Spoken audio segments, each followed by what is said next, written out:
Hey guys, welcome back to the channel. Today, we're starting part 1 of an awesome What If Deku had the power to traverse between worlds story. If you want to see part 2, drop a comment below and tell me what you think. Don't forget to like, subscribe, and share. Now let's jump into the story. There is the scrabbling of claws against the wards again. Izuku resists the urge to scream, but only just. Sleep is already difficult as it is in the noisy doya. His neighbors are polite enough, sure, but the paper-thin walls do nothing to dampen the sound of people moving around, doors sliding open and closed, or the smell of stale cigarettes and cheap beer. The last thing he needs is a spirit demanding attention. He glares at the clock, 1 The thing outside his window mewls in pain as it slams against the ward a third time, and Izuku knows, just knows, that he's never going to get to sleep as long as it wants him for something. Sometimes he wonders why he even bothers, really, with the building wards. They keep things out but they never actually leave him alone. Stop crying, he mutters loud enough for the spirit to hear as he pushes himself up off of the futon and reaches out to break the wards. What do you want? It wastes no time, tumbling into the tiny room and then throwing itself at Izuku, multiple clawed limbs catching on clothing and skin. Only the fact that it clearly isn't trying to do harm keeps Izuku from blasting it back, and even then, only barely. He's been hurt far too often to trust these things outright. Help me, help us, help us, help us, help us, calm down. His head instantly aches from the onslaught of half-thoughts and feelings, none of them actually useful. Spirits could be like that when they were upset, they just thought too fast for a human mind to keep up with, and Izuku ends up hearing gibberish. He takes a breath while the thing in his arms flails impotently. Calm down, he says again, this time directly. The spirit shudders and seems to compose itself, at least enough to stop shifting. It had arrived as a mass of tentacles and claws and beaks and feathers, amorphous and undefined. It settles eventually into something like an octopus, if you ignore the fact it has too many eyes and arms, and it never quite stops undulating. I need your help. Long limbs wrap worryingly around him as Izuku holds the spirit. At least it doesn't seem to have active suckers, he didn't want to have to deal with that as well. They hurt my human and cut us apart. They shot him and now he can't use my power. Izuku frowns. The spirits around here come to ask him for help with their humans on occasion, but most of them know he's pretty limited to what he can do. He tried the vigilante thing and it hadn't exactly gone well, and the first aid he could do was pretty limited. Still, if someone was shot, the spirit clinging to him doesn't seem to be so young that it wouldn't understand if its human died, so if he isn't using his quirk there's a few possible explanations. Is he unconscious, or just badly hurt? They took his quirk, you stupid dash. The spirit seems to realize insulting Izuku isn't going to add to his request for help and it changes its tone to something vaguely more polite. They shot him with a bullet. The other humans said it erased his quirk, even after they healed him. I can't connect to him now, he's alive and awake and the humans are useless. I need you to do something. Izuku looks at the clock again. It's a little after 1 in the morning, and the trains won't be running until 5. Spirits never seem to care about pesky human constructs like time or distance. Still, it isn't someone bleeding out in an alleyway, which Izuku has been called out to help with and is always horrifying. So he doesn't need to just jump up and go.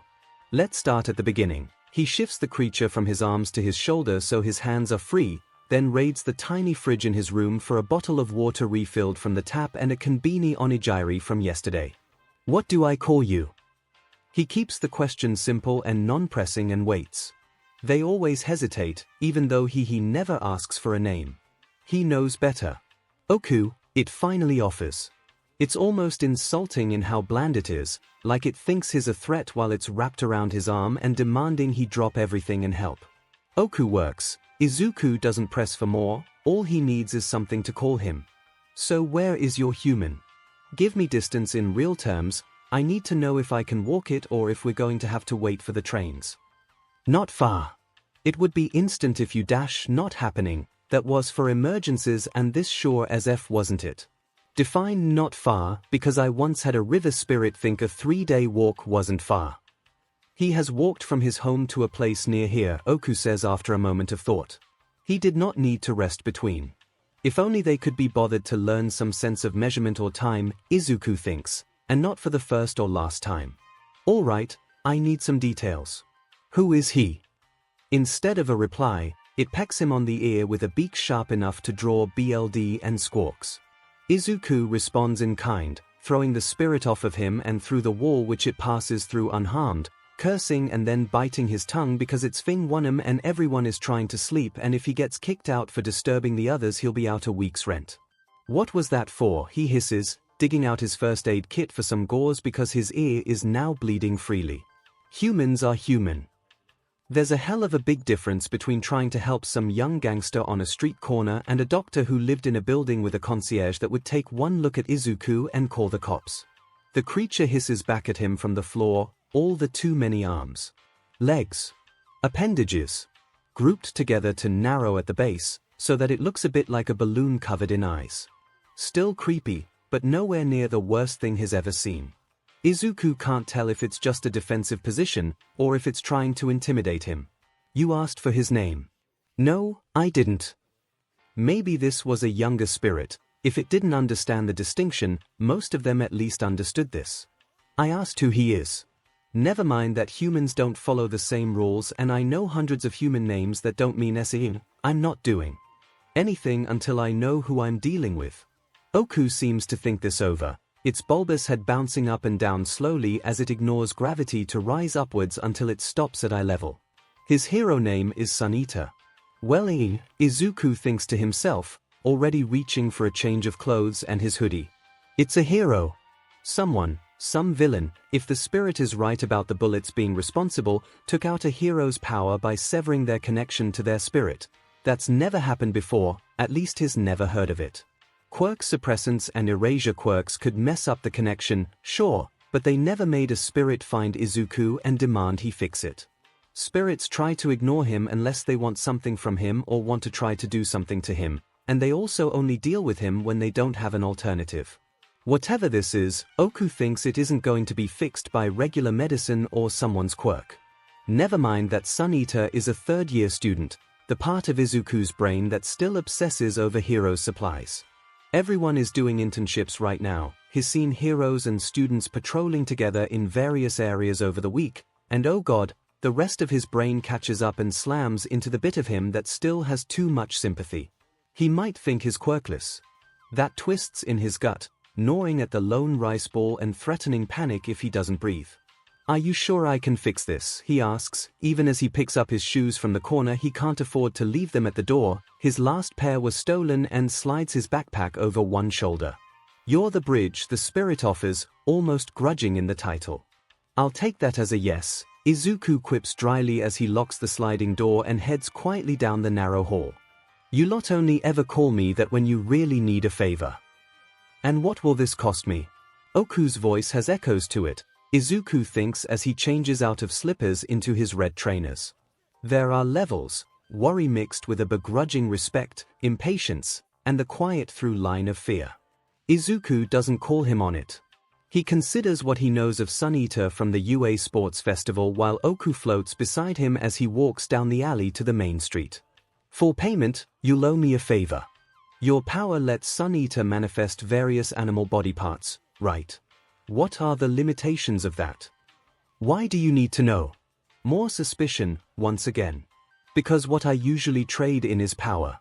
I do this for you, and I can call on you to help me, usually by you channeling power through me for a specific job I need to do.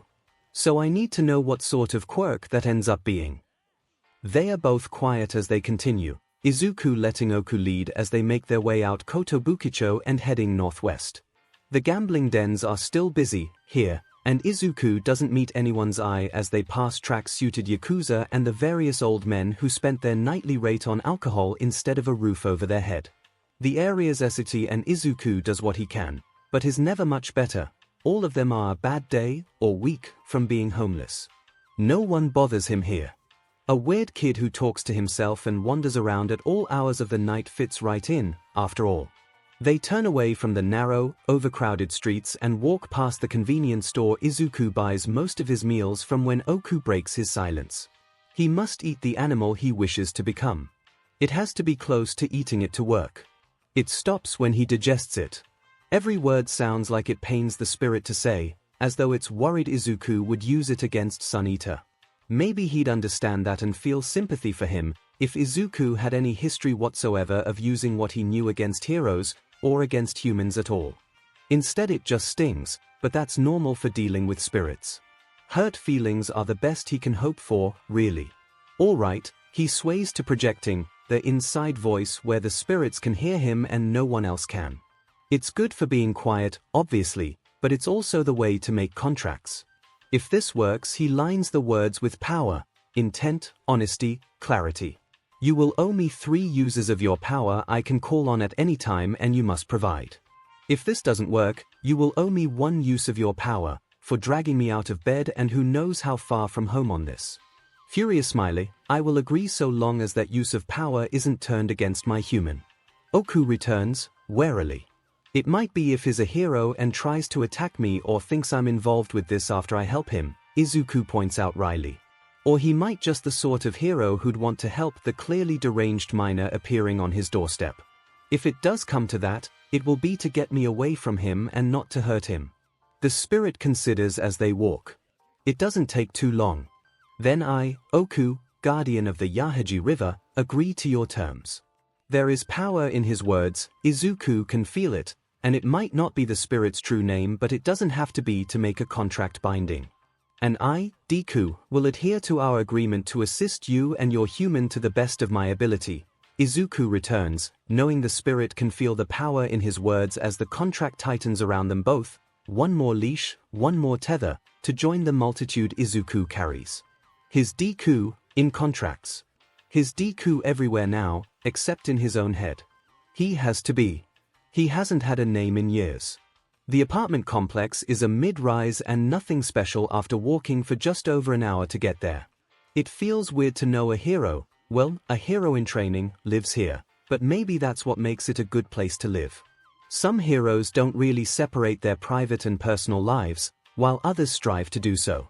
It's never meant anything much to Izuku, of course. Spirits tend to stay around their chosen human, and Izuku can always recognize ones he's seen before. Which apartment is his? Izuku asks as they approach the building. Oku floats up ahead and then continues to rise, before disappearing into a unit on the 3rd floor. You're doing that on purpose and it isn't funny, Izuku tells him, but the spirit ignores him and leaves him to figure out his options. The building is tucked between 2 others, one looking like an office space, the other probably also residential. No balconies, just row after row of windows, many with AC units hanging out of one side. The front door requires a key or a buzzer code, neither of which Izuku has. Buzzing up isn't going to work if he doesn't know what the unit is. Never mind, hi, I'm here to restore your quirk, your octopus spirit asked me to, isn't likely get him access. He circles the building, annoyed at Oku for abandoning him, probably as some sort of test. Hazing. Regretting his agreement even though it had come to him. But the back door is, at least, more useful. It's got an old-style lock, and while he's sure there's cameras around, Izuku keeps his hoodie pulled up and the back door isn't nearly as well lit as the main entrance. His lockpicks come out from his backpack and it takes a little more than a minute to ease the door open from there. He takes the stairs up to the 3rd floor and then just searches for Oku. He can feel the starbursts of power of other spirits. There are more than 30 in the building at first look, but Oku is distinct, now that they have a contract, and waiting in an apartment without any other. Which doesn't mean Sun Eater is alone. There could be someone quirkless in there, but it's not likely. God, does Izuku know how unlikely it is. The light had been on when Oku had floated into the window. He hopes Sun Eater is awake, though he doesn't know if anyone would be able to sleep at all if they thought their quirk was gone. He knocks and waits, shifting from foot to foot. There's the sound of movement in the apartment and then a hesitation he can almost feel as he's examined through the peephole. The door opens an inch. The face that peers out at him looks bruised and pale, eyes dark behind messy black hair, and Sunita's voice is so quiet it's nearly a whisper. I think you have the wrong apartment. Izuku shakes his head, trying to sound as confident as he can. He only has one real shot at this. I know this is going to sound weird, but I'm here because your quirk got messed up. Someone asked me to come by and fix it for you.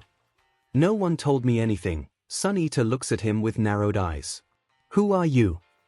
You can call me Deku, Izuku offers, struggling not to stutter. It's somehow easier, talking to spirits, compared to humans. I'm sorry for coming by so late, but I was only just asked by a friend of yours and it felt kind of urgent. I'm alone and I'm not here to hurt you, I just want to help you get your quirk back. Who sent you? 𝐶𝐿 asks, still suspicious. I don't think you know him, but he knows you. His name is Oku. It's the truth, after all. Not that he expects the name to mean anything to 𝐶𝐿, but at least it isn't the sort of truth that gets him called crazy. The door shuts, Izuku holds his breath. He doesn't know what goes on inside 𝐶𝐿's head, maybe he just considers his options and thinks what more harm can it do. No one wants to be quirkless. Plenty of people call it worse than death, Izuku's heard them. There's the sound of the latch moving and the door opens. 𝐶𝐿 is in a black hoodie and pajama breathes with UA's crest on them. He doesn't meet Izuku's eyes. If this is a trick, it isn't, Izuku promises, his voice quiet to match 𝐶𝐿's low tone. It'd be a shitty one when you're already hurt. I'm not hurt, it's just my quirk. He holds the door open and steps back.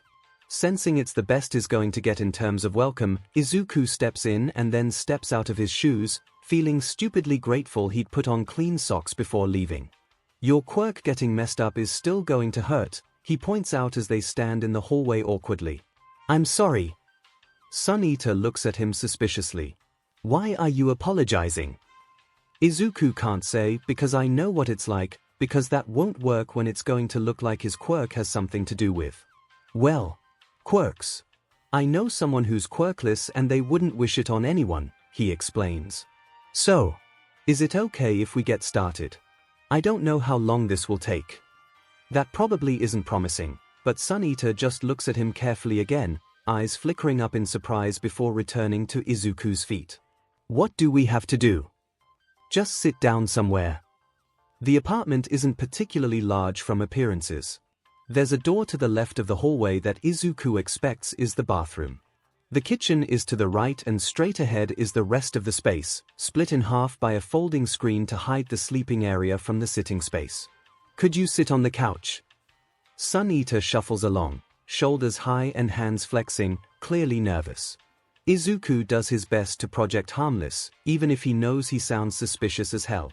The other boy hesitates at the couch before sitting down, facing Izuku.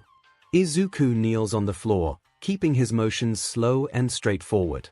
He digs out a green Sharpie and puts the bag aside so 𝐶𝐿 doesn't think he's got anything weird hidden in it. I have to draw on you, to start, he says with the marker in hand. Have you done this before? 𝐶𝐿 asks, still hunched and uncertain but at least looking more at Izuku's face. Not exactly, Izuku admits, because he doesn't want to give a false hope. I've helped some kids with quirk problems before and there was an old man who, well, I've done things like this, so I think I can do this. I know I can't make it worse, and if I can make it better I want to. 𝐶𝐿 seems to take that at face value, because he doesn't comment on the slip. Izuku really doesn't want to try to explain who they are. He nods instead. What do I have to do? Just stay still, mostly. I'll be meditating. So I won't really hear you if you say anything. Izuku pauses and ducks his own head. So, you know. Please don't knock me out and call the cops on a weirdo dropping by at 2 a.m. Closer to 3, 𝐶𝐿 almost. Seems to smile for a brief second. All right. Great. With genuine relief Izuku uncaps the marker. I just need your hand. 𝐶𝐿 offers his left and Izuku carefully adds the simple strokes of a connection sigil. 𝐶𝐿 examines it curiously, and Izuku knows he can't read it. Humans can't. Even he can't really see it, not with his eyes. That's magic for you. He makes the complimentary sigil on his own left hand and settles back on his heels. So just, don't move around too much, he offers with a lopsided smile, and then closes his eyes and reaches for 𝐶𝐿's power, which feels like embers of a once bright flame under the roar of the ocean. He can do this. He will do this. Then what happened? Fatgum asks, leaning forward in his seat. It's awful, everyone's staring at him and Tamaki's hands are on his knees and bruising them in his grip, which is the only real distraction he has against just crawling under the table and hiding. Night Eye and Eraserhead are both looking at him intently, and even 𝐒𝐭𝐻𝐲 is in the room for the debrief, and Kirishima is here, and if he doesn't show the other student how to properly give a report, what kind of example is he even being? And, breathe, Eraserhead tells him calmly. We just want to know everything you remember. Take another breath and then tell us what you can, and we'll go over the details once we know everything. Alright. Tamaki breathes and wishes Mirio were here instead of interning with Miko, just to take some of the attention away from him. Or all of it. Or help him disappear into the floor. He knelt there for 35 minutes.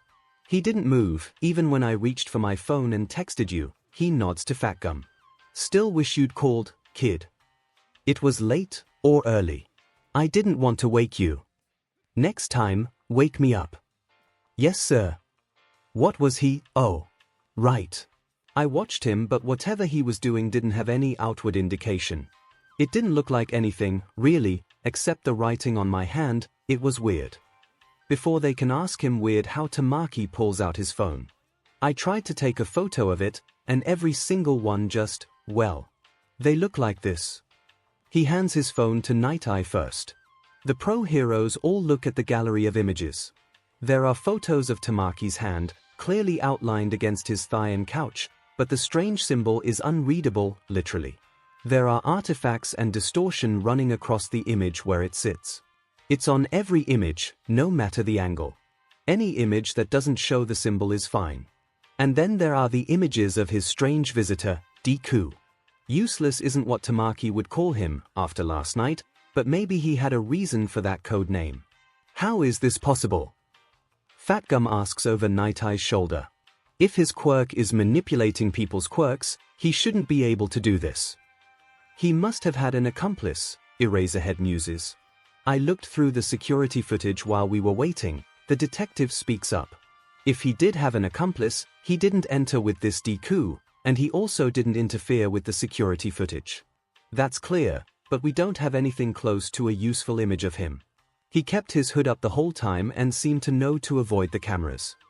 Which begs the question, why allow security cameras to record footage but not Sunita's phone? I don't know. Tamaki shrinks, feeling like he should have done a better job of this, that any other hero would have managed to get real identification and know what this kid was doing. I didn't see or hear anyone, and he said he came alone, though he could have lied about that.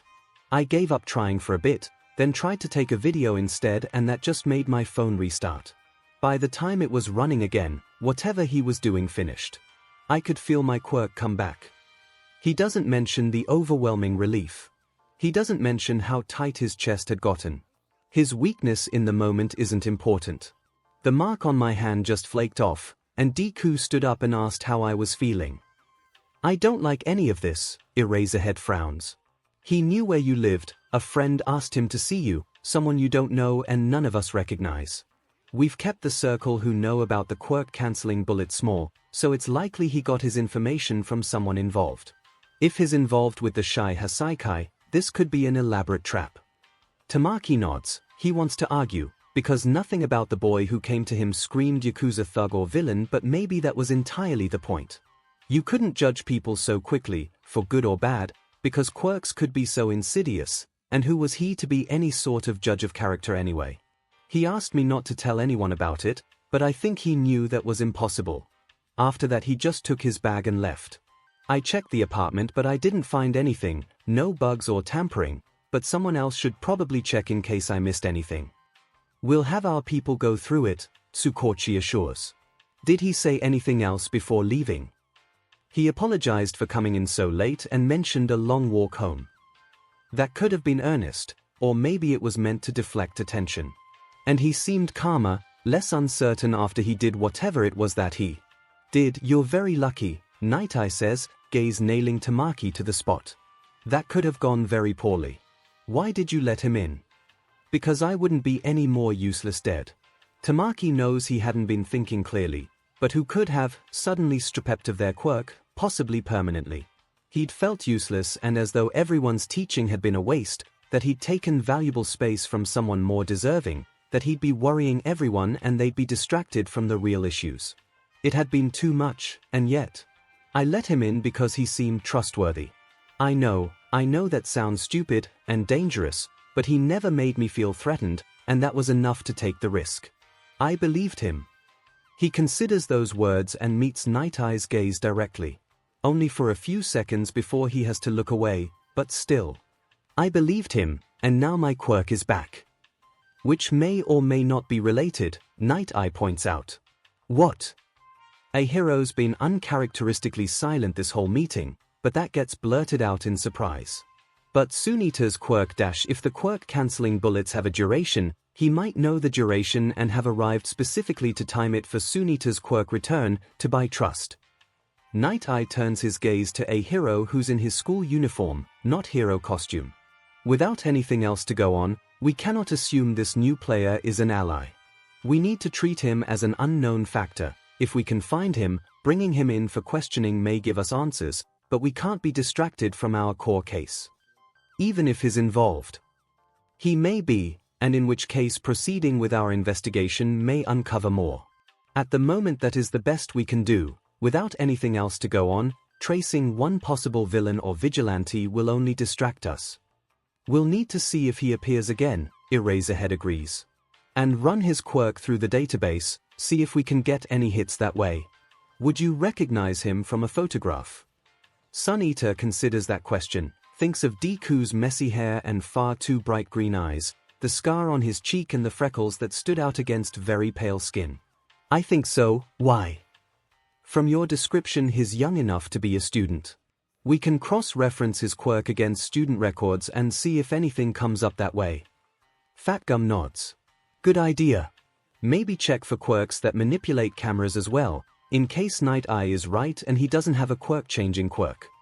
There's something else, Tamaki says after the discussion drags forth one more memory. He said he hadn't done this before, but that he'd done something for kids with quirks. The way he talked about coming here, it sounded like there was someone else who thought he could do it and sent him. So if he does have a quirk that manipulates others, there might be record of him using it, especially on minors, says Tsukochi. That gives us a few options. The detective and I will run through the database, Eraserhead agrees. Until then, everyone else should focus on patrolling and gathering information on the Shy Hasaikai and their movements. They break up after that to patrol, and Tamaki doesn't know if he should wish that does meet Deku again, or not. Deku is stocking shelves when the fox spirit arrives. She's a kitsune, and an old one at that. She stares him down at the end of the aisle with her tails in a fan behind her. Izuku doesn't try to count them, he can feel how strong she is. She stares and says nothing, so Izuku does the same, though he keeps his senses aware. If she lunges at him, she could take him and the shelf out, and he can't afford to lose this job. The cups of dried noodles get lined up neatly, labels facing outwards. He takes the empty shipping box to the back to be folded up and set aside. Yamada will just trash cardboard to be incinerated, but he lets Izuku take the boxes to the recycling depot if he keeps them neat and tidy. The fox watches him still as he stocks the ancient fridge with cut-price beer and box sake. The light inside flickers when the door opens and closes, so Izuku spends a few minutes chilling his fingers to tighten the bulb back in place. He sweeps, after that, and then checks to see if Yamada needs him to do anything else. The elderly man seems to wake up slightly and look around the store. That was quick. He scratches at his salt and pepper beard, seeming to think about more tasks to assign. No, that's all we need right now. He opens the ancient register and hands Izuku what will be his rent for the day, with something small for dinner. He'd planned to see if Abe would need his help as well, but, well, the kitsune is being polite. Spirits are never polite. Yamada's little store isn't much more than a shipping container retrofit into a place the locals buy groceries, cigarettes, and alcohol from, but the old man had once done a favor for the local mob, or so he told Izuku, and so they let him have his tiny business selling staples to the rest of Kotobukicho's poor and unwanted. The whole area had been dedicated to day workers, once, men from all over Japan, mostly the rural areas, working construction jobs and helping to build the brighter Tokyo everyone wanted to believe in. They'd needed a place to stay, and so the cheap, tiny flop houses, doyoga, gave them a place to rest their head and wash the sweat off their backs, before starting work the next day. That had been years ago, and the decrepit buildings remained, servicing the elderly, the poor, and most of all, the quirkless. Izuku ducks down an alley, the fox following at his heels, until they both stop at a dead end. Tucked against one wall is a man fast asleep on a bed of cardboard, a box over his head to block out the light, but they are otherwise alone. It's as close to privacy as Izuku can get these days. He turns to the spirit properly, and since she's not threatened, cursed, or attacked him, he bows a little. "Hello," he says, curiously. "What do you need from me? Why do you live here?" She asks, blunt but not, Izuku thinks, antagonistic. There's a sense of stability from her, some distaste, perhaps, but no genuine dislike. It's one of the nicest receptions he's ever felt. Because it's what I can afford. Spirits don't ask about living spaces, or human things much at all. They usually don't understand it. Why? The spirit doesn't answer, looking around the grubby alley with something Izuku can't place: disgust. Disdain. He's never dealt with a kitsune this old or powerful before. He really hopes this doesn't end up in a fight. "What do you need from me?" "You assume I need something from you." That drags a laugh from Izuku, and it's maybe too bitter, but he can't help it. "No one has ever come to me for no reason, and you haven't attacked me yet." Furious smiley, "You expect me to attack you?" There's no judgment in the tone, even against his laughter. Like I said, there's 2 reasons a spirit comes by, so if you need something, just spit it out already. It feels too personal to project, right now, like the kitsune can read him when he's usually good at deflecting. "Is there something wrong with your human?" he finally offers. That happens. If they're young and you gave them too much power, or forgot to give them an off SWCH. Which happened more than he'd like. Izuku's helped more than a few kids with shitty quirks be able to deal with them, and it always leaves him feeling frustrated. If the spirit was new and young, he could understand it a bit. Sometimes they really just didn't know better.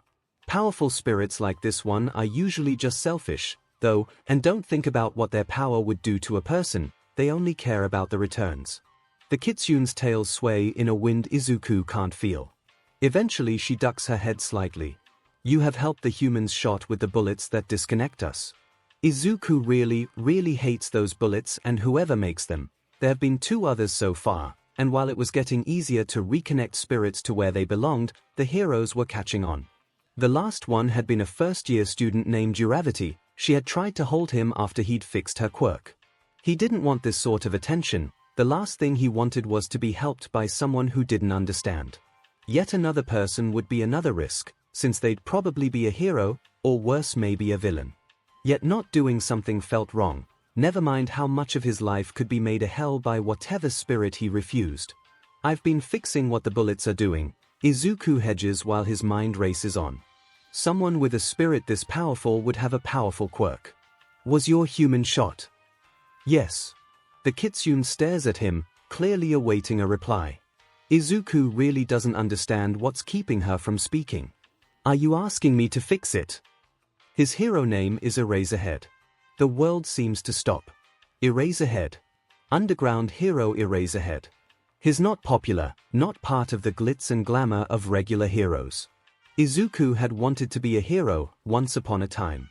It had been his dream, when he'd been young and hopelessly idealistic and thought that heroes helped everyone. He'd learned the hard way that wasn't exactly true, and he didn't hate heroes for that fact. He couldn't. They were a product of the world, the same way that the doyogai he lived in were, the way the lean-tos and tents set up under the Shinko overpass were, the way doctors had looked at him and shaken their heads at his mother and insisted that he was hallucinating, that what he saw was a lie because he was quirkless. Heroes worked where they'd do good and be recognized for it, and that meant they left places like Kotobukicho alone. It wouldn't help their rankings to stop an assault in an area policed by the Yakuza. It wouldn't look good to save an old man in a wheelchair in a street full of old men in chairs. There'd be no one around to take their photo, for one thing, and the papers wouldn't want to publish it. No one wanted to admit there were areas like this. Izuku didn't blame the heroes for that fact, even if it did leave him jaded against the industry. They were doing their best, and they did help people. And Eraserhead wasn't like that. His feet move before he can even really think. Where is he? The kitsune looks surprised as Izuku crosses the space between them and her tails sweep forward and back. Just like that. She doesn't believe him, Izuku realizes, or doesn't trust him. Of course she wouldn't, Spirits never do anything that doesn't serve their own interests, after all. He thinks about Eraserhead. He might not be a hero himself, but Izuku still stalks the hero forums and discussion threads. He'd spent a few months trying to be a vigilante, and he talked to others doing the same thing. Eraserhead worked with everyone and he looked after everyone and never expected anything back in return, not fame or glory or even credit. If you want to owe me something in turn, I'll take a favor. His quirk is erasure, right? However that works. But I'll do it even if you don't, so long as you help me get to him and get away after. He's a hero. A real one. Izuku hopes she understands that feeling. He does the work that needs to be done, even if it isn't glamorous and you don't get thanked for it. It's something Izuku feels he understands more than most, maybe. It's a kinship that's entirely one-sided, but it doesn't matter.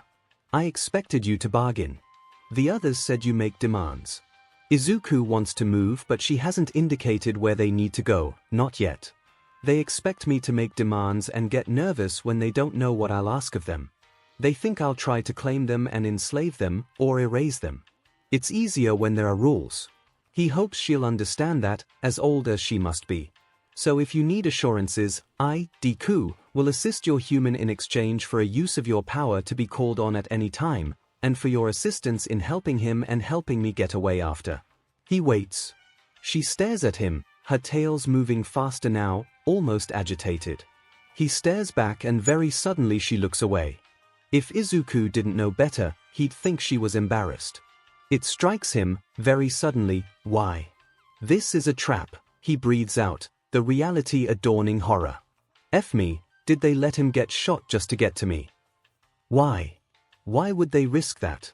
Why would one of the best underground heroes risk that when they don't know him? He volunteered, his spirit says, her voice deeply conflicted. They recovered a weapon after a fight and he volunteered to be shot so that you would come. They are afraid and desperate and they want answers. Answers to what? You can't want me telling them about you, not that they'd believe me, no one ever does. And he was not going to dwell on that, because that was a one-way ticket to a very bad day and getting nothing useful done at all. The ones who make the bullets. They have a child. They are working with others. It is getting more and more dangerous. My human is worried that his children will be at risk, one was. Hurt already. If Eraserhead has kids involved, maybe that would be reason enough for this crazy scheme, but still, I don't know anything about that. They don't know that, she points out patiently.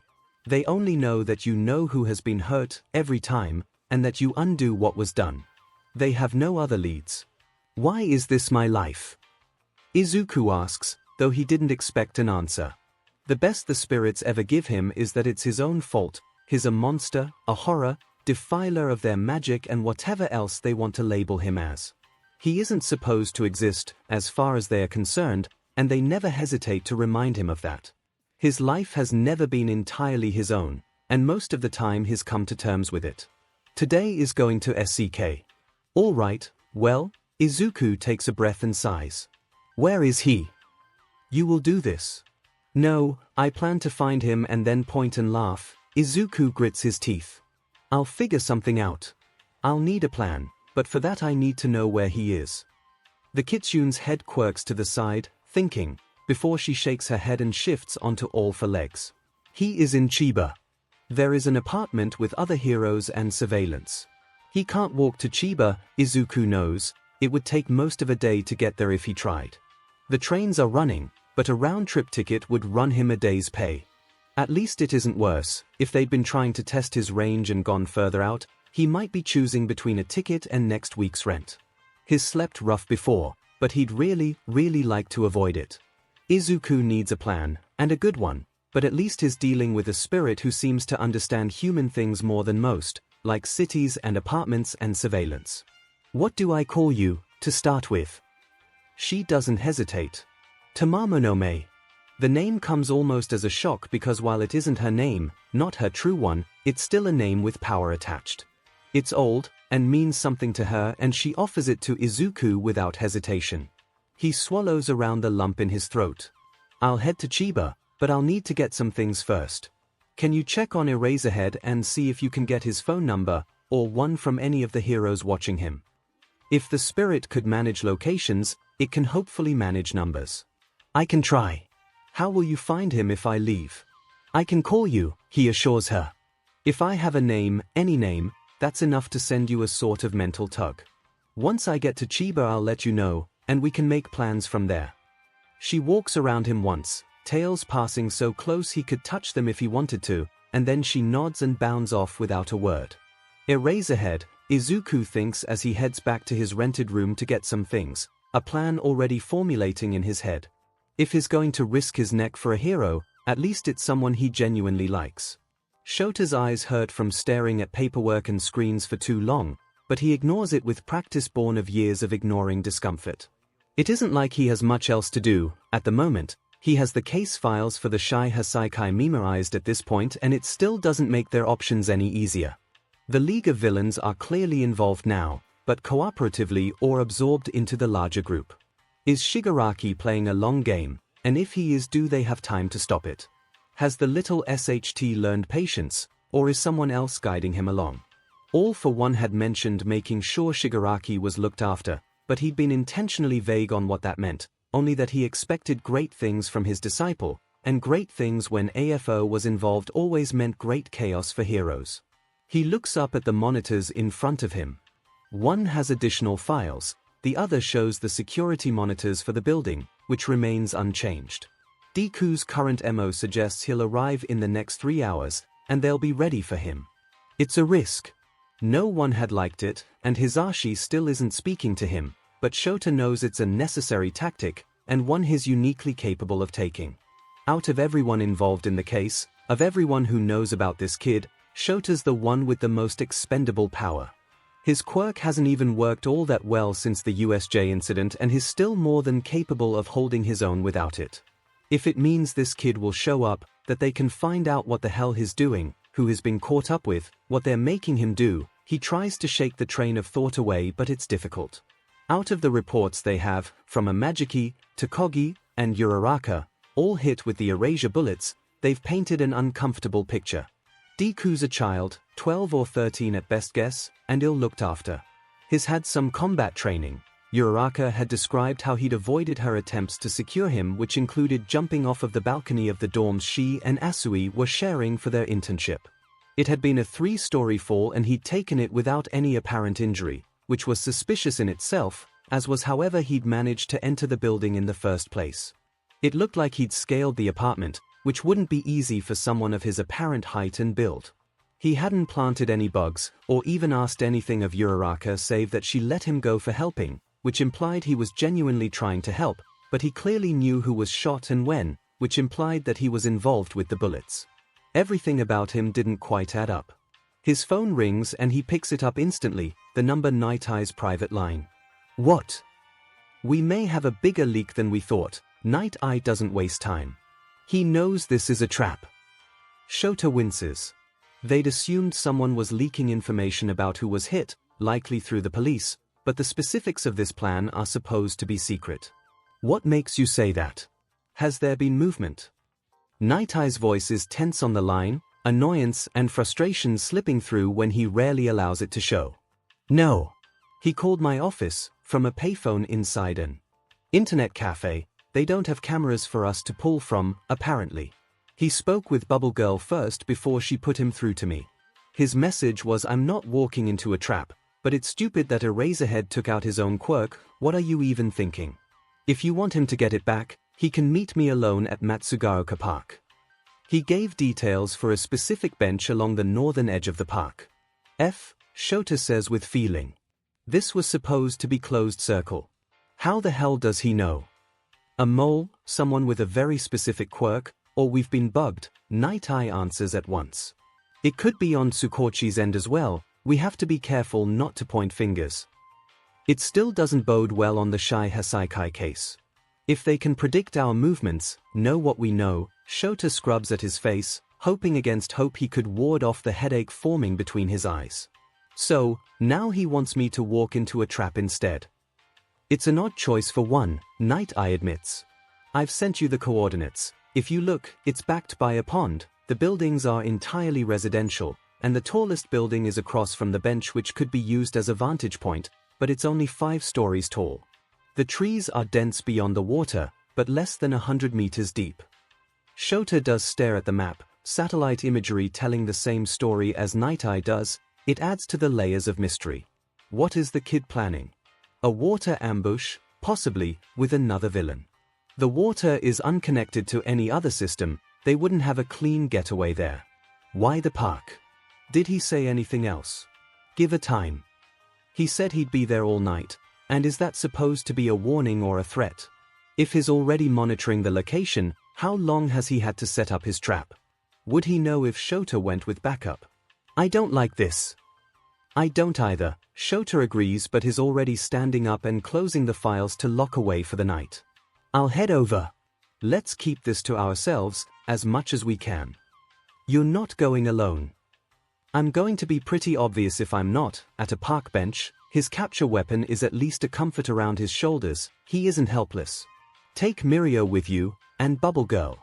Tell no one else the details, but get a few others ready to move if we need them. He hasn't given any indication of dragging civilians into this, but if he's working with an accomplice I don't want to risk it. And the park would give the potential for hostages, never mind if they attacked the homes nearby. Keep your distance so we don't spook him and I'll keep my radio on. I don't want this to have been for nothing. It won't be, and it isn't Night Eye who says that, because Night Eye doesn't let himself sound that pained. 𝐿𝐿 on the other hand, sounds like he's a minute from punching a wall. I know you have feelings because he's a kid, Eraserhead, but don't take unnecessary risks. When we decided taking out my quirk was a necessary risk, everything is still just part of that plan. 𝐿𝐿 retorts, hating how everyone keeps acting like he's less, now, like he needs to be coddled. I know what I'm doing. He does. He's talked vigilantes down before. Too many kids who think their only chance to do something is to take the law in their own hands because the world had failed them. Deku might just be one more, but he won't be foolish. If this is a trap, so be it. He can handle it if it gives them something concrete to follow up on. He heads out. The park is nearly a 2-hour walk, but only a few stops on the Kaisei Chihara line, and that will give Night Eye and his team time to arrive. No one takes any notice of him on the train, and 𝐿𝐿 watches for anything unusual as he leaves the station and takes his time heading towards the park. I'm about 5 minutes away, he says into the radio hidden in his collar. Status. We haven't had much time to sweep without being obvious, is Night Eye's tense response, but nothing stands out so far. The apartment seems the most likely staging point, but 𝐼𝐸 checked the roof. If he has someone inside one of the units we won't know until it's too late. You think they'd set a sniper on me? 𝐿𝐿 finds the idea ridiculous. I'm quirkless. That's an odd target. And since you're doing this without my quirk, we can't predict anything, is the other man's terse reply. Be careful. If he mutters obviously loud enough to be picked up, Night Eye doesn't comment on it. 𝐿𝐿 stops at the corner store to pick up a can of iced coffee before making his way to his destination. It's exactly as expected, a park bench. It's seen better days, the wood grey from age and weather and bearing numerous scars where young hopefuls had carved their initials, others writing messages in various forms. Behind the bench is a low wall that separates the road and the somewhat steep hill that leads down towards the pond, the bench situated on the bank of grass between them. Around him is a residential area in the process of winding down for the evening. The sun is setting and everything is lit by the red-orange glow. The pond has ducks. There is an older man walking a pair of small, fluffy dogs, who bark when they see a young woman walking towards them with a much larger dog, tail wagging. He can hear children playing in the distance. There are cars on the road that pass by and turn down the street without taking note of him. He'd say he has the sense of being watched, but he doesn't. The sense he has, strangely, is one of calm certainty. There might be someone here capable of manipulating emotions. He hides his face behind his drink as he leans against the wall next to the bench. I'm feeling surprisingly content right now. Noted, is all he gets in turn. 𝐿𝐿 waits. The old man and the dogs pass behind him. The younger woman jogs on ahead. More cars drive by. Lights go on inside the apartments. An older woman takes a rug out onto her balcony and shakes it before returning inside. A pair of young women step out onto their balcony holding matching mugs and stare out at the park, speaking quietly. Their laughter is bright and echoes down. Night Eye checks in, nothing to report. Shota waits. The street lights turn on as the stars come out. The sound of children fades away. His drink is empty and the caffeine doesn't seem to help, but when does it ever? Traffic begins to fade. An elderly man on a bicycle smiles at him as he rides by. The minutes tick on and become hours. He tells Night Eye to pull further back. Maybe they're being watched. It's nearly midnight and he's ready to leave, about to call it when there's a scuffle of feet beside him. Training keeps him from jumping as a young voice, caked in frustration, breaks the otherwise calm of the night.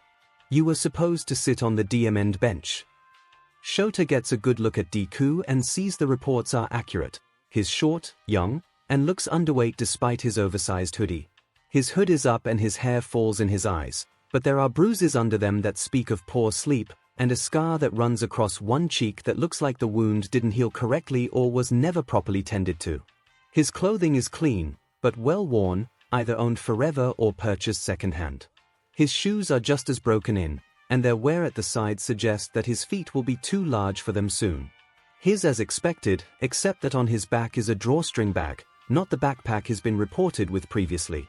And while his voice is angry, his shoulders are high, his body is tense, ready to flee, his hands are flexing at his side, and his eyes roam everywhere but constantly come to rest not on Shota, but to a point a foot or so to his right, almost behind him. All of that registers in an instant. He doesn't take his eyes off of the child. I'm sorry. He isn't at all. He checked the bench just in case, and while nothing looked suspicious, he didn't want to risk it.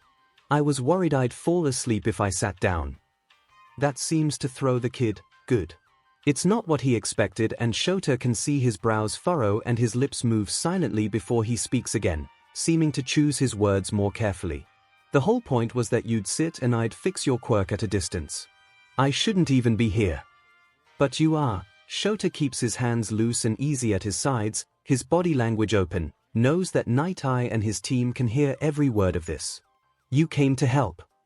It's not going to do any good. Deku won't look at him, fear of making eye contact. Uncertainty on how Shota would react.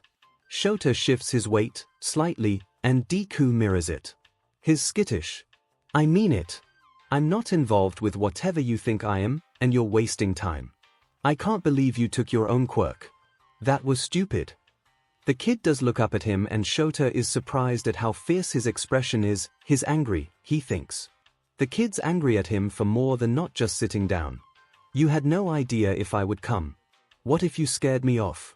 What if I got hurt before I could come?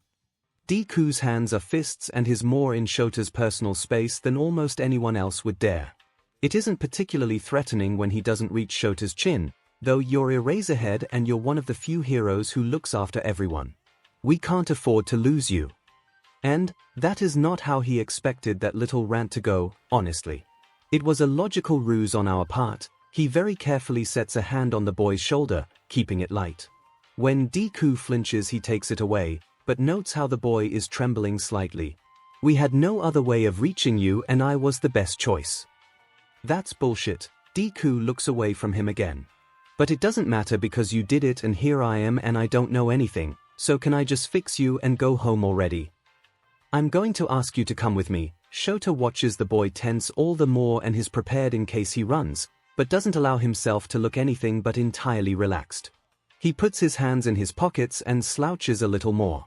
It will help us if we talk to you somewhere private. Even if you don't know anything, what you don't know might help us.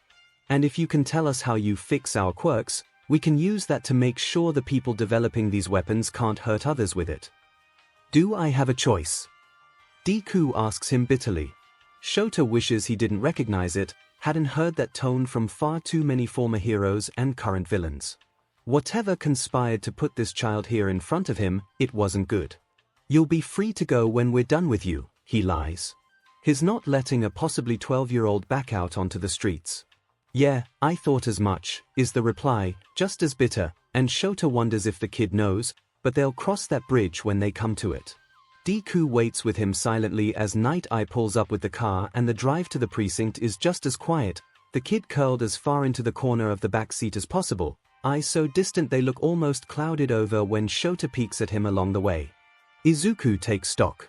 There in Tokyo, he's in the Hisamatsu police station in an interrogation room. He isn't handcuffed or restrained but he's in a room with Sir Night-Eye, a detective who introduced himself as Tsukochi and Eraserhead. They're all on the side of the table closest to the door across from him, and Izuku is feeling more than a little trapped. At least Tamami is keeping Sir Night-Eye's spirit back. He's huge, a tortoise with a beak that looks like he could take off one of Izuku's limbs if he wanted to, and he absolutely looks like he wants to. The cat that drapes itself over the detective's shoulder is almost comforting in how normal she is in comparison. "We're going to ask you some questions," Sir Night-Eye says, elegant fingers shifting from their folded position in front of him to push up his glasses, eyes staring down at Izuku. It's obvious he already doesn't like him, Izuku can tell from experience, and the ire rolling off of his spirit isn't helping the oppressive mood of the room or the uncomfortable tightness in his chest.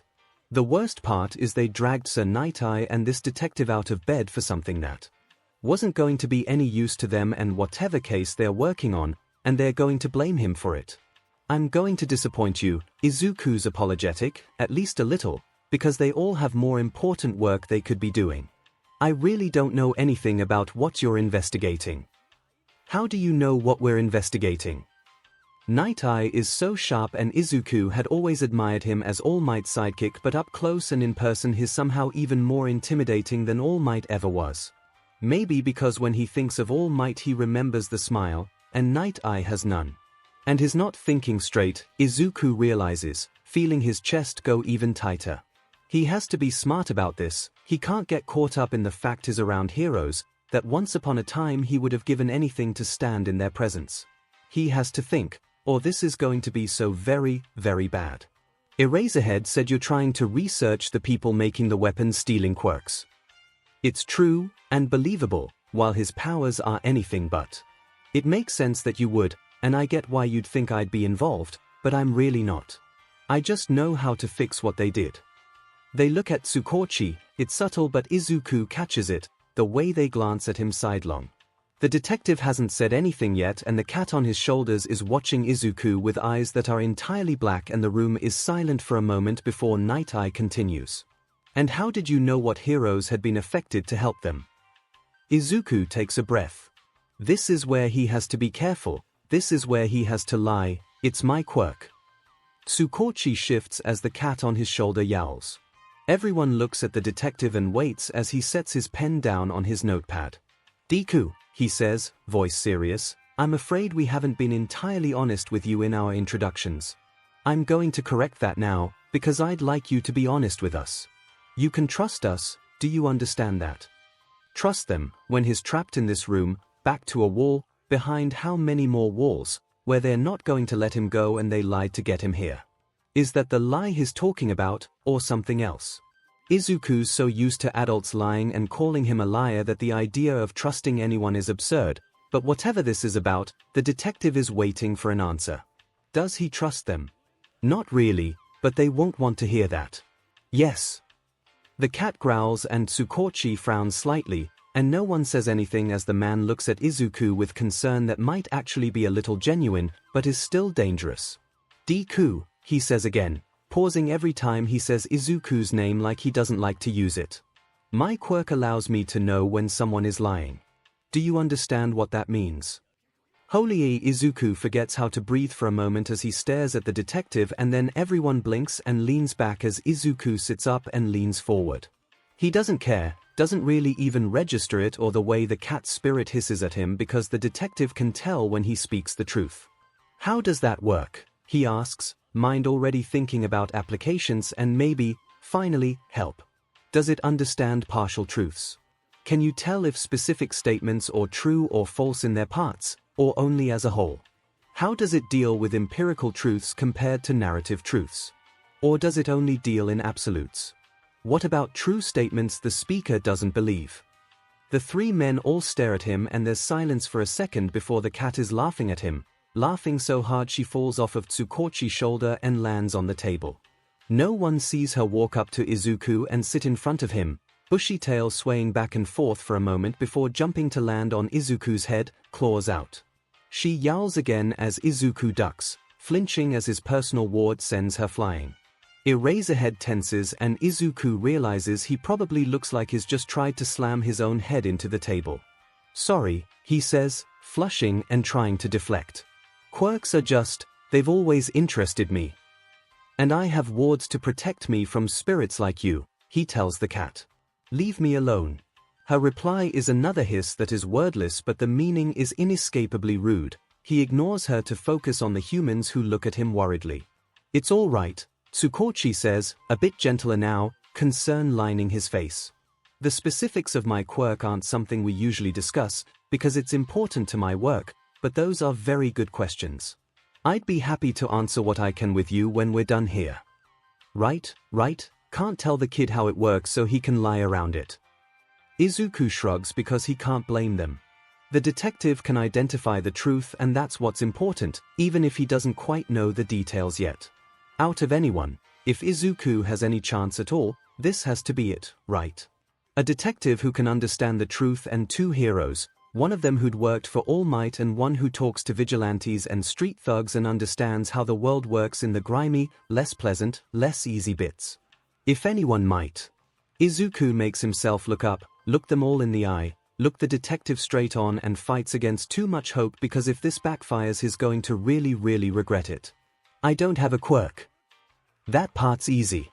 I was born without one. I have the toe joint and everything. And instead of just being a quirkless nobody with no future, the universe, for some reason, gave me the ability to see the things that give people quirks. He looks to Eraserhead. Yours is a nine-tailed fox spirit. She's the one who told me you'd let yourself get shot and that it was a trap. That's why I knew you'd done it, and why you'd done it, and where you were, and how I got Sir Night Eye's number. His hero agency information is on the front of the folders you were reading. There is a very long pause. Izuku is pretty sure he could hear a pin drop. He can absolutely hear the racing of his heart in his ears. The spirits in the room are laser-focused on him. Bold, says the cat, finally actually speaking to him directly as she climbs the detective's back to settle on his shoulder once more. It won't work. Spirits. Night Eye finally breaks the silence, and he doesn't make it a question, but a statement. Izuku's used to the disbelief, is all too familiar with it and with the cold stare that accompanies it, but it never stops hurting. Yours is a tortoise, he presses on, feeling more desperate. Tsukochi's is a cat, a long-haired orange one. Everyone with a quirk has one. There's another silence, this time the detective breaks it. I see. His voice is carefully modulated, carefully easy, like Izuku is a wild animal or a violent drunk. And you're the only one who can see them, Deku. Do they speak to you? Do they tell you to do things? Izuku's heart sinks to his feet and then through the floor, and ice fills the hollow in his chest. They don't believe him. Even knowing he's telling the truth, even the detective doesn't believe him. No one ever believes him, except his mother, and she's gone, and this happens every time, and he's so very tired of trying and failing and paying for that failure. He pinches the bridge of his nose to prevent tears. He needs to do damage control. Maybe he could clear the ward he's wearing and ask the cat to attack him again, but knowing her she'd ignore him, and asking the tortoise would probably actually result in losing a limb, which might prove something but would probably just prove how desperate he feels. It's fine. He's dealt with this his whole life. What's 3 more people heroes who think he's crazy? It's better than the alternative, better than slipping and hurting someone. Look, he begins again, feeling like it's a lost cause but trapped now. It's the truth, but you don't have to believe it, it doesn't change will they believe him if he can prove something? Is it worth pressing on? He has Eraserhead's quirk to fix, after all. I mean, quirk suppressants don't work on me, you can check my foot, and, well, I don't know what your quirk would do, he tells Eraserhead, but I doubt it'll do anything. I'm happy to try once we fix it. Let's talk about how you fix it. Eraserhead seems eager to move on, but Izuku can't tell if it's because he's uncomfortable, annoyed, or just tired. You wanted me to sit on the bench. Why? It's not going to make a lot of sense, Izuku warns, because usually he'd lie, but if he can't, they're really not going to get it when they won't believe the basics. "Can I borrow your pen and some paper?" he asks the detective. "You took my backpack." Which he'd planned for, thankfully, and they won't find anything useful in it, but he's out of tools unless he cuts himself. When he has the pen and a scrap of paper from the detective's notebook, it's easy to write a sigil. You can see that, but none of you could copy it if you tried, right? They all examine it like it's a bomb, which would be hilarious if he wasn't, in police custody. Night Eye even takes out his phone to take a photo and frowns at the result. Honestly, the easiest answer you're not going to like is magic. Sorry, but it's magic. It doesn't exactly work with technology, and you have to have a certain something to read or write it. Don't ask me what the certain something is, because I haven't met anyone human who can, but I have found old books and things written in it, so people must have been able to years ago. Probably back when it was easier to believe in. Anyway, he's rambling again, but they're listening, and Izuku doesn't even realize he's leaning forward over the table, or how much more engaged he sounds. Different sigils work for different things, though I can't use most of them. I can use that one. Izuku taps the paper. He's simplifying, but he has to. It lets me connect. Let's go with connect. If I have a sigil and you have a sigil, I can connect to you and look closely at how your spirit is connected to you. They're like lines. Magic lines. Like a leash between you. Spirits are basically parasites, though a lot have learned to be beneficial over the years, but anyway, He gestures with his hands to try to describe something that he really does not have the right words for. Once I'm in there, I can look at how things are supposed to be connected and reconnect them. It was tricky the first time, but it's gotten easier now that I have practice. And his rambling, Izuku realizes, despite his best efforts, and they absolutely must think he's insane now, but it's a bit too late to swallow his words, even if he wants to swallow his tongue. I was pretty sure I could channel into you if I carved my sigil into the bench and you sat on it long enough, so I was waiting a few streets away, but you never Saturday. He'd set up a circle to amplify everything and protect him, but without Eraserhead sitting down it didn't matter. The room goes back to being silent. Has anyone told you that you talk too much? He asks the cat spirit, yawning. You're not helping, says the kitsune. Who said anything about wanting to help? The cat retorts with something suspiciously like a snicker. This is the most entertainment I've had in months. Izuku has to ignore them and focus on the task at hand. Luckily no one's noticed him being distracted. All right, Night Eye finally says. So you can repair quirks, how did you learn how to do this? At the same time Eraserhead asks, can you do it now? Izuku shrugs. I can if you want to watch. And I just learned, when Sunitas came to me, I was figuring it out then. You told him you'd helped others, however, he had said that, and Sunita had told them. Some people's quirks give them trouble, so I've helped them, but not like this. And only when they've asked. It's usually when they can't turn things off. You can turn off quirks.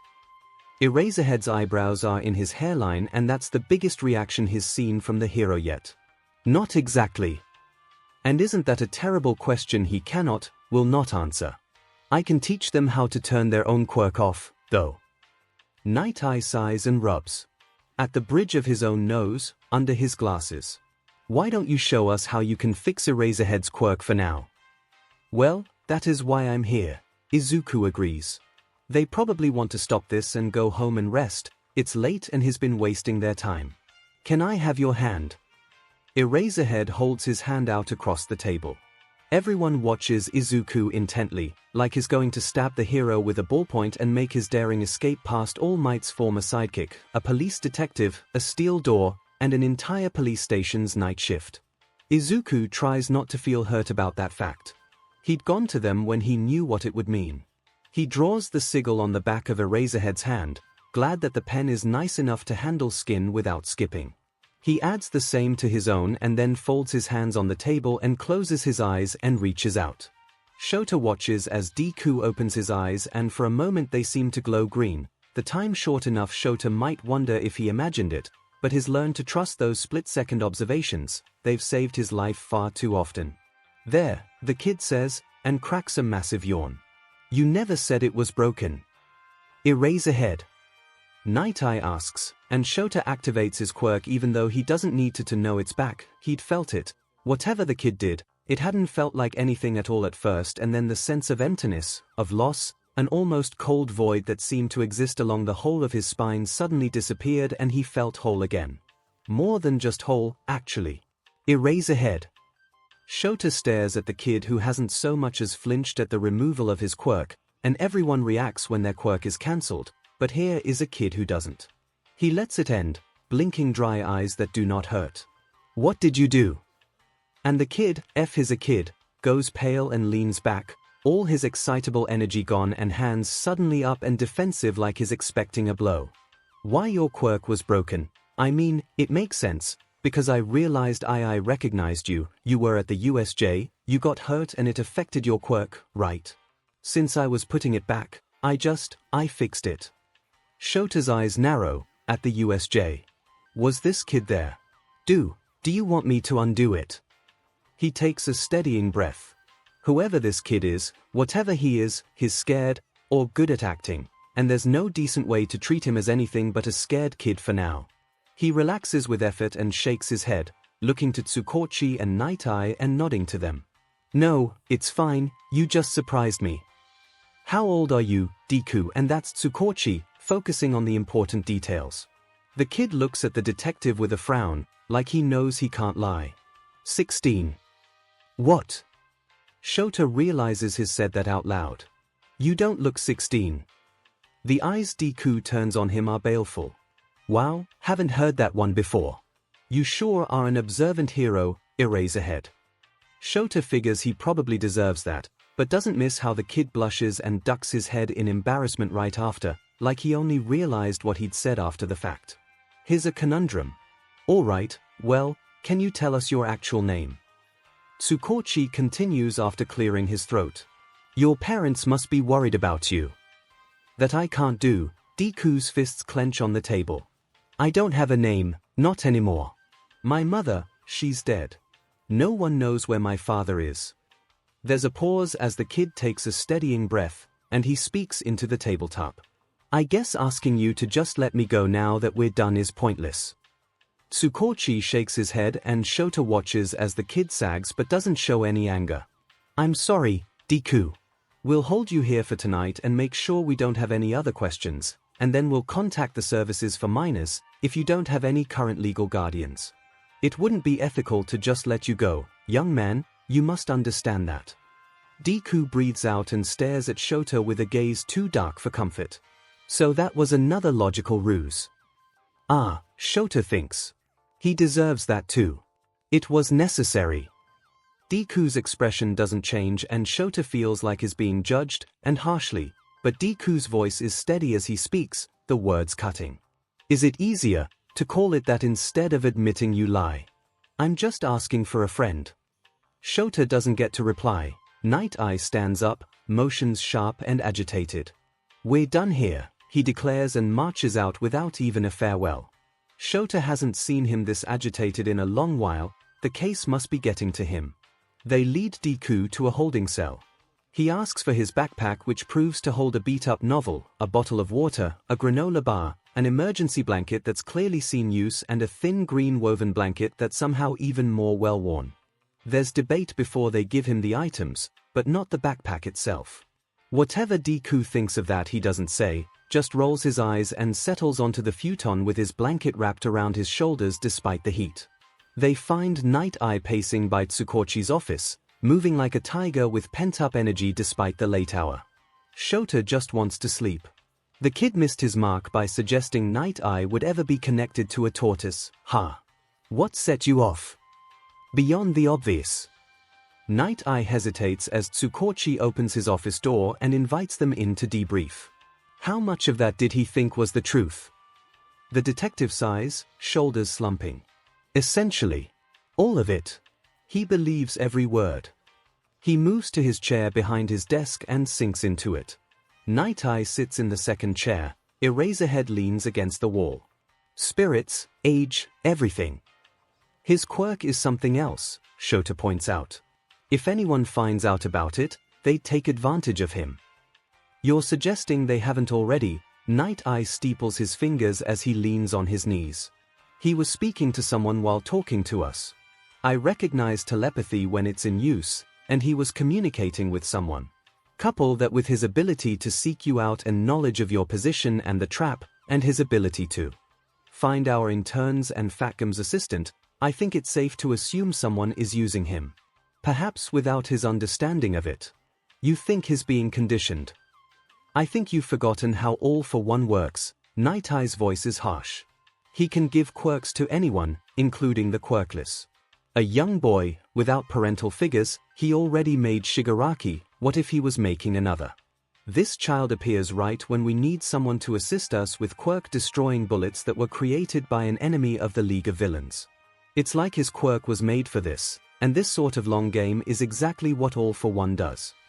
The USJ, Shota feels sick. He said he recognized me.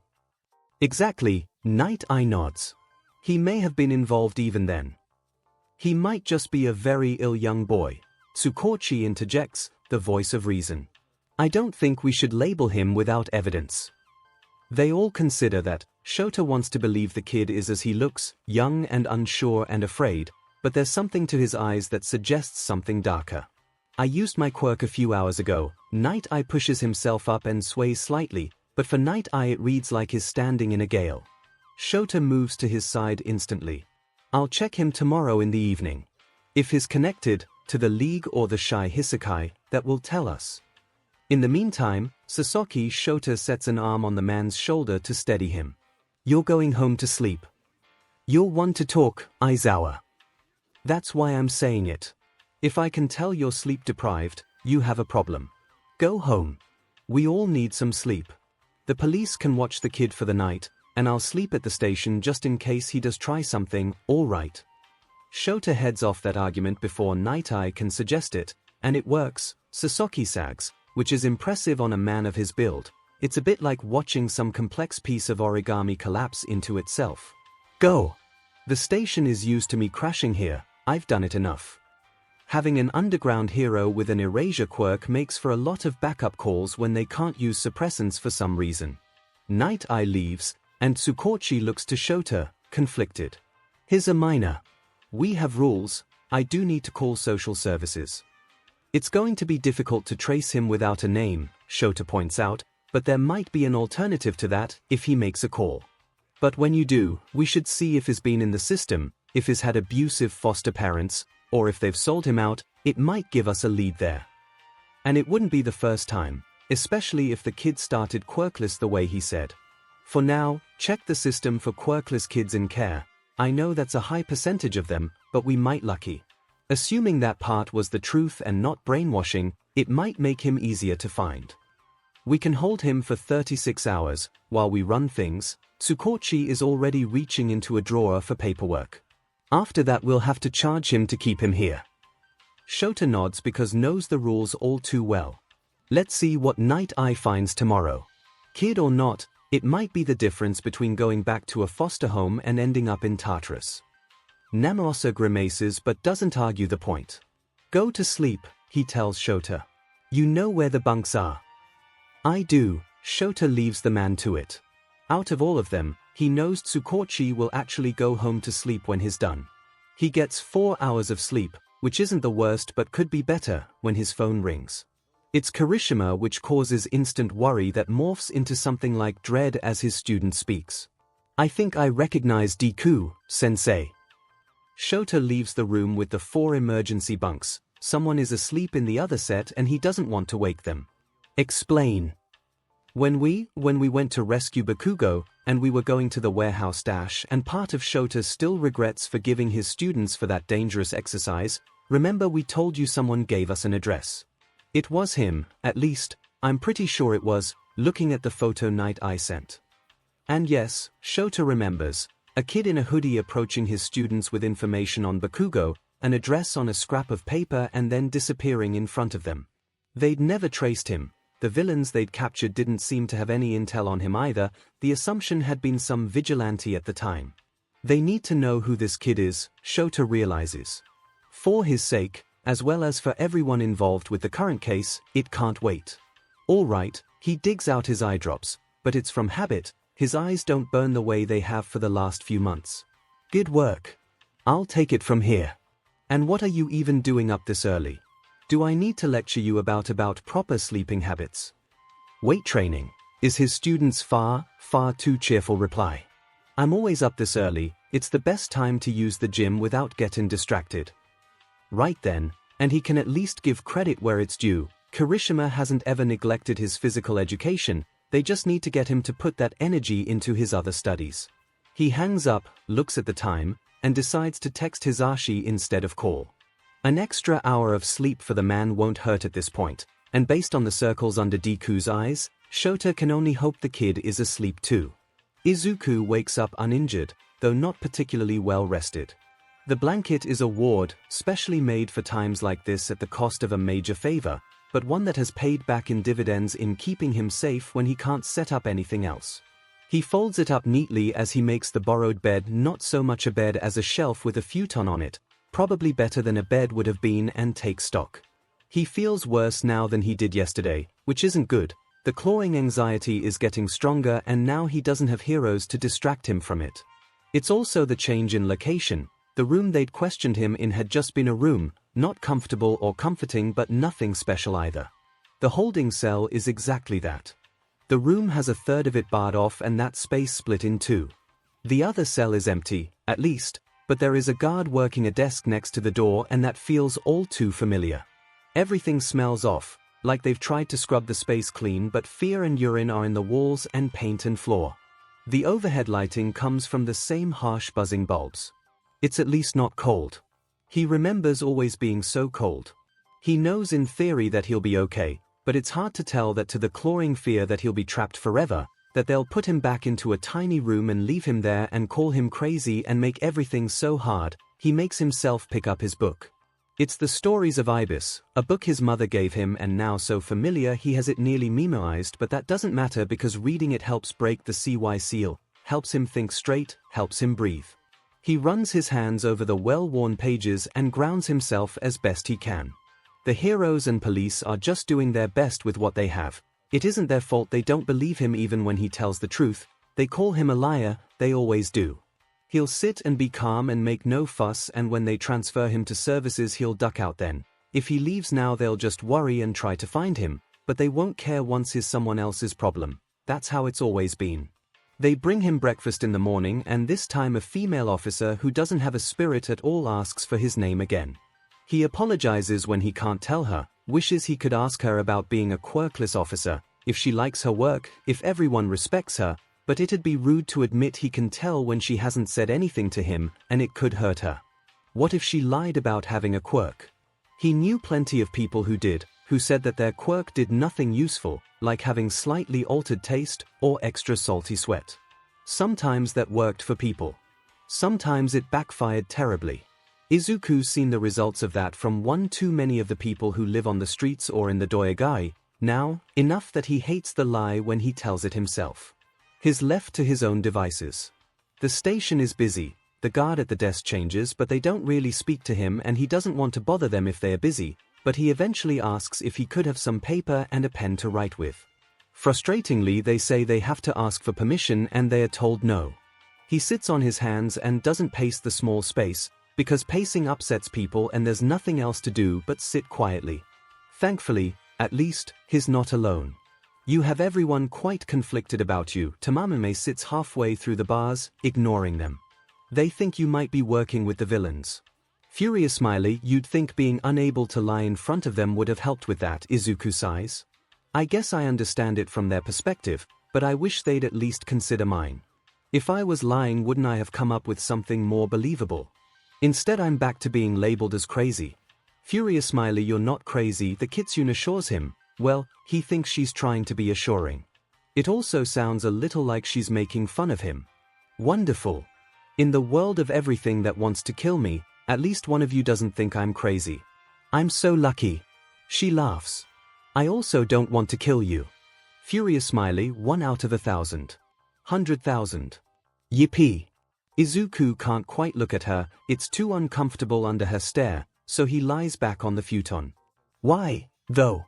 I think you're the first to actually keep talking to me after I did whatever needed doing. And we never made a contract. You don't owe me anything.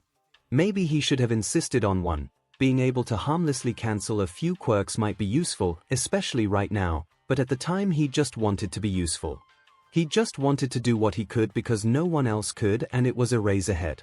Regrets weren't useful, but they at least made regular company. "You are not what you are made to be," the kitsune says, and the statement is so unlike what everyone else says to him he rolls on his side to look at her. "What? You are not what you are made to be. You are not what you are made out to be. Both things are untrue. You have surprised me," she says, like she's making all the sense in the world. "I look forward to seeing what you become." What dash he realizes he's speaking out loud, the guard looking at him funny, and he coughs and focuses. "What do you mean by that?" The whole monster defiler thing. He knows why they call him that, remembers all too well what the power had felt like, and, "I don't want to be like that, it was an accident. I promise that." He's interrupted by the door to the room opening and a teenager coming in. It's unexpected enough to catch his attention, and he doesn't miss how suddenly wary 𝐼𝐼 is. "Who is he?" "Furious Smiley, my human son," she explains as he hands the guard something and then comes to stand in front of the bars. The other boy has swept back hair and circles under his eyes that do, actually, remind Izuku of Eraserhead. He's in a school uniform and looks like it was a rough morning. Everything about him is slouched and just a bit messy. It reminds him of 𝐭𝐻𝐻, years ago now, refusing to wear his tie and always climbing on everything. Izuku shakes the thought away. Why had he suddenly thought of that? Probably because of Eraserhead the night before. When he'd gone in and fixed his quirk, he'd realized why he seemed familiar. He'd been the teacher who'd spoken up to the press after 𝐭𝐻𝐻 had been captured. He was 𝐭𝐻𝐻's teacher, and he'd understood that 𝐭𝐻𝐻 wasn't a villain, would never be one. He was going to be such an amazing hero. The bars ring from someone knocking on them. "Anyone home in there?"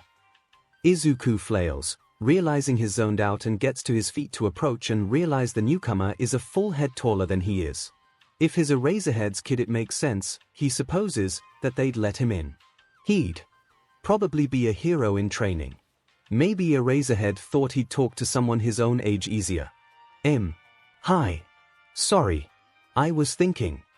I could see that. The newcomer has his hands in his pockets and an easy smile, one that almost looks trustworthy except for the way that 𝐼𝐼 is watching them both. She hasn't said anything, but her tails are fanned out and twitching, and so far that's meant she's agitated. The newcomer's spirit is a small thing in comparison. A floating blue ball of fire with no distinct features that dives at Izuku's head just to make him flinch away. It laughs with the sound of tinkling bells while the other boy looks on, confused. "You okay?"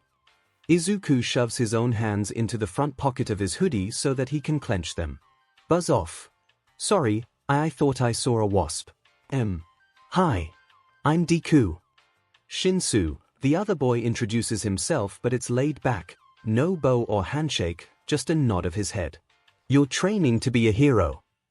Izuku asks, not sure what else is supposed to say and uncomfortable standing with bars between them. Shinsu looks past him at the cell, and Izuku doesn't know what he might be looking for. His hasn't exactly been in here long enough to leave an impression on the place. They don't even have a clock anywhere to check the time, and he hadn't risked bringing his phone on this trip. "Actually, do you know what time it is?" That at least gets Shinsu's attention. "It's just after 9. How did you know I was training to be a hero?" Izuku stares for a minute before he realizes the other boy is serious. "Because you're wearing a UA uniform and at a police station at just after 9 am talking to someone they think is working with villains. I don't think you'd be a general education student." It makes Shinsu laugh, though Izuku gets the feeling it's despite himself, and the teen seems to relax from the sort of forced easygoing pose he had, going to something a bit more natural. "Yeah, I guess you're right. You're smart. I'll just cut the CRP, if you don't mind." I mean, everything goes away. Izuku feels like he's wrapped, very suddenly, in a dozen blankets, except the blankets are slowly suffocating him. His chest feels tight, too tight, and the blankets cover his mouth and eyes, but he's cold. He's so cold and he can't move, can't breathe, and his screaming, is he screaming? He feels his mouth move, but it doesn't sound like he's screaming at all. In fact, he feels very reasonable. Everything is very reasonable, like it's perfectly fine to be dying. It's important not to fight back, because if he fights back it only ever gets worse, and he blinks as the pain crashes through everything. cutting the pressure away with a knife, but he still can't breathe, and the kitsune has his arm in her mouth, and when he yanks it out he can feel the skin tear. What the hell? He stares at 𝐭, who is looking at him in surprise, and the little blue flame spirit is laughing high and sharp and piercing, and he hasn't been able to redo the wards because they wouldn't give him a pen. That's how 𝐼𝐼𝐼 bit him, which means anything else that wants to attack can, and 𝐭 is glaring at him like he's done something wrong. How did you do that? Izuku clutches his arm to his chest, breathing. What happened? He demands, and there's power he's reaching for he never uses, he doesn't even realize he's using because he feels trapped all over again, and the guard moved. When did the guard move? He didn't see her move. One moment they'd been talking and the next she's by the door and the bars of the cell are warped. Oh god, how long was it? What did I do? What did he do to me? 𝐼𝐼𝐼 leans in and puts her forehead right against Izuku's chest, presses it there hard enough for Izuku to rock with it, and somewhere away from her 𝐭 is talking and the guard is moving and the lights are flickering and his power is everywhere, but all Izuku cares about is the absolute certainty that comes from the kitsune's words. He asked you your name. He asked why you could not say it. I stopped you before you could explain. I am sorry. I did not warn you. It has been no time at all, for humans. That is all. I swear it. I swear it. Izuku strokes her, grounding himself, and she allows it, and later, so much later, he will cry when he thinks about it, thinks about how kind it was that she let him touch her at all. But for now he looks at 𝐭 and feels validated when the team takes a step back. You have mind control, he states, mouth full of acid and regretting breakfast. You used mind control on a minor without his permission. And his Eraserhead's son. And if he's here and he did this, Eraserhead did it. Eraserhead sent him. Even after he'd come willingly and hadn't fought and had done everything they'd asked, Eraserhead had sent him. What was it they said about meeting your heroes? Do you need to sit down and breathe. I think you're having a panic attack. 𝐭 backs up again. The guard is trying to open the door, but it seems to be jammed. You need to breathe. I can't dash, and he can't breathe, even with a weight against him that is comforting and certain, and maybe they had good reason, maybe there is some exception to the rule about quirk use, maybe they meant no harm, but right now he can't think, can't care. I can't do this, he admits, voice cracking and shaking, and 𝐭 blinks at him in surprise as Deku, his such a thing useless Deku, feels the tears start, and he doesn't stop their fall because they'll just keep coming. He squeezes his bleeding arm to put pressure on the bite, and the pain is maybe grounding but also doesn't actually help how he feels right now. I can't do this. I was going to stay, I didn't want to worry anyone. 𝐭 holds out open, empty hands, consoling hands, his expression attempting something gentle, but Izuku doesn't believe it, he's seen that look before. What do you mean? Don't answer him, 𝐼𝐼𝐼 warns. That is how his power flows. Furious, Izuku reaches with a bloody hand and 𝐭 flinches, but their feet apart is behind bars and he isn't reaching for the human at all. He grabs the little blue ball of fire, unthinking, and squeezes until it shrieks. 𝐼𝐼𝐼 yelps and pulls away from him, afraid or disgusted or shocked, he doesn't know. He doesn't care. He feels cold, ice cold, but he doesn't let go even when his hand starts to blister because he can even do this properly. I came because I wanted to help, he tells 𝐭 as the door to the room opens and Eraserhead enters, hair wild and quirk engaged, but it doesn't matter, Izuku doesn't have a quirk. I wanted to help you. You still can, 𝐭 says, voice uneven. Eraserhead seems to be caught between trying to break through the cell and worrying what Izuku might do if he's pushed. Good. Deku, Eraserhead seems to realize that his quirk isn't going to help, and so he stops trying. You don't have to go back to them. You can trust us, we'll look after you. Trust you. Izuku's fingers are smoking, he needs to let go. He throws the spirit as far as he can and everyone flinches like he's throwing a bomb. Eraserhead surges to grab 𝐭 and ducks down, shielding him as the guard dives behind the desk. Izuku can't help it, he laughs. It isn't a good laugh, and he knows it and he can't stop it, even though he tries. Everyone looks confused up at him because nothing has happened, they can't see anything, they don't know anything, and they never will. He can feel the spirit fleeing, trying to put as much distance between them even though now Izuku will always know where it is. He makes his way back to the futon and manages to catch his breath as he collects his blanket and book with his other hand. By the time he turns back, the pro hero is standing at the cell doors, using his capture weapon to cut through the fused bars. Is this another logical ruse, Eraserhead?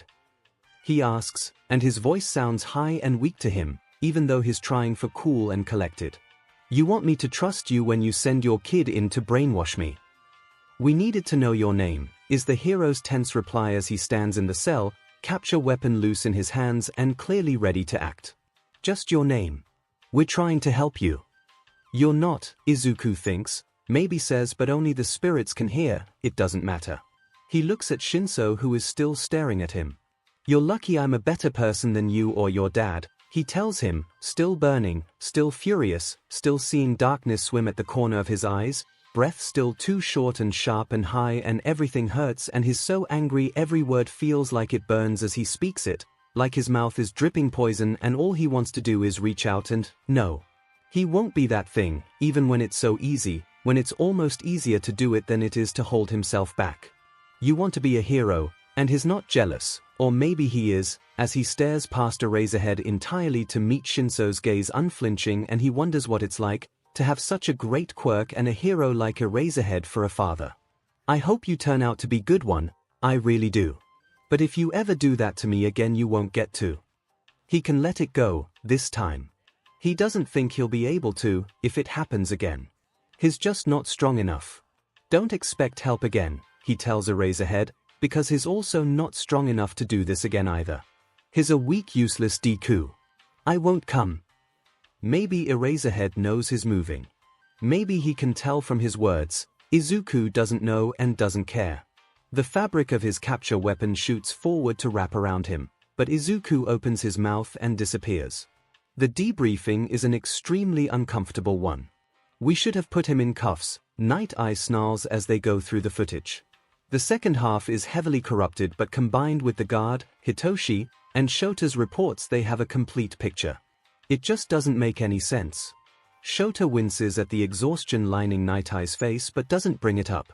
I don't think they would have made much difference if I can't erase his quirk. Quirks, Night Eye stares as the video feed once again starts to degrade and Deku's form becomes unidentifiable, while Hitoshi remains clear. At this point I think it is safe to assume he has several. Like the Nomyu? Centipeder asks. He sits across from them, the meeting room containing mostly Night Eye's staff, with Fat Gum and his interns and Shota and Hitoshi. He mentioned an institute. Play the video for everyone, Fat Gum suggests, seeming to notice how on edge his interns both look. Shota's glad he's onto it, he can't take Kirishima aside right now. Let's get everyone up to speed before we assume anything of the kid. Night Eye types a few commands into his console and the footage plays. It begins with Deku sitting quietly in the holding cell, shifting occasionally and looking at a specific section of the wall. Judging on his body language, I suspect he is speaking with someone here, Night Eye says quietly. It's faint, but you can hear him ask what as well. Shota agrees, Deku's clearly focused on something, though whether it's a hallucination of the boy's making or a telepathic projection, it's hard to say. He seemed really out of it when I came in, Hitoshi admits as the feed shows his entrance. The audio here is fine and the conversation is bland as they discuss Hitoshi's hero status and the time. Then he activates his quirk. Tell me your name. Deku. Tell me your real name. I don't have one anymore. What do you mean, you don't have one? I traded it to the crows to escape the Institute, OW. What the hell? The video footage and audio quality, originally clear, start to degrade, specifically around Deku. On the recording Hitoshi asks how did you do that but Deku doesn't answer him. Deku clutches at his arm and looks to the space beside Hitoshi and asks, oh god, how long was it? What did I do? What did he do to me? He wasn't looking at me at all, Hitoshi says, though it's obvious from the way Deku is standing, from the set in his shoulders, even if the footage looks like it's from a 300-year-old VHS tape. I've never had someone break through my quirk without help, either. What does he grab there? Sun Eater asks as the footage continues to play. I didn't see anything. None of us did. Hitoshi's hands fist on the table. There was nothing there. His hand was suddenly bloody and he grabbed a fistful of empty air, and then my quirk was gone. The room takes on a whole new level of tension as Shota watches himself arrive in the holding area. The bars on the cell had warped, somehow, along with the lock. The officer was struggling to open everything, and he remembers thinking suddenly that just because Deku had given them no reason to suspect him of violence didn't mean he was incapable of it. He remembers running in and finding Deku with BLD on his hands but no sign of injury, and he'd worried for one split second that he'd hurt Hitoshi somehow. Everyone holds their breath as Deku throws, nothing. Shota remembers that moment of terror. He'd stopped breathing, had thought of nothing but getting Hitoshi out of there. Wait, but he wasn't holding anything. You can't see it in the video, but his hand was smoking like something was burning in his grip. At the time we reacted like it was a threat. It had been automatic, an assumption of another quirk, and the throw had seemed aggressive. But nothing happened. Fat Gum is watching the footage, perplexed. Just that my quirk came back, Hitoshi admits, and none of them know what to make of that even now. I could feel the difference. And then there's the threat and the promise, and they all watch as Shota's capture weapon begins to circle around the kid and then closes on empty air, the audio turning so garbled it sounds a bit like a group of crows have nested next to the microphone for a second and a half, before silence returns. Night Eye ends the playback. Any questions? Centipede is the one to break the silence. What do you think we're dealing with here? Based on this, and the information we received this morning from Red Riot, I have a working theory. Night Eye tells the room at large. Much of this is intel that will not leave this room. It is not connected to the 𝐒𝐻𝐻𝐼 case directly, and only your current involvement is granting you access. The gaze he levels at Kirishima and Sun Eater is probably for insurance, and they nod to show they understand. What we know of the Nomu is this: they are made from the deceased, and a process is used to splice several quirks onto them until the multiplied quirk factor causes extensive mutations. The villains we captured when we rescued Bakugo do not have detailed information, but we have gleaned that much of their own understanding. It had apparently been a threat carried out against several members. Failure could lead to becoming part of All for One's experiments. Night Eye waits to make sure everyone understands and then continues. What we also know is that there were experiments done on the living. He does not flinch, but several in the room do. The result of multiple quirks would leave those who survived the process unstable. Fat Gum is frowning, hands nervously flexing against the table. And so young Deku. He knew Bakugo's location. Night Eye continues. He gave that information to Red Riot before the raid. That was what allowed them to find the correct warehouse to mount their attempted rescue. He disappeared on them at that time, after convincing them of the accuracy of his information. He was able to manipulate and restore the quirks of multiple heroes, and also was able to dampen or restrict mind blanks when he was agitated. In addition, I think it is clear that he has secondary effects when upset: the bars warping, the power fluctuations, and the manipulation of recorded data. Shota hates this, but it's the best theory they have. He has far too much information about us, which could be a quirk or outside help.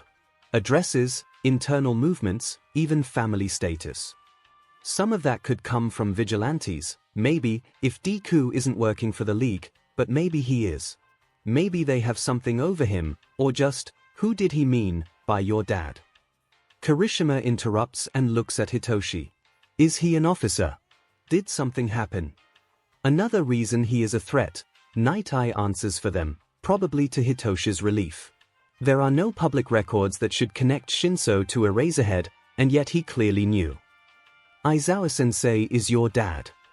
You're lucky this room is soundproof, Hitoshi says flatly. I'm adopted. Can we maybe talk about that later? Kirishima seems to realize the situation and quiets down. Right. Sorry. So he knew something no one knows. It's a very well-guarded secret, Night Eye continues, and Diamond right, it's well-guarded. They'd taken Hitoshi on 3 years ago and it had been worth every minute of stress and sleepless nights. There was no way in hell was he letting his and Hisashi's work put his kid at risk. I think the major clue, however, is his reaction to Mind Blank's quirk. 𝐶 is the one to nod and lean forward. His expression isn't exactly readable with mandibles, but his voice is grave. He asked, "What did he make me do?" That isn't what a normal person would say after that experience. He's been mind-controlled before. There's something in Hitoshi's voice that worries Shota, a conversation they need to have later. It isn't Hitoshi's fault, he was the one who made the call and brought him in. I believe the evidence points to this. Records suggest that All for One has taken multiple quirks that allow him to manipulate memories and emotions. He may have been under his control at one time, or potentially someone else's. I made the wrong call, Shota tells the room. I take responsibility for that. He panicked because I asked Hitoshi to speak to him. I believed that leveraging his real name would be useful in understanding what was going on, despite our suspicions of his background.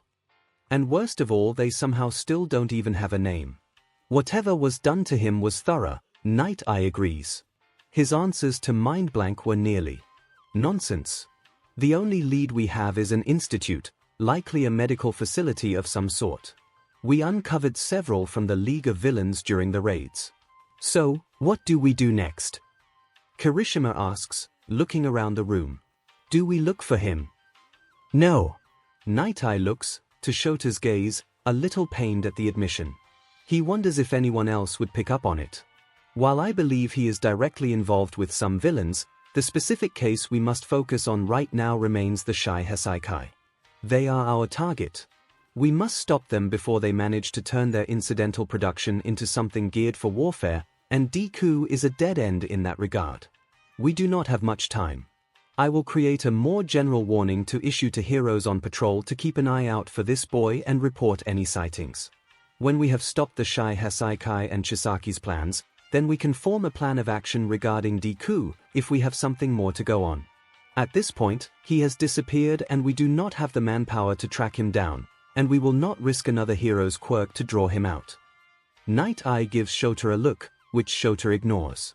It was, at the time, worthwhile. He has stated he will not assist us further. We must assume that will be the case and act accordingly. Be cautious when patrolling. Ensure that your costumes have been upgraded to include the new support armor. Do not be caught in a firefight alone. We'll discuss what our next steps are this evening when the other teams come back in from patrol. Anything else? The meeting disbands after that. Hitoshi has a quiet conversation with Kirishima and Sun Eater that Shota does not listen in on, just waits, and soon enough his son then makes his way back to Shota's side as the room empties out. Sorry. What are you apologizing for? Hitoshi has grown so much in the last year alone, but that doesn't mean he doesn't suffer when he thinks he's somehow failed. Not stopping him. Letting him break out of my quirk. Hitoshi seems to hear his own words and scratches the back of his neck. Okay, maybe I'm just feeling sorry for myself. You are, Shota retorts, but he sets a hand on his son's shoulder. You're allowed to, just don't mope about it. He got away from all of us, and there's too much we didn't know and couldn't predict about him. You did everything right. Did I? He asks, looking up at Shota, gaze hard. I used my quirk on a kid who'd probably been tortured and mind-fed before and made him panic. I'm the reason he ran away. I'm the one who asked you to, Shota says back, and the two of them end up in a bit of a staring match. Shota blinks first. It was a bad call. I don't want to use my power to abuse people. Hitoshi looks away. This felt like abuse. I know, and I'm sorry. Deku's words echo in Shota's head. I won't ask you to do that again. I mean, you're going to have to. Hitoshi's laugh is almost painful to hear, making him younger and reminding Shota of the boy they'd found muzzled and hurt years ago. That's the point, isn't it? That I'll be a hero who can make the villains talk. Hitoshi shakes his head and straightens his spine, seeming to find himself once more. I think we need to make sure they are villains, before I do that. When there is a next time. Because at the end of the day, they both know. Deku hadn't done anything explicitly wrong, and maybe he'd needed help, and they just made it a lot harder for him to ask for help or trust when it was offered. The meeting room is empty, so Shota doesn't mind wrapping Hitoshi in a hug. For one thing, Hitoshi won't pull away if there's no one to see him do so. We'll figure this out, Shota promises, so Diamond proud. I know, Hitoshi says into his chest. But. Did you ever? I mean, has anyone considered he might be telling the truth? Hitoshi asks, looking up at Shota in the circle of his arms. That quirks are actually magical spirits that only he can see and talk to. Right? Hitoshi buries his face against Shota's chest. Never mind. They have to leave it at that. The 𝐒𝐻𝐻 Saikai case is too important to be distracted by one lone kid, Shota knows. It eats at him, but he has to focus. You get distracted in this line of work and you get hurt, or worse, someone gets hurt because of you. You have to do the job in front of you, and then you worry about the next one. You have to be able to compartmentalize, especially as an underground hero. So, he focuses. But Hisashi finds him, night after night, staring at the footage of Deku in that holding cell, watching him hold something invisible, watching him rock back from being struck by a weight, watching him flinch back from whatever had broken him from Hitoshi's quirk, and he has to wonder, was there someone else in the cell the whole time? What are they missing? Izuku finds himself on the bank of the Takua, one of the many rivers that ebb and flow in the other place, and for a moment he wonders what would happen if he just threw himself in and let it carry him away. He could drown here, he knows that, but if he floated along, where would he arrive? America? England? Somewhere else entirely? Maybe he should try to work on his English. Maybe he needed to leave Japan entirely. The tears come back, hot and heavy, and God's is a monster. Izuku can't even deny it when he stares at his hand. He'd reached and he'd taken and he'd forced and he'd been so angry and so scared and he'd done to Shinso's spirit what had been done to himself. He was just as bad, he was a villain, a monster, everything they always knew he'd be. It's a struggle to get out of his hoodie, his right arm is still bleeding sluggishly from the kitsune's teeth, and his left hand is a burned wreck from the fire of the blue flame 𝐔𝐬𝐽. His mind helpfully supplies, he'd not taken the spirit's whole name but it had been a near thing. He crouches on the stony bank and submerges both wounds and it burns all the more, but he deserves that, deserves the pain, deserves everything they say about him because he'd broken his own promise. He very nearly does fall in, after, he isn't sure if he just wasn't paying attention or if it was a subconscious attempt to give up, but teeth grab the back of his shirt and drag him up to the pastel blue-green grass and dump him on his but to stare up at the unnatural sky and oversized trees and Tamamane staring down at him. I cannot swim, she informs him flatly. Do not attempt that again. You shouldn't be here, he tells her, feeling stupid and dazed, hiccuping from his tears. You shouldn't be near me. This is my home, she tells him, seemingly unbothered by his outburst and how he'd attacked 𝐻. If anyone should not be here, it is you. And doesn't he know that all too well?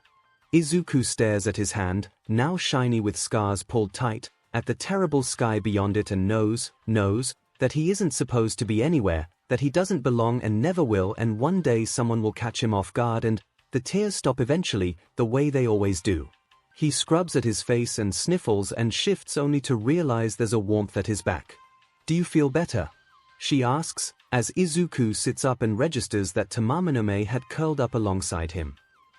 Yes, he has to admit, has to speak his truths, now. Thank you.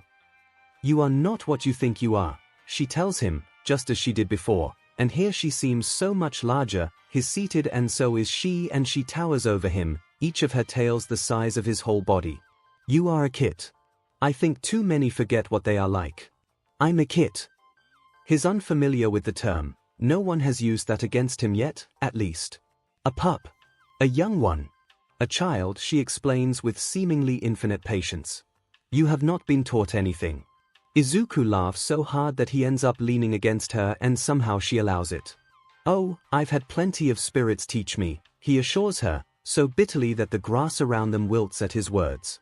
Every single one of them had me pay them for it, too. They taught you what they wanted you to know.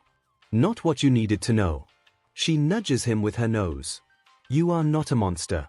He wants to believe her, but he can't, not after today. He pulls away from her warmth, afraid of the false kindness and what it will end up costing him this time. How the hell can you say that? She'd been there, she'd seen what he did, felt what he did, and she must know what he'd done and knew what he could do. You were scared, she says simply. Instinct is something we all must learn to control. It's not an excuse. Izuku makes himself get up, get away from the comfort she represents because she's a Razorhead spirit and she'd never made an agreement, there was no contract, and he can't afford to lose anything else. It's never an excuse to hurt someone. He collects his dirty hoodie, his blanket and his book and clutches them to his chest. Thank you for staying with me, he finally settles on, because he has no reason to be rude. I'm going now. I could teach you. No. Not now, at least, and probably not ever. All he wants is to go home and put up his wards and ignore every spirit who bothers him for the next week at a minimum. Go back to your human. He has a case to solve.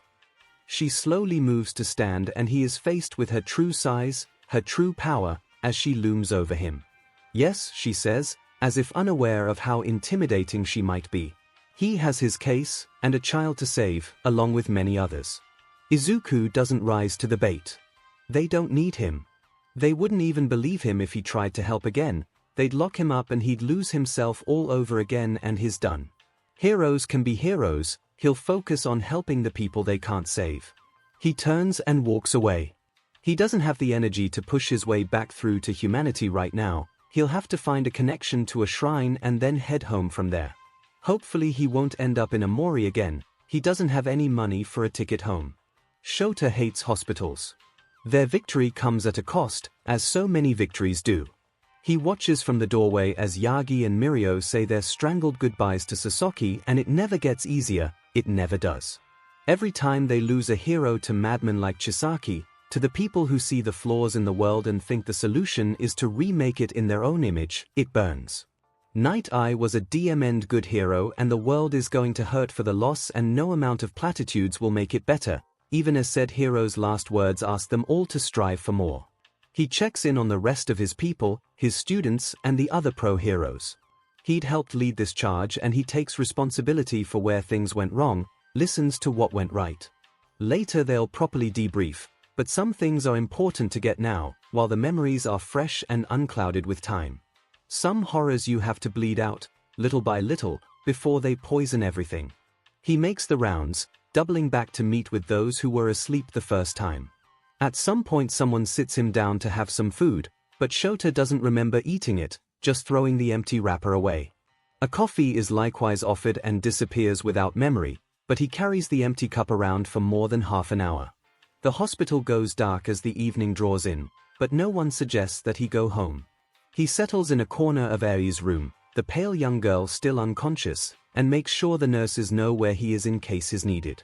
Hisashi assures him that he understands and promises to keep an eye on Hitoshi and the cats, and Shota closes his eyes and does not expect that he will actually manage to sleep.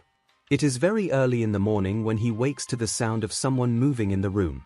He thinks it must be a nurse, at first, but his eyes focus to see Mirio standing at the foot of Aries' bed, bandaged and bruised and looking defeated in the quiet hours.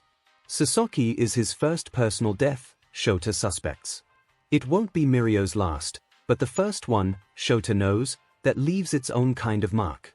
This is the sort of thing he'd usually leave to Inui, but the man's not. Here and Shota has a duty to his students, even the third years. So he shifts, making sure the uncomfortable plastic chair he's curled in creaks, so that Mirio doesn't startle and irritate his injuries. You're supposed to be in your room. He might be a teacher, but he doesn't coddle his students. Mirio wouldn't want to be coddled, besides, Mirio has a complex about appearing to be at his best no matter what state he's in, which Shota has opinions about. Sensei, Mirio smiles, the same way that Yagi does, brilliant and empty. I'm sorry, did I wake you? No. He gets to his feet and stretches, coming to stand at the foot of Aries' bed, not exactly beside Mirio but next to him nonetheless. Why are you up? I couldn't sleep, thought I'd take a bit of a walk and see how Aries doing. Walking on your injuries, I recall you being expressly told not to aggravate. Shota sighs. She's going to be all right. Mirio nods and keeps staring at the slow rise and fall of her tiny chest. Her heart monitor and the oxygen are the only sounds in the room, though they simply combine with the entire makeup of the hospital at large. Shota waits. Sir was, Mirio starts, stops, bites his lip. I keep seeing the fight over and over in my head. If I'd let go of her, I could have saved Sir. And this really is a conversation he'd rather leave to someone else, because Shota knows he's not exactly the gentlest touch.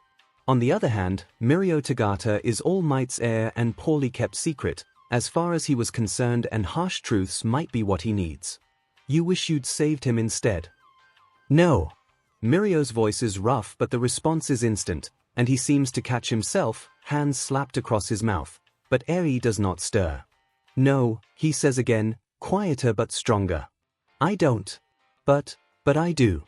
I keep thinking I should have found some way to do both, or if I'd put her down, I could have come back. I could have saved him. I should have saved him. You should be dead. Shota watches Mirio turn to stare at him, eyes large in his pallid face, a look of confused betrayal, and yeah, this is why he isn't the one to give these speeches. Sensei. Shota shrugs. From Chisaki's point of view, we both should be dead. That's the problem with should, it doesn't do you any favors. Should doesn't mean anything, unless you have something that you can actually do. Should is the excuse. Would, can, will. Those are what are more important. Mirio stares at him still, and Shota meets his gaze evenly. The fight with Chisaki. Is there one thing you think you could have done better, now that you look back at it? Realistically. Mirio does him the service of actually thinking about it. I can't think of a way to save Sir without risking Eri. Shota hums. So are you saying you should have risked her? When she was specifically your mission? No. Mirio reaches and holds onto the railing at the foot of Eri's bed. He could dent the metal, Shota thinks, but the grip is careful. Mirio has always been so careful. Suggesting then that Night Eye should have backed off. Should have done anything but fight with everything he had. No. Should is for when you chose to do something selfish or stupid. You should have listened to your teachers, you should have woken up earlier, you should have remembered a DM umbrella. Should isn't for hero fights, unless you think you fed up. Shota doesn't temper his words. You did what you needed to do, what you were trained to do, what you had to do, and you saved a little girl from a SDST. Should is for guilt, and guilt isn't going to get you anywhere. Then why do I feel like this? Mirio bends over the railing and Shota can hear his voice crack. Why? Because you're human. Shota thinks about being Mirio's age, thinks about someone else's endless energy and optimism and how easily it had been taken from them. He remembers how that felt, because sometimes he still feels it. You're human, and being a hero doesn't trump that.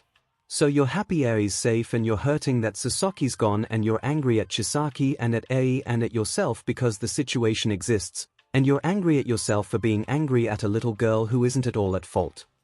Mirio's shock is palpable. Shota doesn't stop. Despite what you've been told, heroes aren't flawless bastions of self-sacrifice. No one is expecting you to just get over this, except, perhaps, you. We have all lost someone or something precious, and if you look at the numbers, the chances of a hero dying to protect a civilian are high, because civilians are stupid and easily panicked, and when a 10-ton monster or a toxic gas cloud or a maniac with bombs for hair shows up intent on chaos, civilians don't think.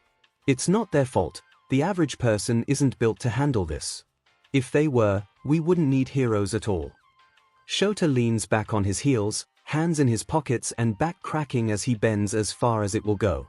I'm sure they gave you the line that a hero is someone who moves without even thinking. Someone who goes in and does the job when the rest of the world stays still. And that's all right for someone like All Might to say, but it's only half the truth. Mirio waits for him to straighten before he asks, quietly, then what's the other half? The other half is to keep doing it, Shota tells him, wants to paint it across the walls of UA, but all he can do is teach around the realities his students face, because this is something they can't really grasp until they face it themselves. It's to deal with the stupid and the inane and the entitled and remember they deserve to be saved too. It's to get up in the morning after breaking your arms because a businessman was more worried about saving his briefcase than his life in a fight, and that was the call you had to make to get him out of there, and to do it all over again. It's to keep moving even when everything you do isn't enough. Shota's hands are fists in his pockets, but Mirio can't see it. It's to know that even if young Eri weren't going to be okay, that Night Eye's death isn't something you can quantify as worth it or worthless. Death doesn't work like that. There's no worthy sacrifice, there's just sacrifice. Shota nods at the bed, at the girl, at the oxygen mask and heart monitor, and at so very many bandages and scars. And there's no world out there where Mirai Sasaki doesn't do everything he can to save her, no matter what it costs him. Because the man was a hero. Mirio is crying in full force now, tears running down his face and shoulders high. He taught me, he made me who I am. Shota doesn't say no, you made you who you are, he just helped you find your way. He says, and you made him proud. It's the truth and what Mirio needs to hear, especially now, especially because you also gave him back Yagi. Those two would have never reconciled, without you pushing for it. Don't think that means nothing. Mirio shakes his head. It was always so obvious how much Sir missed him. And when All Might he cuts himself off, probably because he doesn't want to tell. Shota doesn't bother saying he knows. After all, how can I go on now? Mirio asks, and the heartbreak in his voice makes Shota ache in turn. How can I be a hero when I didn't say it was easy. It's like this whenever a student gets hurt, even if Mirio's case is a bit more than most. It's never easy. That's the point. That's the second half. Shota nods at the bed once more. There's a girl who's going to need someone to be her hero, he points out. You know we had to pry her hands from you even when she was unconscious. Mirio looks to A, and to his own hands. How can I? Because a little girl who's been badly abused really needs a kid who can punch things hard or lose his breaths at inopportune times, Shota deadpans. It's worth it for the way that Mirio laughs, watery as it is. You know we'll be working on restoring your quirk. Eri here might have answers for us, and now that the Shy Hasaikai dealt with, we can spend some time trying to track down Deku. Shota doesn't know if he's glad or disappointed that they hadn't found the kid in the raid. The vigilante who helped Tamaki. Mirio shakes his head. But overhaul, he said these ones were permanent. He said a lot of things. Shota shrugs again. The point is, the world isn't over, you're still here, and there's a little girl who's going to think that everything that's happened is her fault, because, unfortunately, it is. Even though she's not to blame, she's the reason. Shota has also seen just what kind of damage that can do to a child, and God's only knows what she's experienced until now. We're going to have experts in to talk to her. I'm not laying this all on you, you're still a student. But I'm going to tell you, Mirio, she's going to need to see that people don't blame her for what Chisaki did to her, not just hear it. A familiar face will help with that. Mirio wipes at his face with his bandaged arm, and he looks better now, Shota thinks, more solid on his feet. Sir said that sometimes saving someone doesn't stop when you pull them from the building. That's why I have to keep smiling. Save everyone with a smile, and that's All Might's thing, and Sir Night Eye's thing, and maybe it'll be Lemillion's thing, maybe. I think there's value in smiling for others who need it, he says, and knows that Mirio knows his thoughts about All Might's smile. I think they forgot to teach you something else, though. What's that? You're allowed to cry too. Don't be the hero who never gets hurt. Who never hurts.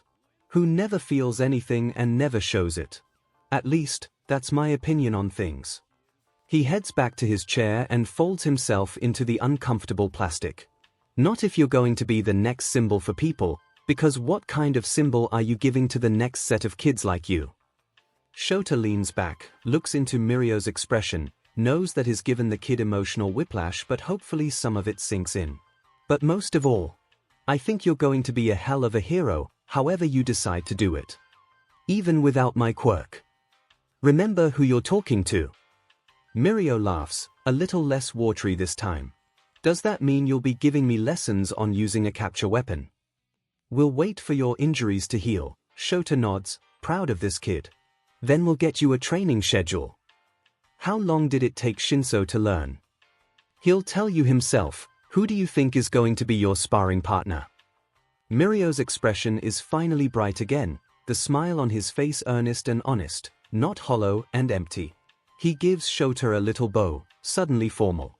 Thank you, sensei. Go to bed, Mirio. Shota never feels comfortable with thanks. He doesn't need thanks to do his job, that's why he's underground. That's why he's a teacher. Or have the nurse bring in a cot. Sensei. The big-eyed look somehow never ended up forced when it was on Mirio's face. You'll make your injuries worse sleeping on one of these chairs, he tells him, already yawning and closing his eyes, even if it's mostly for show. So if you're going to keep watch, at least do it properly. He pretends to sleep, which keeps Mirio from thanking him again, but he watches through his eyelashes as another bed is wheeled in. Apparently Mirio rates something better than a cot, and he hears when Mirio settles under the covers, and when his breathing evens out into something deep and steady. Only then does Shota pull out his phone. It's late, or early, but that doesn't mean much to the underground and the vigilantes and the people who sometimes fall in between.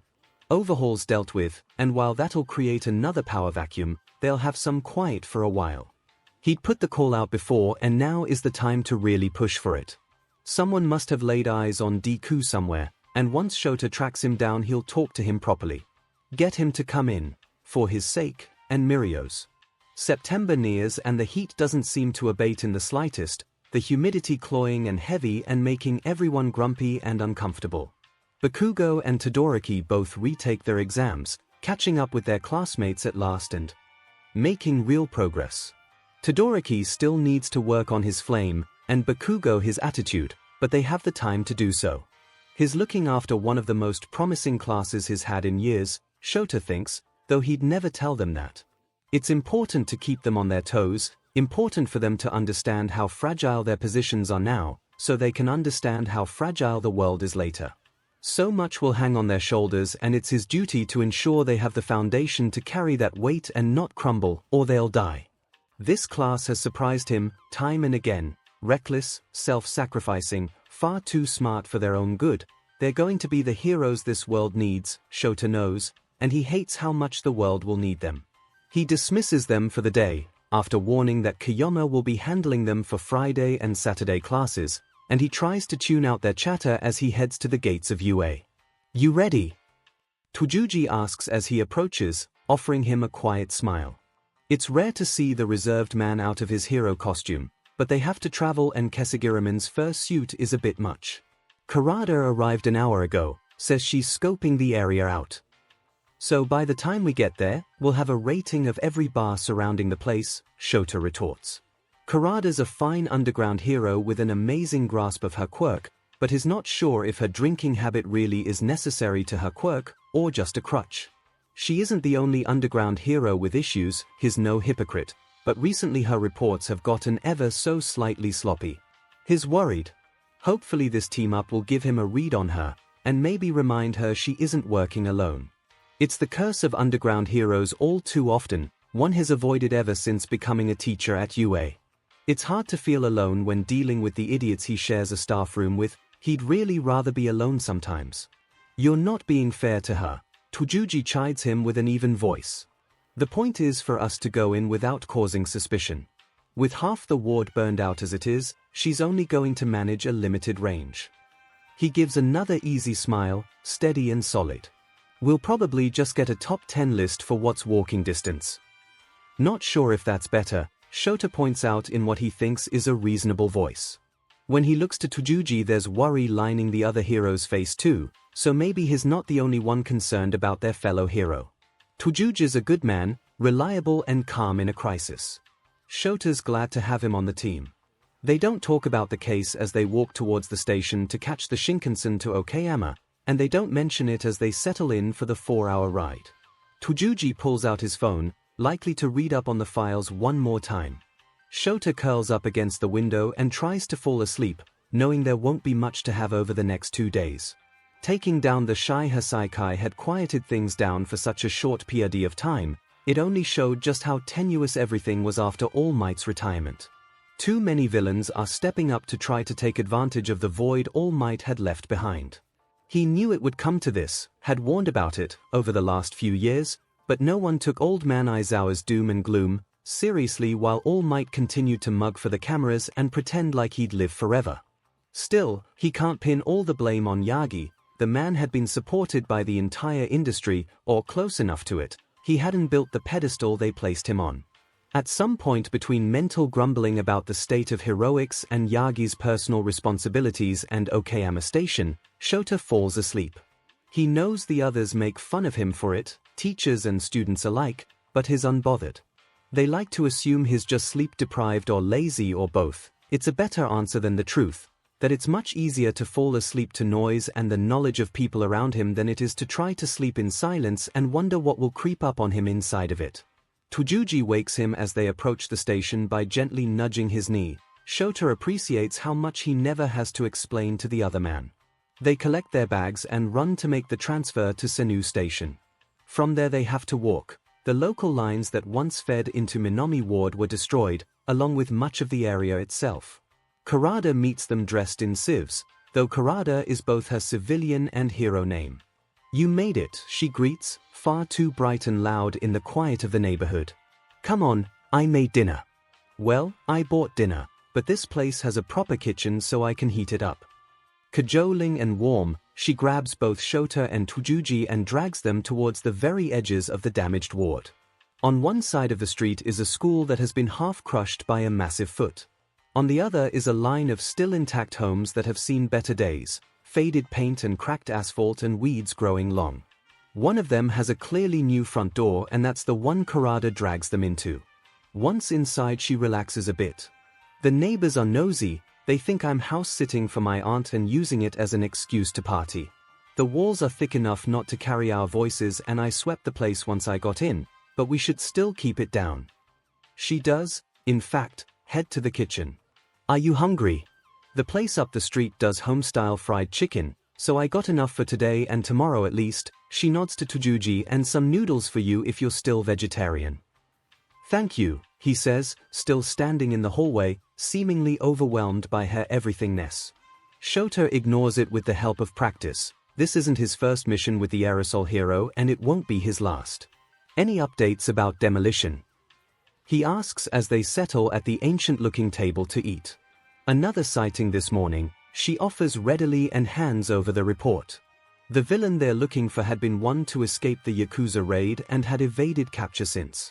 Shota doesn't want to admit he's personally invested in the man. But demolition had buried 5 heroes to get away, and it had taken an emergency crew to get them out, battered and half suffocated. He wanted the man contained in Tartarus as soon as possible. And now he was hiding here, Minami Ward, site of one of the greatest quirk accidents in recent years, still too unstable to repair and quickly going to the weeds. It's not a large space in the grand scheme of things, and not completely abandoned, but nearly 15 square kilometers of ruined buildings and abandoned farmland gives a man with the ability to manipulate concrete and steel and make it explosive both plenty of places to hide and ample ammunition. Kurada pulls out a map and spreads it across the table. "I've done some basic scouting," she explains as she points out what areas and buildings suffered the worst, and where the plants make passage nearly impossible. "If we start here," she points to the northern edge of the ward, along the Sasagase River, "we can move through the industrial area first. He's been sighted here," she notes with a mark, "here and here, as well as at these 2 bars. Her impish expression shifts to something sour. "I took a look at both and there's no accounting for taste." Shota looks at the map and wonders at the timeline they have. He may need Kiyoma to cover his class for another day or 2 if this is all they have to go on. "Let's start there," he agrees, trusting Kurada's judgment. "Tsuji can take buildings from the bottom up, and I'll work top down." They plan, as best they can, because no plan ever really survives meeting the enemy, and then don their hero costumes and get to work. Shota doesn't let himself get distracted on the field, which means he isn't thinking about Deku at all, which means that when he stumbles on the boy, almost literally, asleep in a tidy corner of the otherwise dilapidated office building, he nearly doesn't believe it. Unfortunately, Deku seems to believe in him because he wakes with a jolt, then screams in abject horror, and a moment later Shota is too late to stop him from jumping out the window. There's no glass to stop him, but it's still a 2-story drop onto a metalworking plant that is nothing but rusted metal, and Deku had jumped. Shota follows before he even realizes his feet are moving, capture weapon anchored to give him a safer route down. "Erase ahead. Report." Ksugiramon's voice cuts through the radio. "Found someone, not our target but another case. he explains tersely, searching in the pre-dawn light to see where the problem child had gone. This area is more densely built than the others, but he hears the rattle of scrap metal and focuses in on it. He's moving west. Engage carefully, he's a miner. I want to try to talk to him, he can teleport if he gets spooked. But Deku hasn't yet, Shota notices, and he hadn't when they'd taken him into the station, not until he'd felt threatened and overwhelmed. Shota doesn't know if it just takes too much energy, or if he needs an accomplice, or if what Deku had said was true, he'd wanted to help. Now he needs to try to make things right. DMN, he's quick. Kurada exclaims. He went to the blue building with the caved-in roof, climbed up the debris and through the second-floor window. Do you want me to follow? No, keep an eye on the exits. 𝐂𝐸𝐵, you too, I don't want any other surprises to show up, but he's just a kid. I'll go in, he's not a threat. At least, that's what Shota tells himself. He doesn't want to believe Deku is a threat. He could be, when threatened, but Shota isn't going to threaten him, he just needs to talk him down. And apologize. He at least has a lot of experience talking down hyperactive teenagers, at this point. Apologies are less familiar. The ground entrances are all boarded up, but true to Kurada's words there's basically a ramp of debris leading to the second floor, and a window broken open waiting to be taken advantage of. Shota climbs in carefully, keeping his motions slow and his capture weapon around his neck, not in his hands. Deku he calls once inside and his eyes adjust to the very low light. He takes out a flashlight so he doesn't break his neck tripping over abandoned desks and toppled filing cabinets. I just want to talk.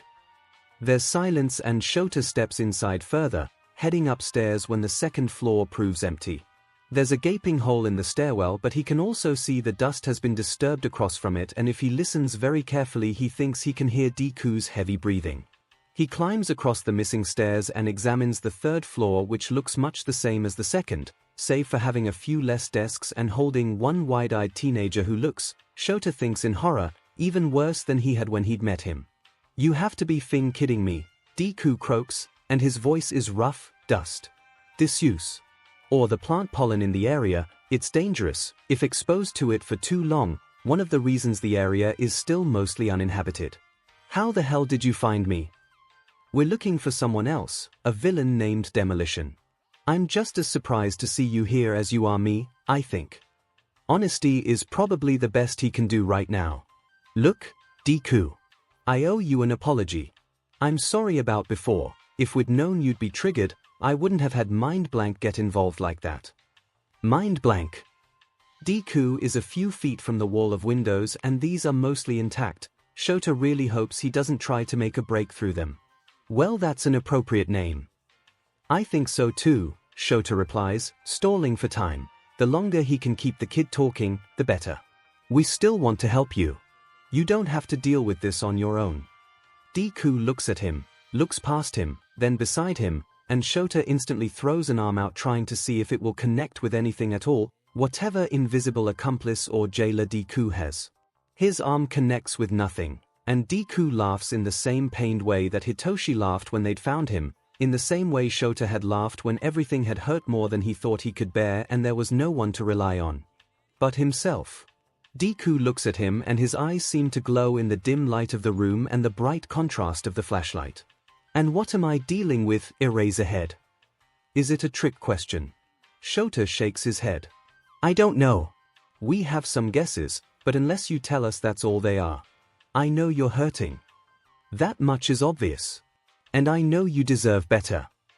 And that's easy, because every teenager thinks they either are horribly underserved and deserve so much more, or that they are the worst examples of humankind and deserve nothing at all, and that statement covers both. Shota doesn't know what to do with the disappointment in Deku's face, doesn't know how to translate that into meaning when the kid shakes his head sadly and looks like an ancient old man as he hugs his arms to his chest and sags. I told you once, he says, exhaustion coloring every word in a way that makes Shota ache. I can't do it again.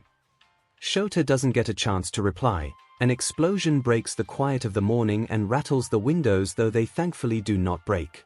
His comm flares to life a moment later. He's here. Kurada's voice is panicked. He just came up through the Her voice is cut off by a scream and Shota can hear 𝐂𝐻𝐻𝐿's quirk as it cuts through something, probably scrap. F is torn for a moment. D, you need to get down and away from here, this man is dangerous. But don't leave, please. He can't keep the kid, if he tries to hold him, it's too likely he'll disappear, and if he stays he's putting his teammates at a severe disadvantage. They need him to cancel Demolition's quirk. He can't wait any longer. Kurada is calling for help as another explosion goes off too close and Shota heads for one of the windows, calling out for Kurada and 𝐂𝐻𝐻𝐿 to stay out of the way as he tosses a chair through first before anchoring his capture weapon. Get down and away from here, he tells Deku once more. I'll find you after. He hopes like hell that Deku will take it as a promise, not a threat, and then goes to join his team. You could have warned me. Izuku snaps at Tamaminame as he hurries to get outside and away from a wall of glass. I nearly cessed myself. I didn't realize you were here, Kit, she tells him, sounding defensive. You had wards to hide yourself. Do you have any idea how long it took to make those? He demands as he slides down the garbage ramp. There's already a fire at the scrapyard and the metal plant is missing a lot more of its structure than it had been when Deku had run past a few minutes prior. Everything is chaos. The villain's quirk makes the ground shake so much it feels like a constant earthquake and Deku's ears are already ringing.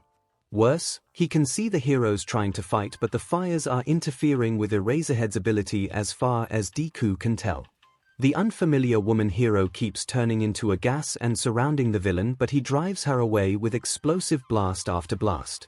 There's a third hero who Izuku recognizes a moment later as 𝐂𝐻𝐻𝐿 who gets in a lucky shot, but all it does is enrage the villain more. Izuku keeps back but can't help but watch. When he'd been a kid he'd run towards hero fights, not away, and he knows now how stupid that had been, how dangerous, but he was obsessed at having the chance to see them at work, to see their spirits and how their powers translated into quirks, to understand what it meant to be a hero. Now he's faced with seeing 3 pro heroes, 2 certified underground ones at that, facing off against a villain with an explosively powerful quirk. The villain's spirit is a mid-sized boar with overly large tusks and BLD red eyes, and Izuku can't quite connect the heroes and spirits moving around at first glance. Tamaminame is standing with him, not Eraserhead, and there's a small pixie creature flying around at high speeds his eyes can only barely register and a very large stag hanging back and watching the proceedings with a calm gaze. Eraserhead uses his quirk to pause the villain's explosions and 𝐂𝐻𝐻𝐿 takes aim and moves so quickly there's a clap of thunder behind him, but somehow Demolition predicted it. He's out of range and while he might not be able to cause explosions he's still immensely strong. Izuku realizes. He picks up an entire car door and uses it as a shield as he charges at Eraserhead. Izuku doesn't get to see what transpires next, because 2 things happen. 1, he realizes they have an audience. More spirits, from various people in Minami Ward have arrived, probably to see what all the commotion is about. The other is the boar is charging him. He might have wards set against direct harm, but a spirit can still send him flying into a wall if it has enough power in its push. Izuku hits the metal siding of a shed so hard that it dents under his frame. Deku! Eraserhead calls, and there's an explosion instantly after and no, he can't do this. If he distracts the heroes they'll get hurt and they need to focus on the villain. He has to get up and get away before they worry about him, get away before they try to help again. You must move, Tamaminame says with urgency as Izuku staggers upright. And you will leave the kit alone. He has to assume that's directed at the boar spirit. It screams in anger and Izuku can hardly believe it because no spirit has ever fought for him willingly. He blinks his eyes to try to focus and there's a hand helping him up. Easy there, Tiger, says the woman. She's tall and dark-skinned with her hair done up in a big ball on top of her head. My name's Kurada. We need to get you clear of here. He gets up with her help, his back aching and neck sore. I'm okay, he tries to assure her. You need to help them. What kind of hero would I be if I let a cute kid like you get hurt? She asks as she gets her arms under him and he's being carried and she sounds so sure. It's such a heroic thing to say as there's explosions going on around them and he should say no, he should help, but he'll only get in the way, so he wraps his arms around her so she can carry him. Easier and they move to get out of range. They only get a few feet before Tamaminame shouts, "Look out." And they both go down in a tumble of arms and legs, and there's fire all around them now. Izuku can't hear anything. His ears are ringing from the explosion that rocked the ground, and he can barely see or breathe, and if he can't, the heroes can't. He has to do something. Kurada is coughing beside him and tugging, but he plants his feet and does not move.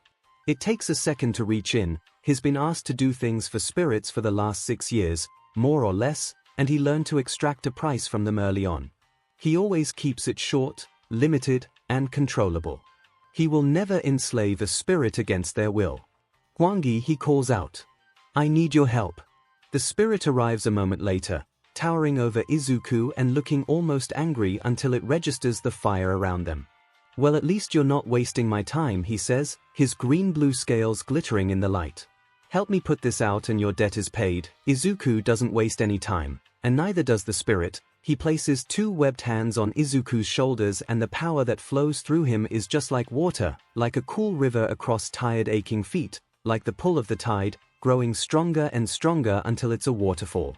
The fires smolder around them in quick order, and Kurada looks at him in appreciation. That was some quick thinking, kid, she tells him as there's a lull in the battle. But now we have to go. Demolition screams in rage, and the resulting explosion blows the building behind him up and back. So much for taking him in quietly, Kurada mutters under her breath. Kiddo, I need you to go. She points. This guy's no player. Now scram. Izuku nods, but he's not looking at her. He's looking at Eraserhead fighting Demolition, moving so quick with his capture weapon wrapped around the villain's arm. But it doesn't seem to slow him, and he uses Eraserhead's momentum to fling him back and then charges after him, and Izuku sees the moment Eraserhead hits the wall of scrap metal. He sees the spray of BLD as the rebuy goes through his chest, above his heart and below his shoulder. He's already moving, his feet jumping into action before his head can even think, as the swordsman hero charges and knocks Demolition back. He can feel when Eraserhead blinks, because the boar's spirit howls and so does Demolition, and he blasts 𝐂𝐸𝐵 back, and then grins monstrously as he simply puts his hands on the rebuy jutting out of Eraserhead's chest and charges it. Izuku moves. He doesn't think, not really, though he'd have done it even if he had been thinking. He runs, and while he's running he pulls. There is the sound of crows.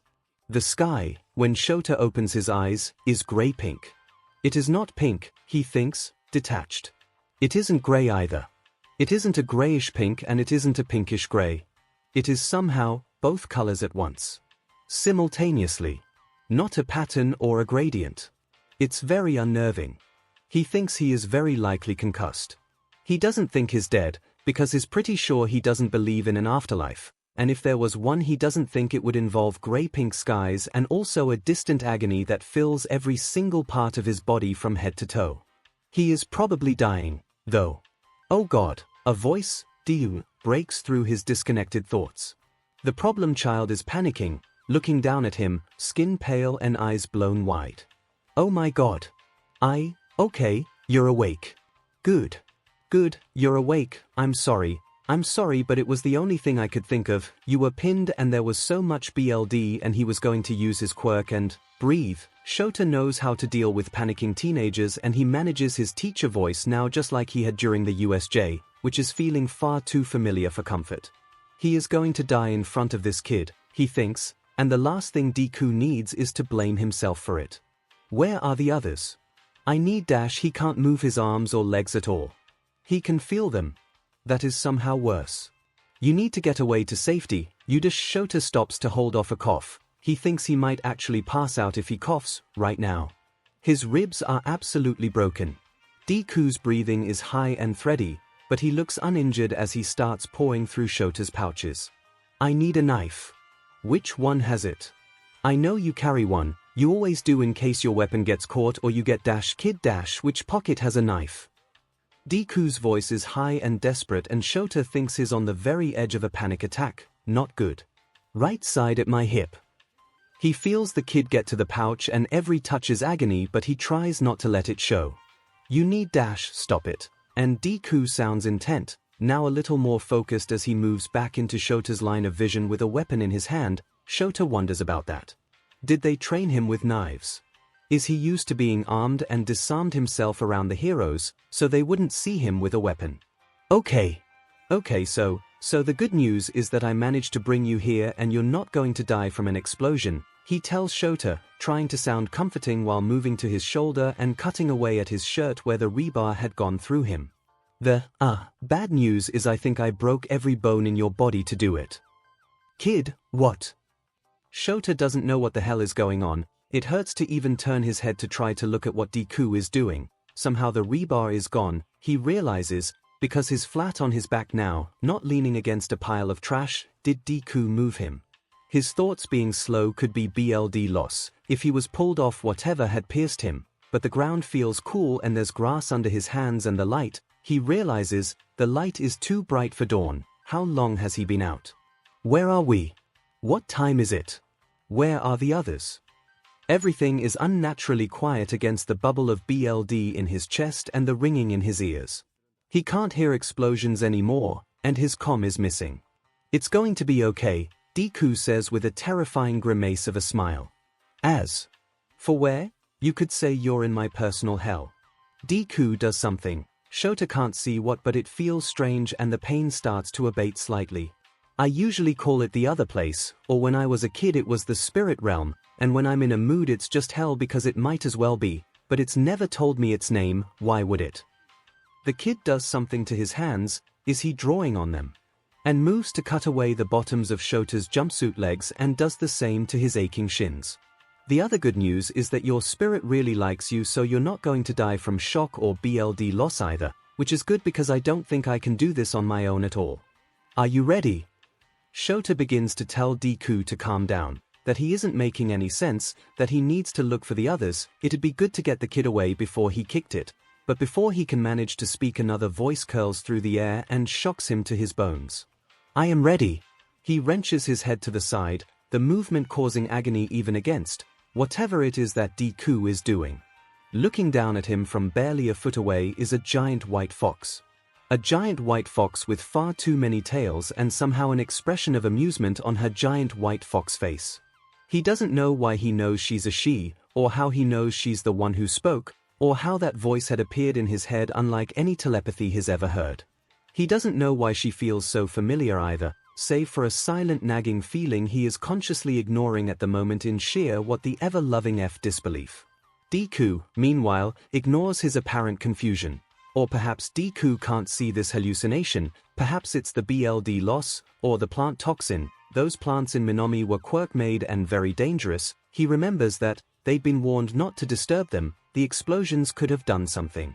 Shota tries to think, tries to focus, tries to speak as Deku puts his hands on Shota's shoulders. Bloody hands, Shota thinks, bloody fingers, and then Deku glows.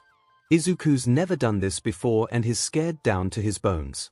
He'd been so stupid to bring Eraserhead through, but there'd been no other choice. He'd reached out because if Eraserhead died in front of him, it'd be his fault when he could have done something earlier. And now, calm down. Tamaminome's voice soothes him while he channels her power.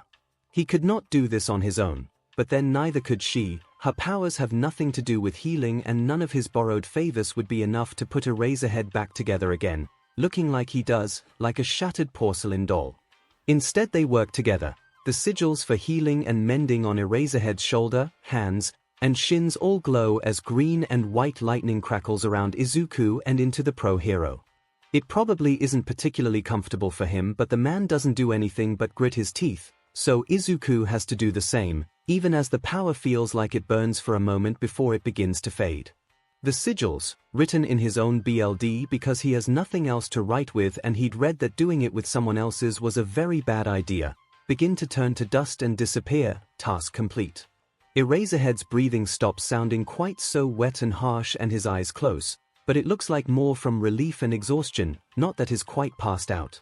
Izuku sits back on his heels and looks to Tamaminome with gratitude, watches as her own glow begins to fade and Izuku realizes with growing horror, one of her tails is bright white, entirely light.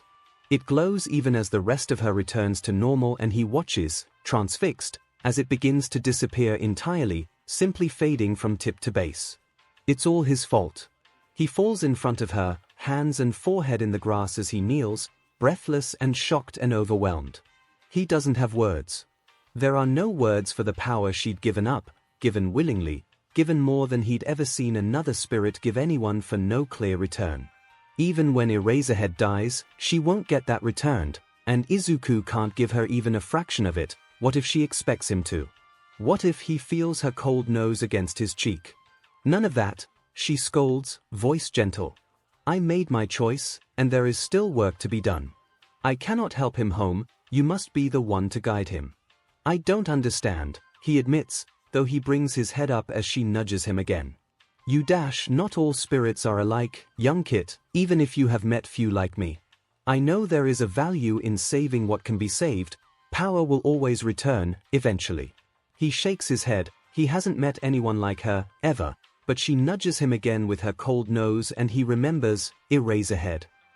The man is trying, and failing, to sit up under his own power. Izuku hurries to his side and helps him, while the kitsune settles behind the man, supporting his back. Don't rush it, Izuku warns him as Eraserhead groans. You were really hurt, it's going to take a minute. Good, he says, sounding better already, and he fixes Izuku with an attempt at a narrowed glare. Then we can take that time for you to explain to me what the hell is going on. Oh.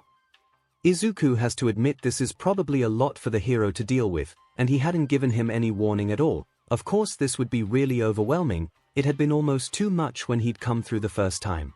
He feels his cheeks heat up, but tries not to flail because he needs to tell Eraserhead everything important, everything he needs to know. He's dreamed about this happening for years, being able to show someone, being able to tell someone, and now that it's happened, he'd never really been quite prepared for this.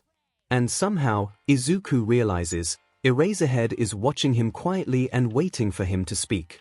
He takes a breath and tries to think in terms of priorities. Okay. What did he have to learn the hard way? This isn't home. That's obvious, but good to reaffirm. This is where magic lives and almost everything here has some magic. Or power, and that means there are rules, really important rules, that if you don't follow things worse than death will happen and I don't know if I'll be able to save you from them. Right. He doesn't let the hero interrupt, just presses on, feeling vaguely like he's running downhill. Rule 1. Your name is Eraserhead. Never tell anyone anything else, no matter what they say or ask or offer you. Just Eraserhead. Don't touch anything, or take anything, or talk to anyone unless I say you can. Tamamne clears her throat, or your spirit does, she's okay, but no one else is. Don't make any promises, don't agree to anything, don't take anything you're offered unless one of us says it's okay. He has to take a breath. Somehow, Eraserhead doesn't interrupt him and Izuku takes that as a tiny blessing to continue. Rule 2, stay with me. This place can change around you if you're not careful or if you step wrong, and if I lose you I may not be able to get back to you in time. You're going to have to let me guide you to get home, but I promise I will. And, Rule 3, you can't lie here. Izuku swallows around the very sharp lump in his throat. I can't lie here. No one can lie, which doesn't mean they can't trick you, but if you need to test that out you should get it over and done with now, because I need you to understand that I'm telling the truth, even if it seems crazy and impossible, and I need you to not try to lie to me because I really don't think I'm going to be able to handle it right now. Okay. He's had time to think about what happened and he can accept it, but if the hero tries to do anything here and now, Izuku just doesn't know. In the following silence, Eraserhead blinks, his flat expression just that. Izuku can't tell if he doesn't believe him, or if he still thinks he's crazy despite everything, or if maybe being brought here and getting banged up and then getting healed has just fried the hero's brain a bit. Hopefully not the last one.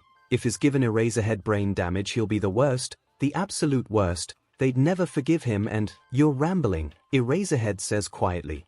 And I don't have brain damage, but thanks for worrying. Are you done? I think those are the most important things to know right this minute. Izuku offers, knowing he's missing so much, but they have to start with the basics. I'm sorry, I didn't really ever plan for what would really happen if I brought someone through. Eraserhead blinks again, like that's a weird answer. Why? Izuku fists his hands in the grass, but doesn't pull. Because it's dangerous. I mean, really dangerous. You're not supposed to be here. You're really not supposed to be here, and when they find out, some of them are going to come after us. Who are they? My kind, Tamami says, and Eraserhead startles ever so slightly. We might find humans of much use, but we do not welcome them into our world lightly. We're going to have a conversation about your kind in a minute, the hero promises like a threat, seeming to take his spirit's explanation in stride. But one step at a time. Why can Deku come in? Because he is not human, Tamami says when Izuku feels his throat close up. Not the way you are, not entirely. And he is likewise not entirely welcome, he is tolerated. Barely, Izuku croaks and stares at his dirty shoes and dust-caked jeans. It takes a lot to go in and out, and it's always a risk, so I only do it if I don't have another choice. Like when you left the station, Eraserhead says. It isn't a question. Izuku's fingers find the hole in the side of his shoe and prod at his foot through it. I really don't want to talk about that right now. All right, Izuku stares up at Eraserhead, who seems to be thinking about everything, but not judging. I have a lot more questions, but we were in a fight and I left two heroes to deal with a villain with an explosion quirk. How do we get back? Izuku winces at that. I can't just take you back there. I'm a hero, kid, I know the risks. No, I mean I can't, he says again. Literally. I basically pulverized you to get you through to here in the first place, like forcing you through the eye of a needle, and I burned a lot of power to do it. The only reason you're alive is because your spirit helped me heal you, and even if I could push you back through the barrier, you'd end up the same way or worse, and I wouldn't be able to do anything out there. I can get us home, but we need to find a weak point. Eraserhead frowns, his already thin lips disappearing. What does that mean? We have to move. I don't know where we are right now. This is an area I've never been to. So we have to get somewhere familiar before I can get us to a place where the barrier between there and here isn't as strong. Usually that means there's a shrine on the other side and I can hopefully help you through from there. If we're lucky, there will be one close to Minami. And if we're not lucky, then we keep looking. Izuku swallows at Eraserhead's glare. If we just take the first one that shows up, we could end up in America. Or France. I ended up somewhere in South America, once, in a rainforest. Usually, though, I'm pretty good at staying in Japan. Eraserhead closes his eyes and Izuku worries as the man sighs, raises his hand, and covers his face. How is this my life, he mutters, and Izuku has never felt a more kindred spirit in a set of 4 words before. I don't know if it helps, but I ask myself the same thing every day. The look Eraserhead gives him between his fingers says it doesn't help, but Izuku feels better anyway. The police have Demolition in custody and the fires are all out, thanks to the kid and Kurada's quirk, but Tsuji cannot relax. Kurada's gaseous form collects in front of him, slowly solidifying. I've checked through all of the rubble. There's no trace of him, besides his scarf. Her skin glows with the sheen of sweat of her exertion and she sways ever so slightly, but she stands tall. I think we need to consider that the kid made him disappear. Tsuji nods. Eraserhead mentioned a teleportation quirk, but it is best to rule out anything else, with the both of us momentarily blinded. Kurada's expression is worried. That's what bugs me. He and Eraserhead are gone, which makes sense for teleportation, but he had a water quirk, a good one. He put out the fires around us when I tried to get him out. There might be someone we missed who helped him out. Tsuji feels uncertain. I do recall that Eraserhead asked us to not engage because he had a teleportation quirk. He did not wish to spook him. He can remember that clearly, in fact. Kurada curses suddenly and reaches for her phone. Multiple quirks, and a kid that Eraserhead was interested in. Of course, Tsuji doesn't know what she's talking about at first, until he listens in to her call. Hello, Tsukochi, she says, almost too bright, too sharp, and Tsuji realizes, this is Kurada worried.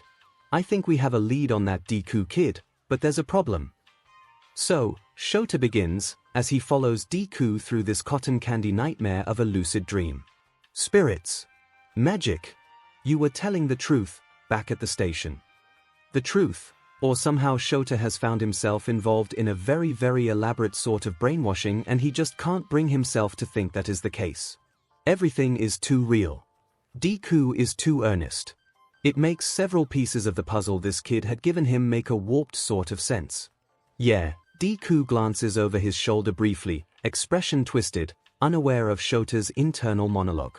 Sorry. And seriously, what the hell? You're apologizing for telling the truth. That's new. No, Deku shakes his head. For dragging you into this. Because now you know, and I thought it'd be good if someone did, but now you're here and in danger and it won't even matter in the end. Shota wants to find every adult who'd ever interacted with this kid in his life and just shake them until their teeth rattle, even if that means doing it to himself. What the F is even going on in Deku's head, Shota wants to know, but he's got to do this right, this time. If he scares him off again, something tells him it'll be for good, and demon it, but they need him. Not sure I follow your logic, he says, making himself sound as non-judgmental as possible. Why won't it matter? Deku's hands go into the pockets of his hoodie, which is in sorry shape as it is. Every line of his tiny frame reads defeat as they walk through an impossible reality that this kid has apparently lived for years. I didn't think about it before, not properly, until the thing at the station. When I tried to tell everyone then. I realized, after that, well. I realized that it doesn't matter. Still not following, Shota keeps his hands in his own pockets and his voice as teacher as he can make it. Next to him is his spirit. Guardian.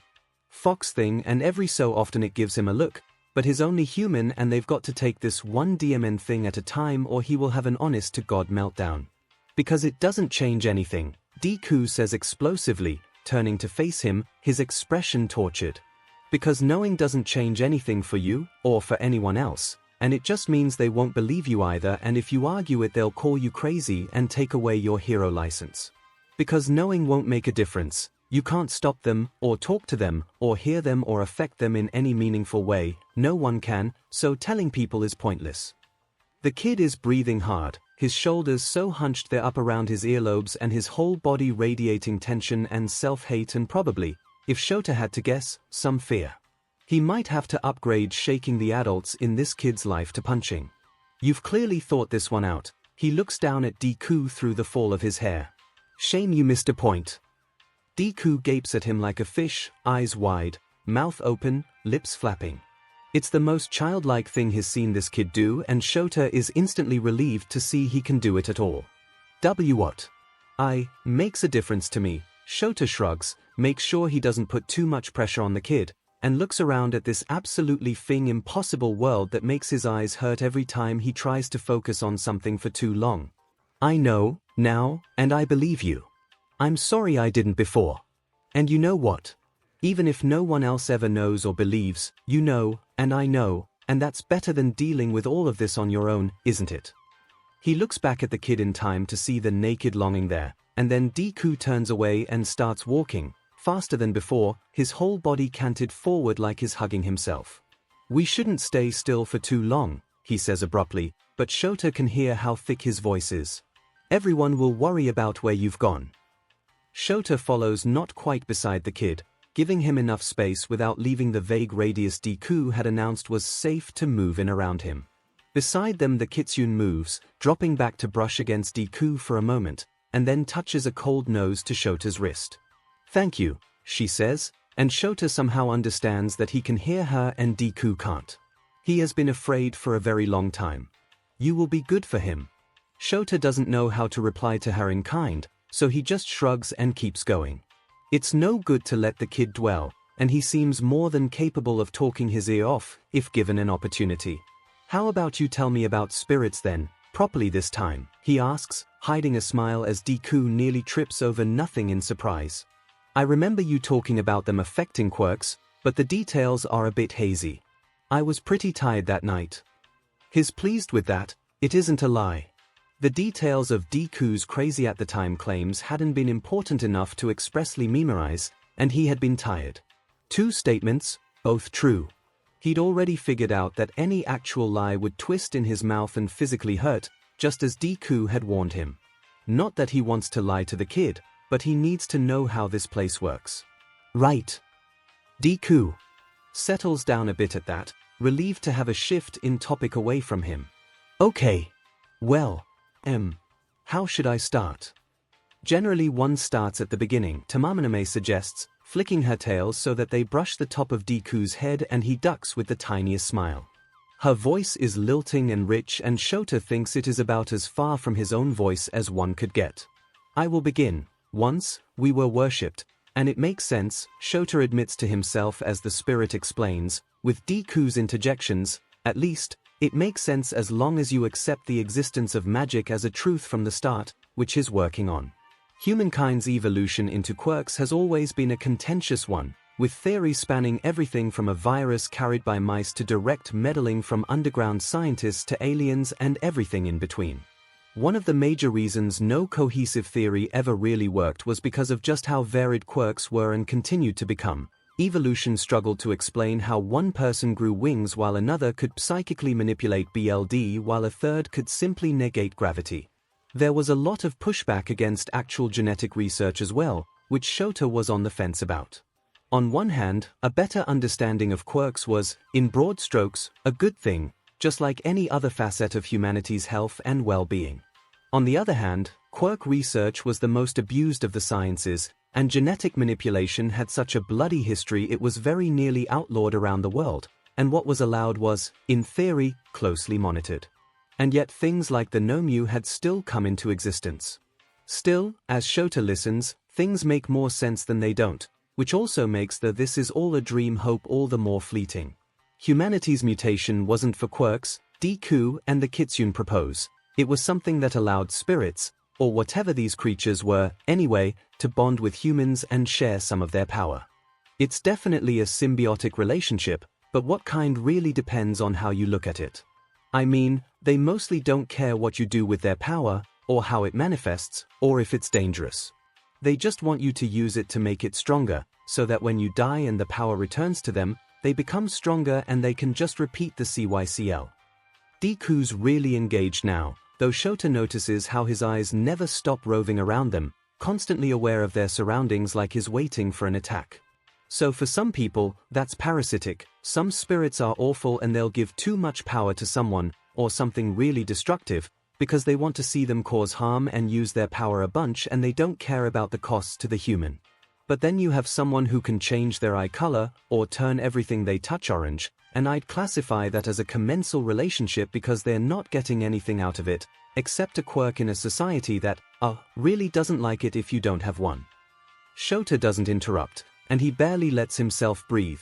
This is the sort of analysis he'd expect in an essay from one of the third years at minimum, not an off-the-cusp all-presentation given by an almost assuredly homeless kid with more issues than Shota has fingers.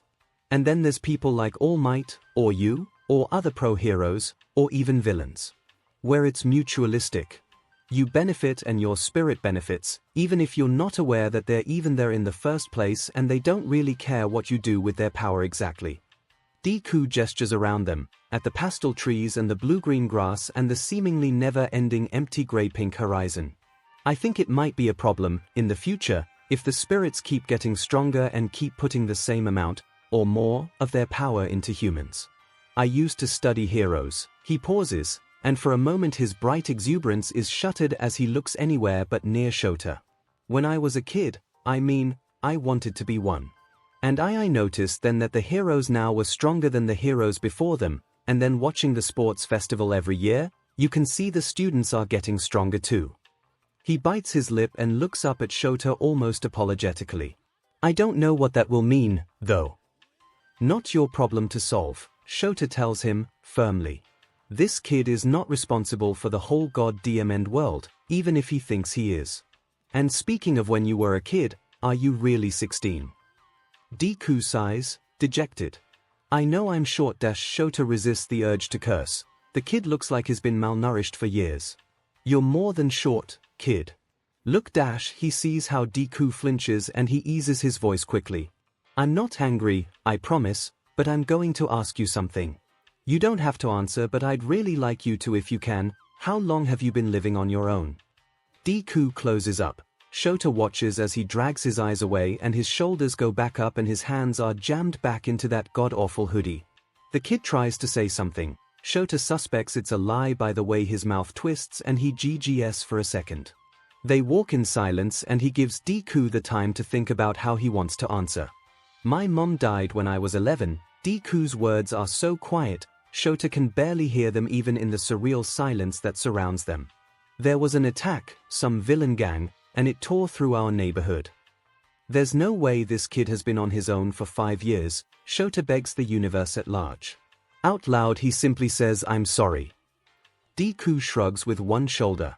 She was the only person who believed me. Even if she didn't understand, even though she couldn't see.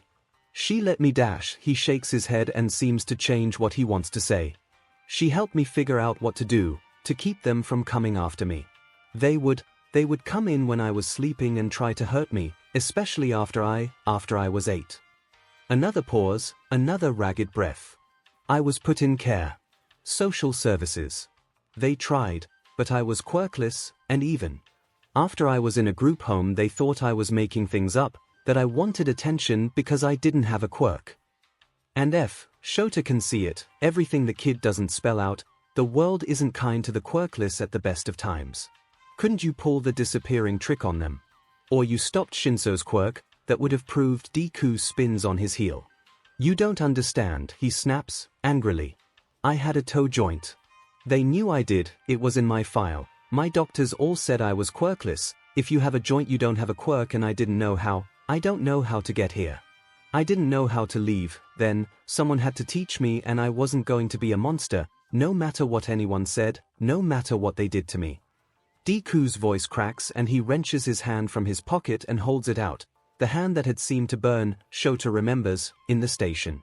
It's covered in scars. I don't have a quirk, but I can take their power, if I want to. If I hurt them. If I take their names, I can make them mine. And it's wrong. His voice cracks on the last word, twisted and hurting.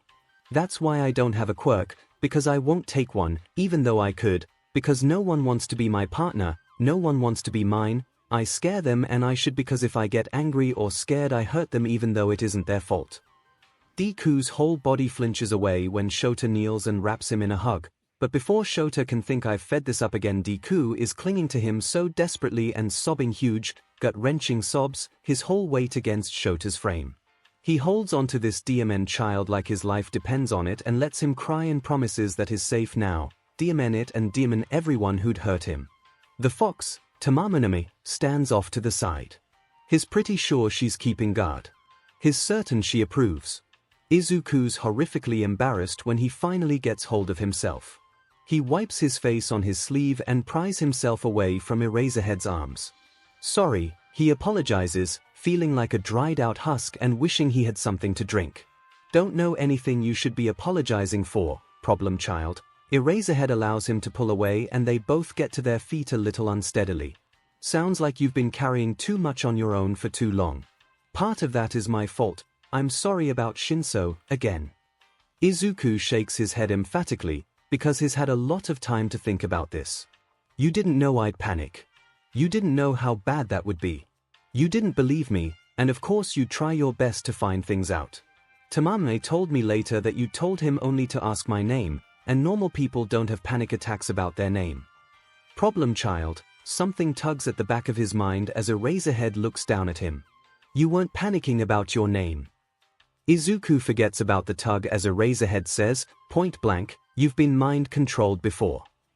Izuku flails a bit. It's not, I mean, yes, I have, but it wasn't just that. It was, well, I'm not going to judge you. Eraserhead says so plainly and Izuku is struck dumb because he can't lie here. Eraserhead waits and Izuku shifts from foot to foot for a moment before Tamame comes up behind him and nudges him with her nose. Tell him, she says, and it's so gentle, they've both been so kind to him and somehow it seems to be because they want to, not because they want something from him.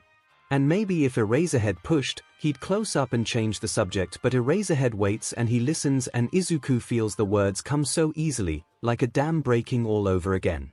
The home wouldn't let me keep wards up, so sometimes, the spirits would bully me, they'd push me or bite or scratch, because they knew I'd let them. And so I'd be pretty banged up, and the kids thought I was doing it on purpose, so they do things and I tried to stop them, but then I'd get in trouble for fighting and it was always me against them, and everyone in charge said it was my fault. Izuku rolls up his sleeve. He's got scars of all sizes along his arms that he tries to keep covered now, but he shows one arm to Eraserhead and turns it so that he can point out the 3 thin marks that run halfway up the pale skin of his forearm. When this happened, they thought I did it to myself, and I couldn't really convince them otherwise. He might have tried, but the spirits around him all ran away before he could consider breaking his promise. So they said I was at risk and if people think that, they can put you in a hospital and no one ever has to let you out again. He can hear Eraserhead take a breath, but he has to keep going, has to get it out. There it was pills and nurses and doctors with quirks, and they decided I was sick, that the spirits were just something wrong with my brain, and that they could fix me. I mean, they tested everything. They showed me my x-rays. They showed me how no one with a toe joint has a quirk, not ever. They gave me quirk suppressants, and put me in cuffs, to prove it was all in my head. And when I didn't get better they got angry that I wasn't trying. Eraserhead looks unhappy. Izuku is pretty sure it's about what happened, at least, not at him. They put you in a psych ward and didn't believe your quirk. It's not really a question, when he says it that way. It's not a quirk, Izuku reminds him, tied to the bone. If all quirks are spirits and I don't have one, and everything that stops quirks doesn't work on me, I'm pretty sure we can call it something else, right? Anyway, he presses on. They didn't let me have wards either, and with the pills and their quirks I couldn't think, not properly. Everything started to get fuzzy. Except I kept getting hurt, but I couldn't stop it, stop the spirits from prodding me, and it was getting worse. So then one day one of the old ones, he might be the very oldest, I don't know, but he offered to get me out, for a price.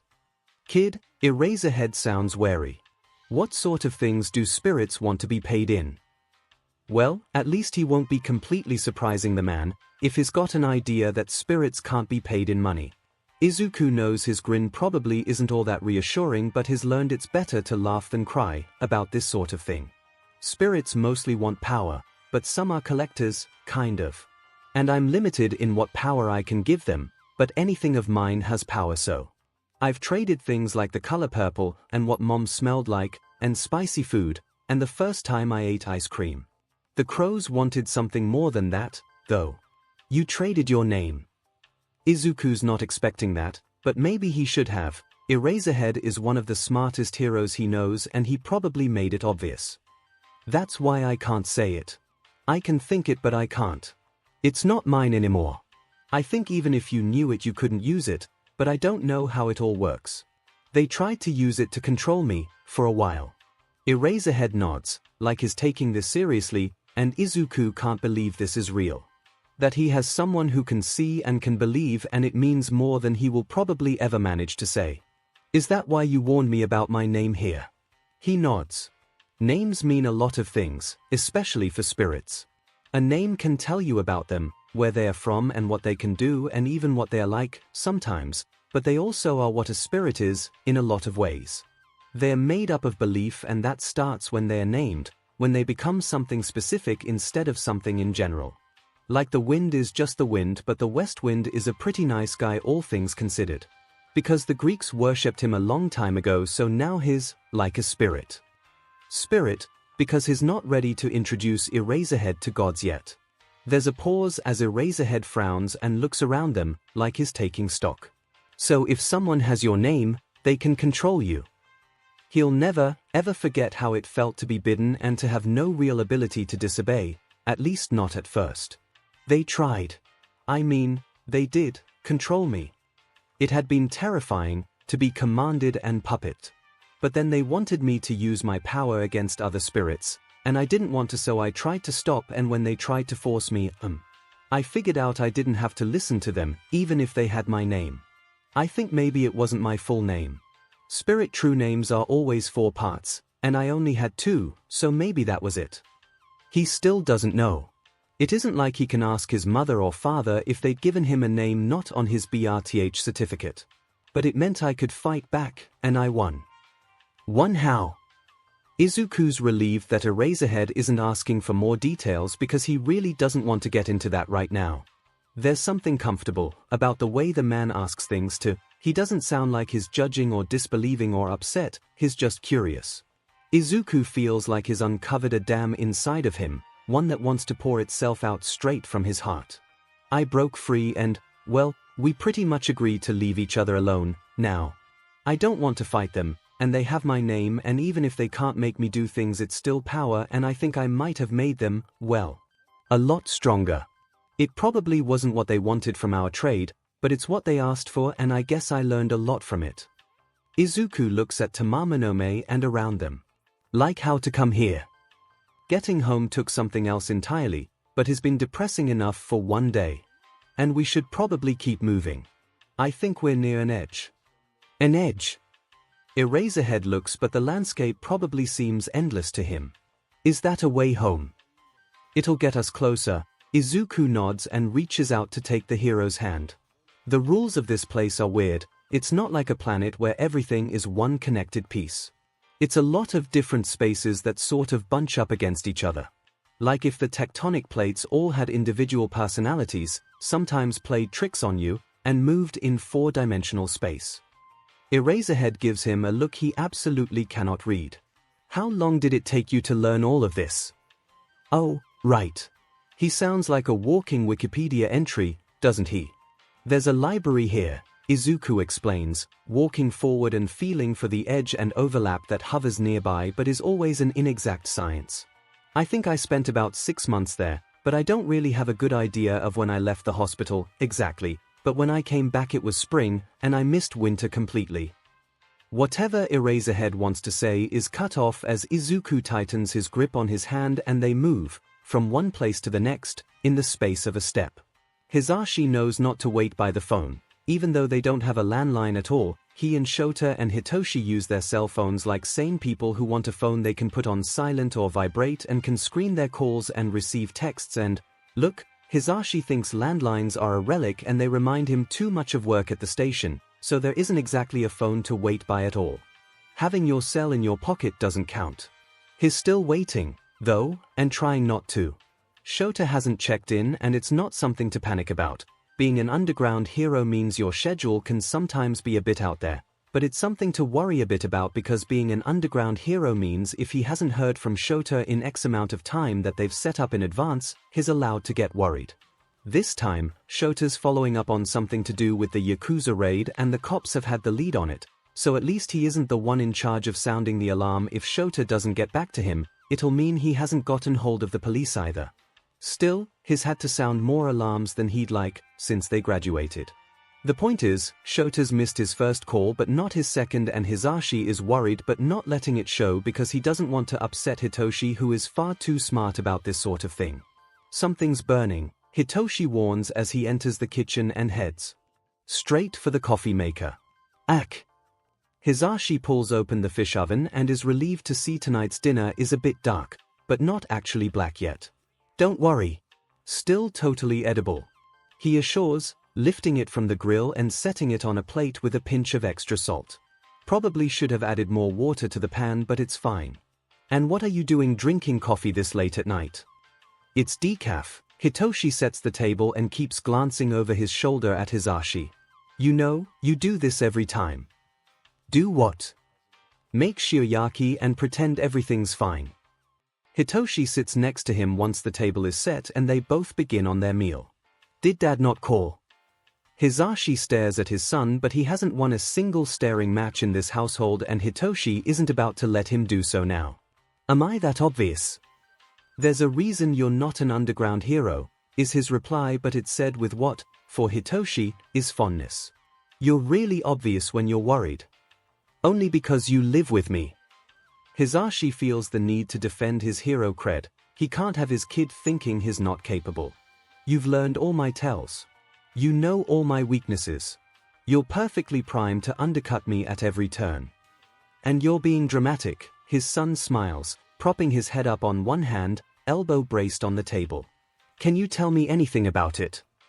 Hisashi considers that for a moment and then nods. The basics that they'd pass along to any hero is safe enough for Hitoshi, He knows the value of a secret. He's off at Minami Ward, the one with the creepy plants. They think one of the Yakuza bigwigs that ducked the raid is hiding there. He's there with some quieter heroes because the area's still a bit rocky and the civilians aren't too happy about heroes since we didn't exactly do a stellar job out there, so the cops didn't want to send in anyone too flashy. In other words, Endeavor would just upset everyone. Hisashi snorts, trying to hide it and failing. When doesn't he?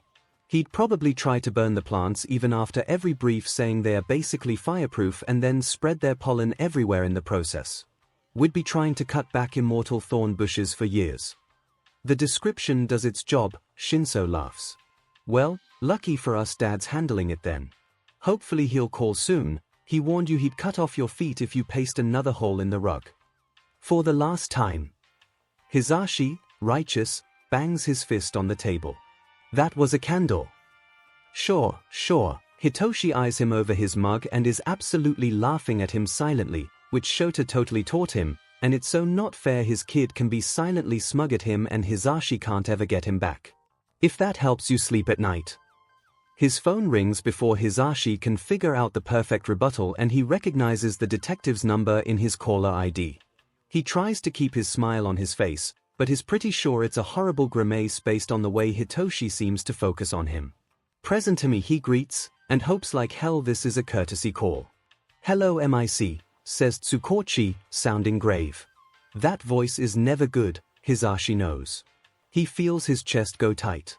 There's been an incident with Eraserhead's current mission. I wanted to give you an update. By the time the call is done, Hisashi can't pretend to smile anymore. He sets his phone down and just buries his face in his hands because this is the nightmare.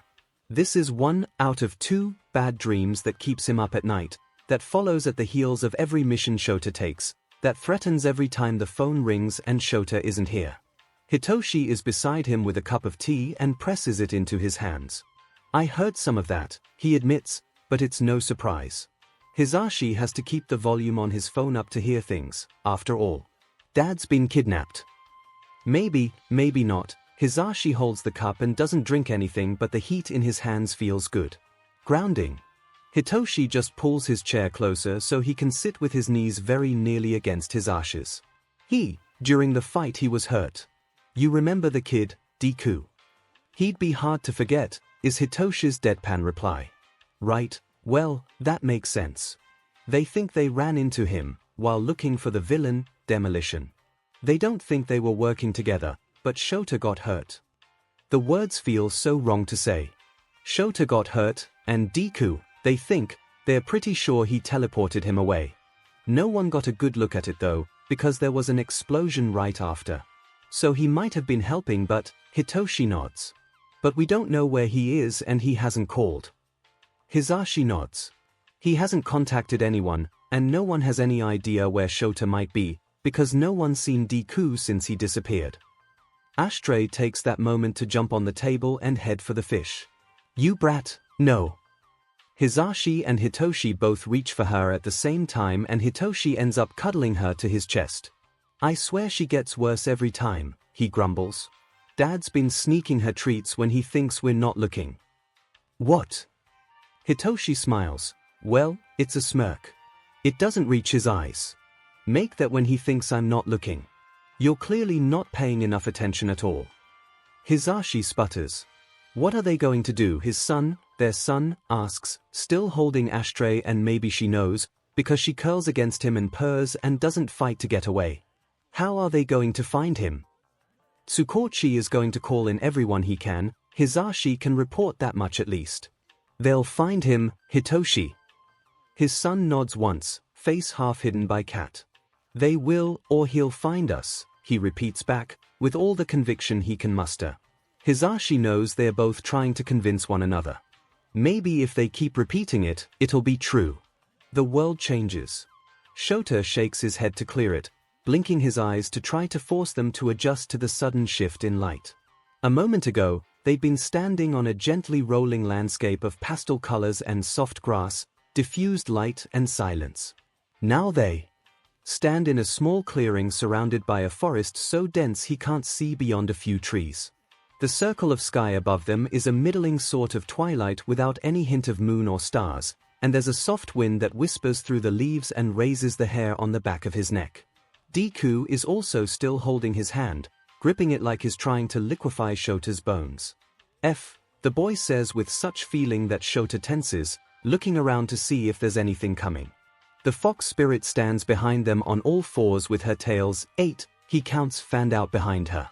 The pose is a defensive one, he realizes instantly, and his own hackles rise. Indeed, says Tamamonome. This is less than optimal. Either of you want to explain why? Shota's skin is crawling, the sensation of being watched is oppressive, but it's impossible to see what direction it's coming from. Let's say that if there was a worst-case scenario for where I could be bringing a human, this is top 2. Deku is pale, Shota realizes. He's afraid. But I don't think we have another choice. I never knew there was something beyond this forest. I guess it's because spirits just never get through it to say much.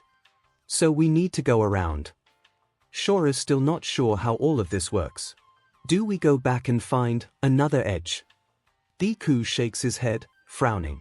I don't know where we'd end up. Tamamonome. He asks the spirit, sounding hopeful. Did you maybe recognize the last place? No, she admits, and her voice carries worry as well. I have never been there from any other direction. And I have never passed through Apex Forest. Do I want to know? Shota hates the fact they're having a conversation almost over his head. He's not used to being the one without information. He's a god, Deku says, apologetically. An old one. God. Does he want to have this conversation? No. Is he going to? It certainly looks like it. And that's different from his spirit, how? Gods are gods. Deku shrugs, still looking around at the trees. They're a lot more powerful and their power is different. They don't usually share with humans, they just find a place here and make it theirs.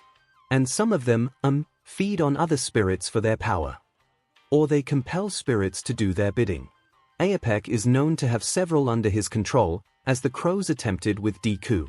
Question, Shota finds himself asking.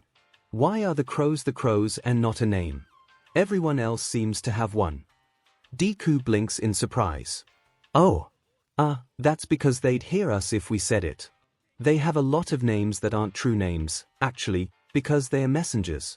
And he frowns but mostly looks sheepish and seems to realize a lot of that doesn't mean much to Shota, because he shakes his head and continues. They're complicated, but if we used a name they'd come and investigate, and we really don't want their attention. They're also gods. Well, one god across a lot of crows. Like I said, complicated. Another thing to investigate later, Shota wants a god DM and notebook, and maybe some flashcards. All right. Do we have a plan? Don't get eaten. Deku laughs weakly. Actually I think I have a plan, we'll just have to be careful, but I've been in the forest before, you what? Tamamanome's voice is loud enough even Deku flinches. Why would you ever? I was doing a favor, he protests, defensively. And I only went in so far, I didn't try to go through. The point is there is a way to ask for passage, if you have something he wants. Shota doesn't get to ask what that means, because Deku follows it up with, the best thing would be a fight you won. Something you worked hard for, but when you were younger. He says this thoughtfully, looking up at Shota expectantly. Maybe your final exam, from when you went to UA. Problem child, Shota fixed him with a look that usually works in the classroom. You're not making sense. I'm going to need some context. Oh right, he's a god of a few things, but one of the main ones is military victory. Not all of it, there's more than one god for that. He adds that hurriedly, like Shota might be worried about the lack. Spirits will trade in memories, remember, if you don't have something specific they want. I gave him the first time I went swimming, before, because I didn't think I had any fights worth sharing then since I usually lost. But you went to UA, so you must have some good ones where you had to do a lot to win, and they'd be old enough you won't be in trouble for forgetting them. I'm feeding a god a memory of a fight, in exchange for getting through his forest. Deku nods, completely at ease with that statement. Exactly. That is a very cunning plan, 𝐼𝐼𝐼 says slowly before 𝐿𝐿 can really lean into the what the F aspect of things. But what is to stop him from refusing and simply attacking us for our power? Deku squares his shoulders and meets the spirit head-on.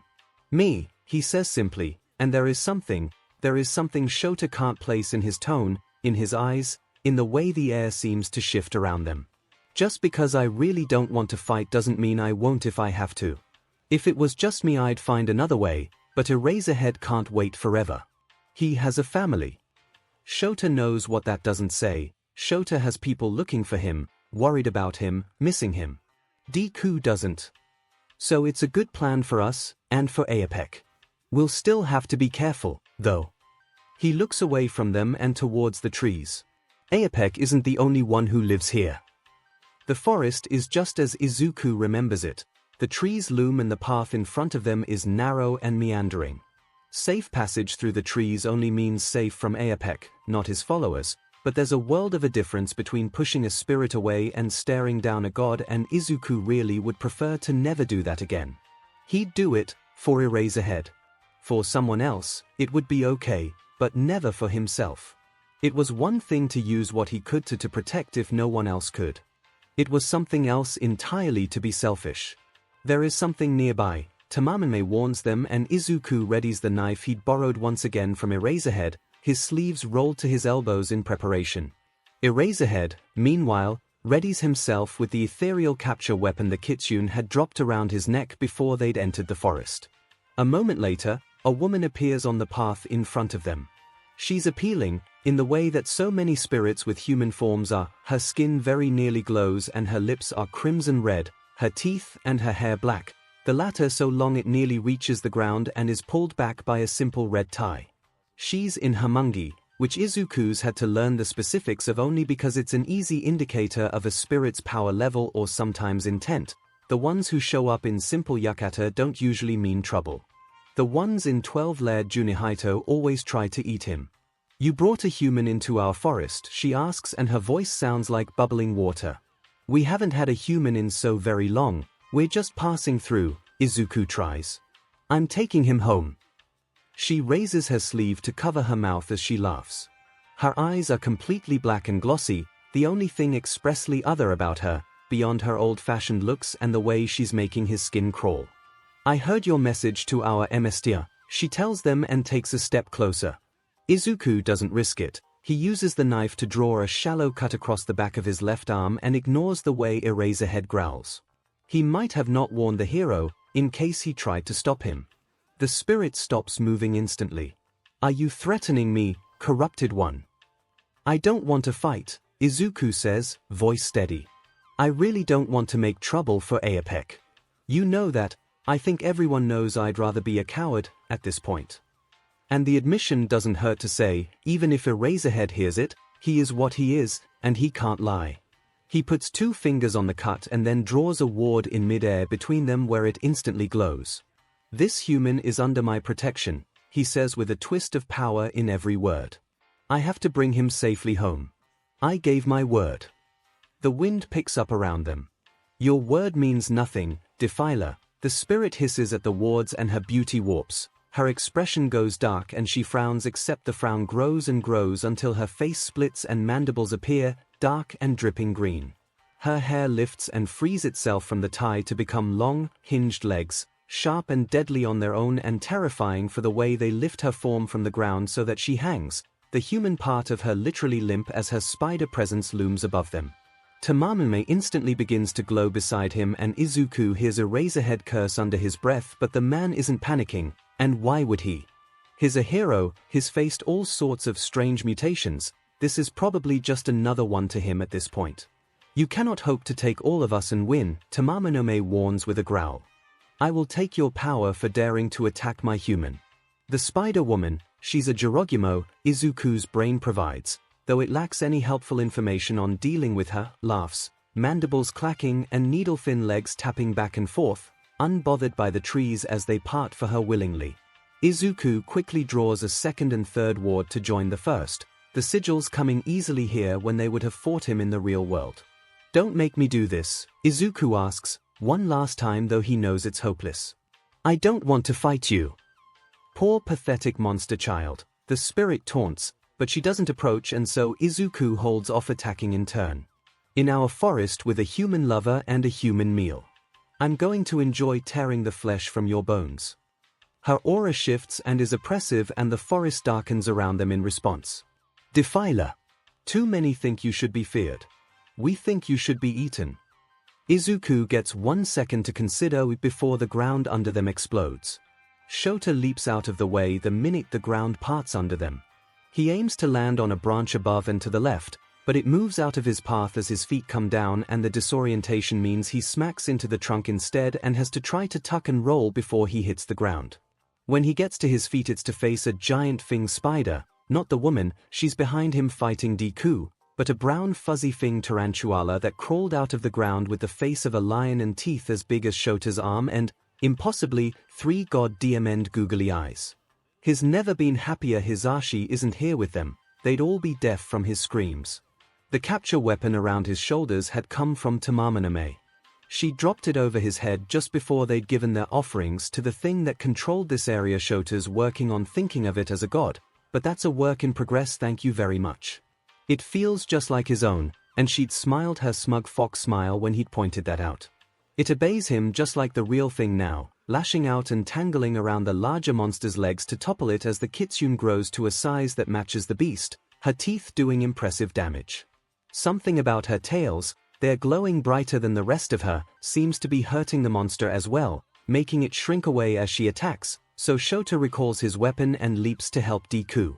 The spider woman looks like the sort of yokai from Woodblock Prince that Shota never thought he'd regret not paying attention to in art history class.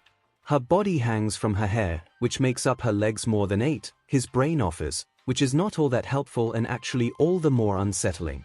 Said legs move with frightening speed, and she keeps trying to pin Deku under them. Deku is holding his own, and Shota doesn't know how to feel about that long term, but for now he's relieved because watching the kid paint symbols in the air with his own BLD hadn't exactly been reassuring. Whatever they are, Deku is using them to deflect the creature's attacks, her legs sliding off of something like a shield he seems to be directing midair and enraging her in the process. There's so much Shota doesn't understand about this place, and he feels like he never will, but hearing the kid call himself a coward, in a place he can't lie, and then watching him face down this mess like it's a normal thing Tuesday makes his BLD boil. He dives into the fray. It's harder to topple her with his weapon. Her legs are so thin that they slide from his attacks at first, and she dodges anything he aims at her body with frightening speed. He misjudges an attack and she very nearly gets him through the arm with one of her legs, so he pulls back enough to observe and think. Whatever Deku is doing is mostly defensive, but at least he doesn't seem to be tiring. If the trees would allow Shota purchase, he could get a better angle. He's not made for fighting on the ground, but every time he aims for a branch it moves out of his way. Apparently Aapek gave them safe passage, but no help if they came under attack. Shota doesn't know how that works, but Deku isn't shouting about broken promises, so he's running the assumption this falls under the not a lie but a trick category of weirdest HT spirits do. Again, still working on the god thing. After several more attempts, Shota finally gets his weapon looped around the woman thing and drags her to the ground with effort. She's insanely strong, and while her center of balance should be high and narrow, physics doesn't quite seem to work that way here. Deku is drawing something in the air when they hear Tamaminame scream in pain. The look Shota sees on Deku's face as he turns towards him makes his BLD run cold. It's a terrific look of horror and then an instant shift to something cold and hard and resigned. Shota turns to see his spirit, pinned under the spider and bloody. Somehow spirits have BLD, and it means he doesn't see what Deku does. He feels it though. Bruenichi. Katsurugi. It's Deku's voice in his head, but it's also in his chest and his bones, like standing next to a speaker at a party, or next to MIC when he forgets to modulate his volume. It echoes. The two spider things both stop moving completely, though the woman howls something that makes Shota's ears hurt.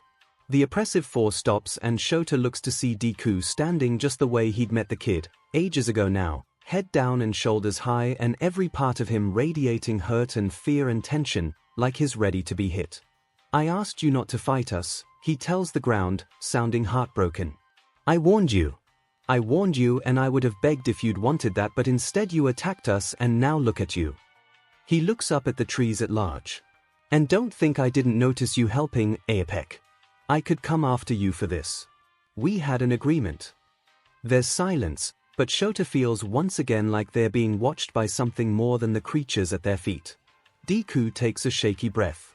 Here's what's going to happen, he says, sounding far too old for his age. You two are going to give Tomomonome enough power to heal her wound as an apology for attacking us, and then I'll let you go. And 𝐼𝐴𝐵 will make sure the rest of our walk is uninterrupted. You dare give orders to our lord.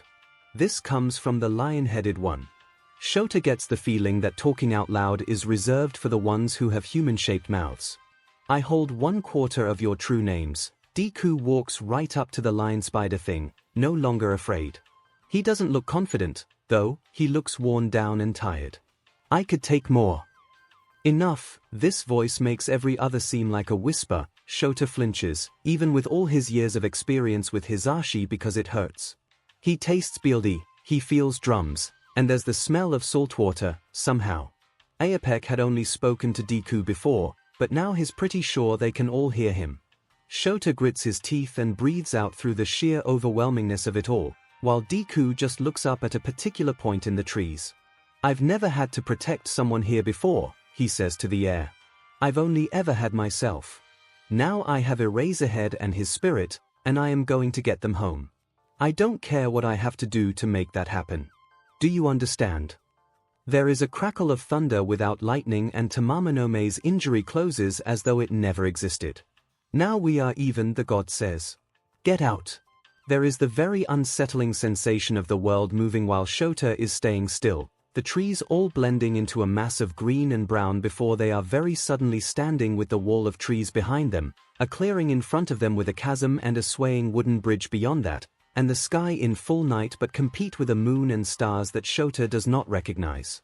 They've apparently been kicked out of the forest, which he is pretty sure is a good thing. He takes one look at Deku though and realizes that he might not agree. Problem child. The kid looks exhausted, but more than that he looks devastated. He covers his face with both hands, and a moment later the kitsune is beside him, around him and letting him hide his face in her fur as he silently shakes. She gives 𝐸𝐻𝐻 a look. Right. Time to fix this, whatever this is.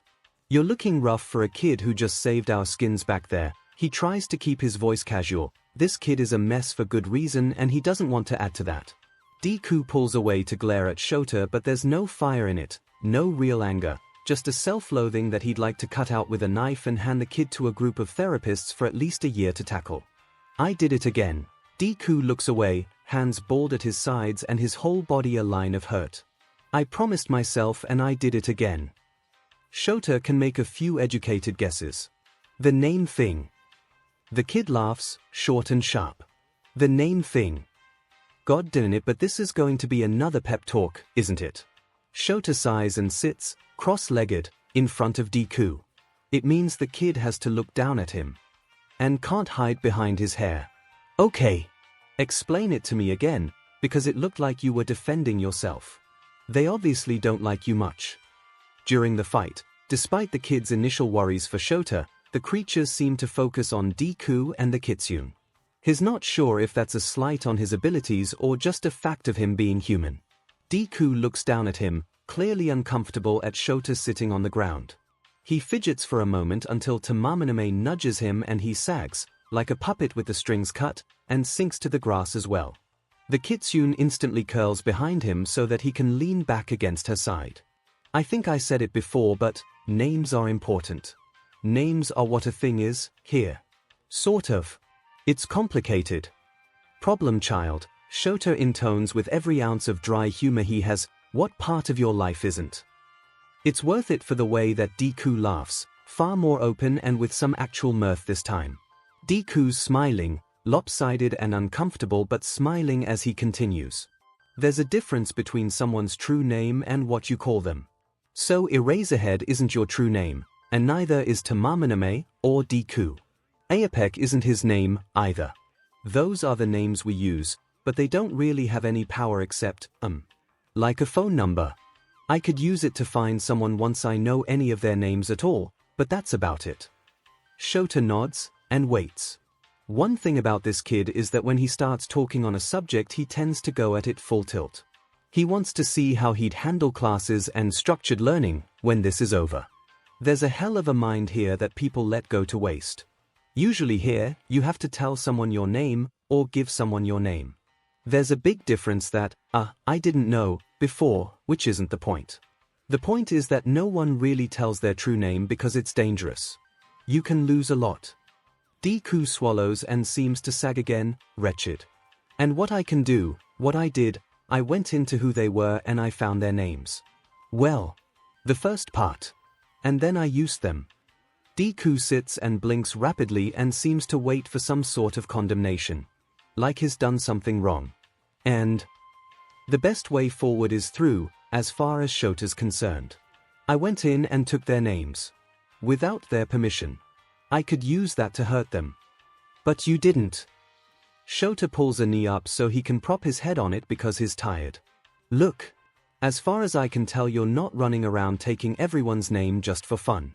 You're not collecting an army to fight for you or do your bidding. You have an ability and you're using it when you're threatened to protect yourself and others. Would you blame ♯if he used his quirk on you, if you'd gone after him with a knife? What?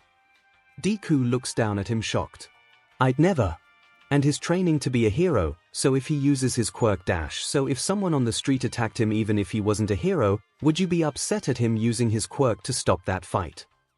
No, but it's different. Deku looks, if Shota has to give it a word, panicked.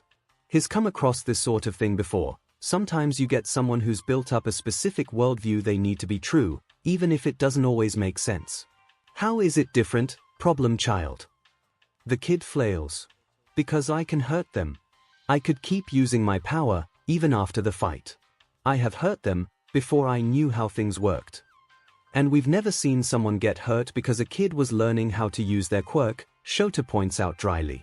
We absolutely weren't just in a whole district covered in immortal plants that no one can weed because someone with a garden quirk had a crisis. Never heard of that happening at all. You're not helping. Deku slams his hands on the ground and Shota notices with interest, the grass around them seems to wilt a bit. It's different. He's unfazed by the example of teenage angst, he's seen far better. I don't think it is, he says, still flat as he can make himself sound. Here's what I see, I've got a kid in front of me who has a powerful quirk, don't correct me, at the end of the day it's a quirk, who could use it to F people over, and once hurt someone badly enough he's terrified of using it like that again. So instead of applying it carefully or learning where his limits are, he bottles it up and tries not to use it until he's scared and overwhelmed and he has to protect himself or the people around him, and it gets out of his control. And instead of seeing that as a sign of needing to learn how to work with it better, he takes it as a sign that he's failing to hold it in and is some sort of monster. Deku ducks his head down lower and lower into his chest.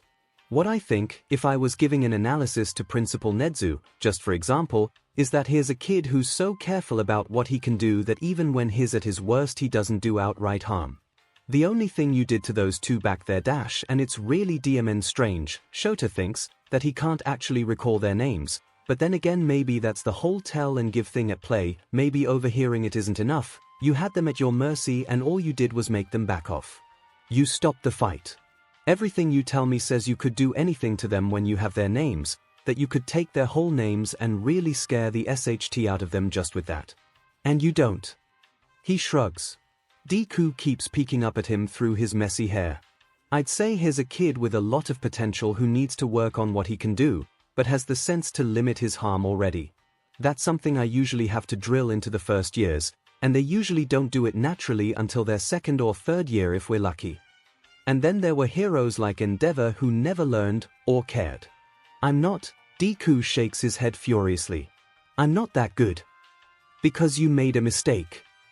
Shota asks. Because this lot calls you names.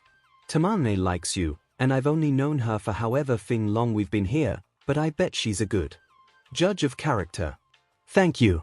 She nudges Deku gently but otherwise lets Shota continue this not as weird as it could be pep talk. I'm saying for a kid who wanted to be a hero once, you understand something it usually takes our students their entire academic career to learn, And some of them still don't until they hit the pros. That catches his attention and Deku finally raises his head to look at Shota full on. He's not crying, at least, even if his eyes are bright. What's that? It's that you keep going. Even when everything is SHT. When people are SHT and when the world isn't fair, you keep going and you do what you can. Kid, look at what you've put up with. This Shota can stress. You've been flat out abused, called crazy, ignored, I'm willing to bet starved. You've been living rough however you've been living and you're dealing with what seems to be an entire invisible army that doesn't like you or actively wants to do you harm. You face that everything day, alone.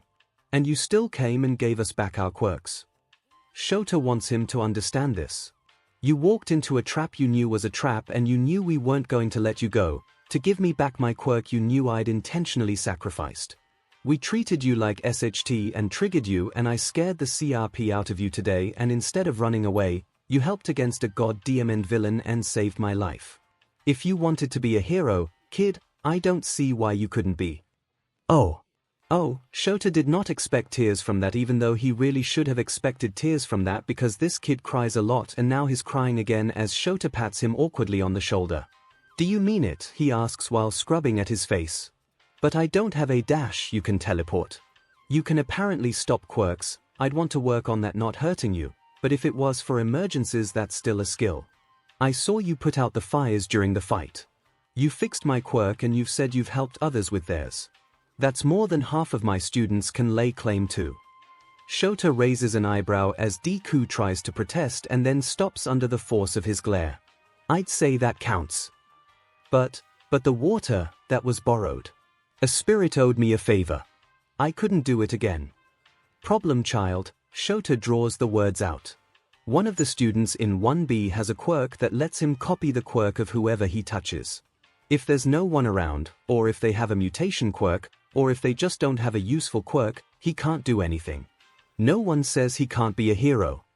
Admittedly, there are conversations to be had about Nito's personality, but that's for Khan to deal with. Wait, he can.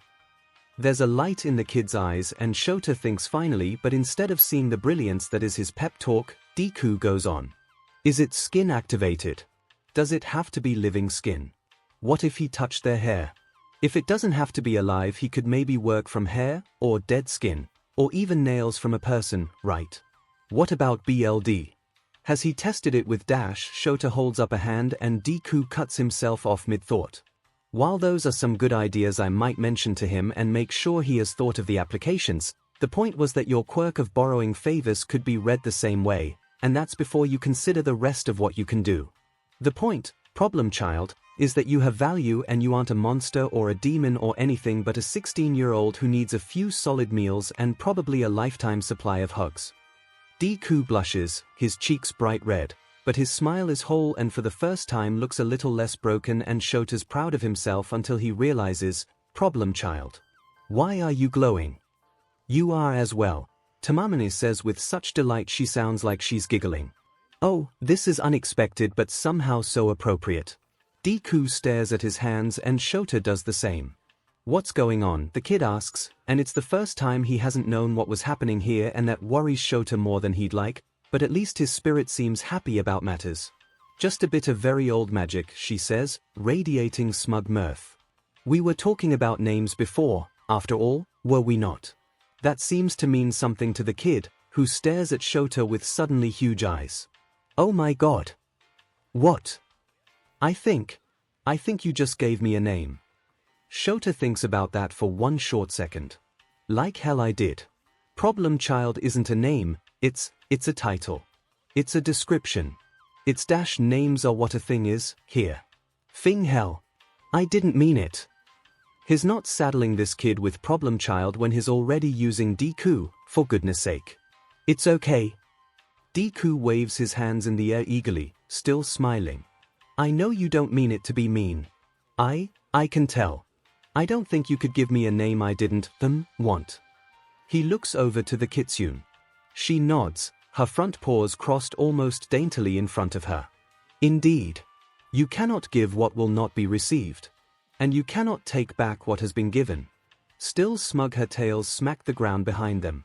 I was once given 𝐼𝐼, and I cherish it above all others. Deku perks up at that, probably at the chance to get the conversation away from him for a while. Who gave it to you? She blinks slowly and then leans forward until her nose touches Deku's. That is a story for another time, she says, voice warm. For now, we should focus on getting my human home, don't you think? Oh my god, Deku shoots up to his feet. We've just been sitting and I've been so useless, I'm so stupid. Problem child. Shota can feel the title means something now when he uses it, like the words have weight. We are going to work on your self-flagellation, later, of course, but it's good to plant the idea now. For now let's just get moving, alright? Deku laughs uncertainly, hand on the back of his head, and it looks so much like Shinso's nervous tick. Shota has to smile. Moving is good, Izuku thinks. They need to keep moving, they have to cross the first bridge and then he knows there's a waypoint. Into the marketplace. It's a bit of a risk, taking Eraserhead there, but the alternate route would take ages. For now, they need to move forward and Izuku needs to think about what Eraserhead said to him. Was it okay to use his ability? Obviously he couldn't do what he'd done when he was 8, when he'd clung to his mother's spirit and desperately tried to make it his instead. That had been what convinced his mother the spirits were real. Well, that and the way they'd come for him after, as the word slowly spread. But his favors weren't like that, and while he'd burnt himself on 𝐸, that had been because he'd physically held the spirit and that was his own stupidity, he could have reached out with just his power. And he hadn't done anything to hurt Hitoshi's spirit, or the two in Apex Forest, and he didn't want to hurt them, everyone just always assumed that he would. Was that like having a villainous quirk? Izuku had always argued that no quirk was bad inherently because he'd seen people with terrible quirks and horrible spirits become great heroes or just perfectly normal people. Was he actually like that? But he never took power, and he only took names if he had no other choice. Was self-defense enough? It is a lot to think about. Of course, Eraserhead also seemed to have a lot on his mind.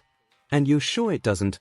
I haven't done anything to him, it's not a control thing, or a power thing, right? Problem Child is supposed to be a nickname. And it is, 𝐼𝐼 assures with great patience. You have done no harm. As we have said, only that it was given here makes it special. It makes it real. No one has been able to tell me how real is different from true or any of that, Eraserhead grumbles, and it's actually funny, and maybe strangely nice how worried he is about something so simple. I don't want to have made things worse. You didn't.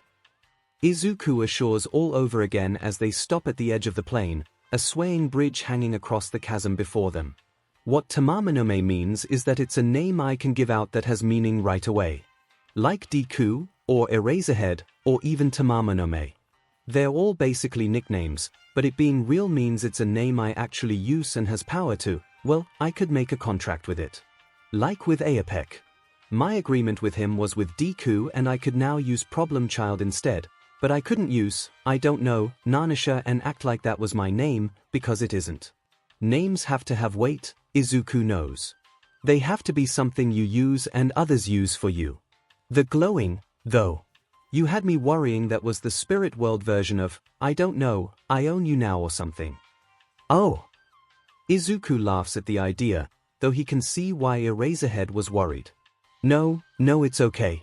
I think the glowing was more, this place is special sometimes, it's complicated.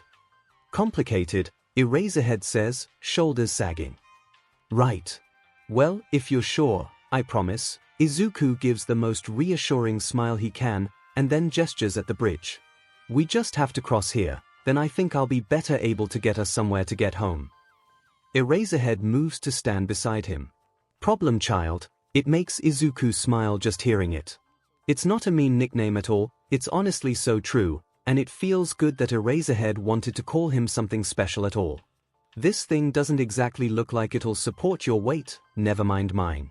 Izuku looks at the first bridge and then looks at it like his Eraserhead and sees the problem. At least this is an easy fix. Don't worry, he assures. I've taken it before, and so do other spirits. It's just this old looking because it's the first bridge. It's actually the first wooden rope bridge, 𝐼𝐼 offers gracefully. The first bridge that wasn't just a log across the river is much less impressive and is quite far away. Still looks like it's being held together by luck and a prayer. 𝐿 sounds uncertain, surprisingly, and Izuku can admit maybe the bridge doesn't look that reassuring. It probably doesn't help that the chasm that it crosses is really, really deep and the things at the bottom of it aren't friendly. Are those eyes? It's the watching river, Izuku explains. It's pretty nasty, but we're too far above for it to bother us. You just can't look down while we cross, or they'll try to make you jump.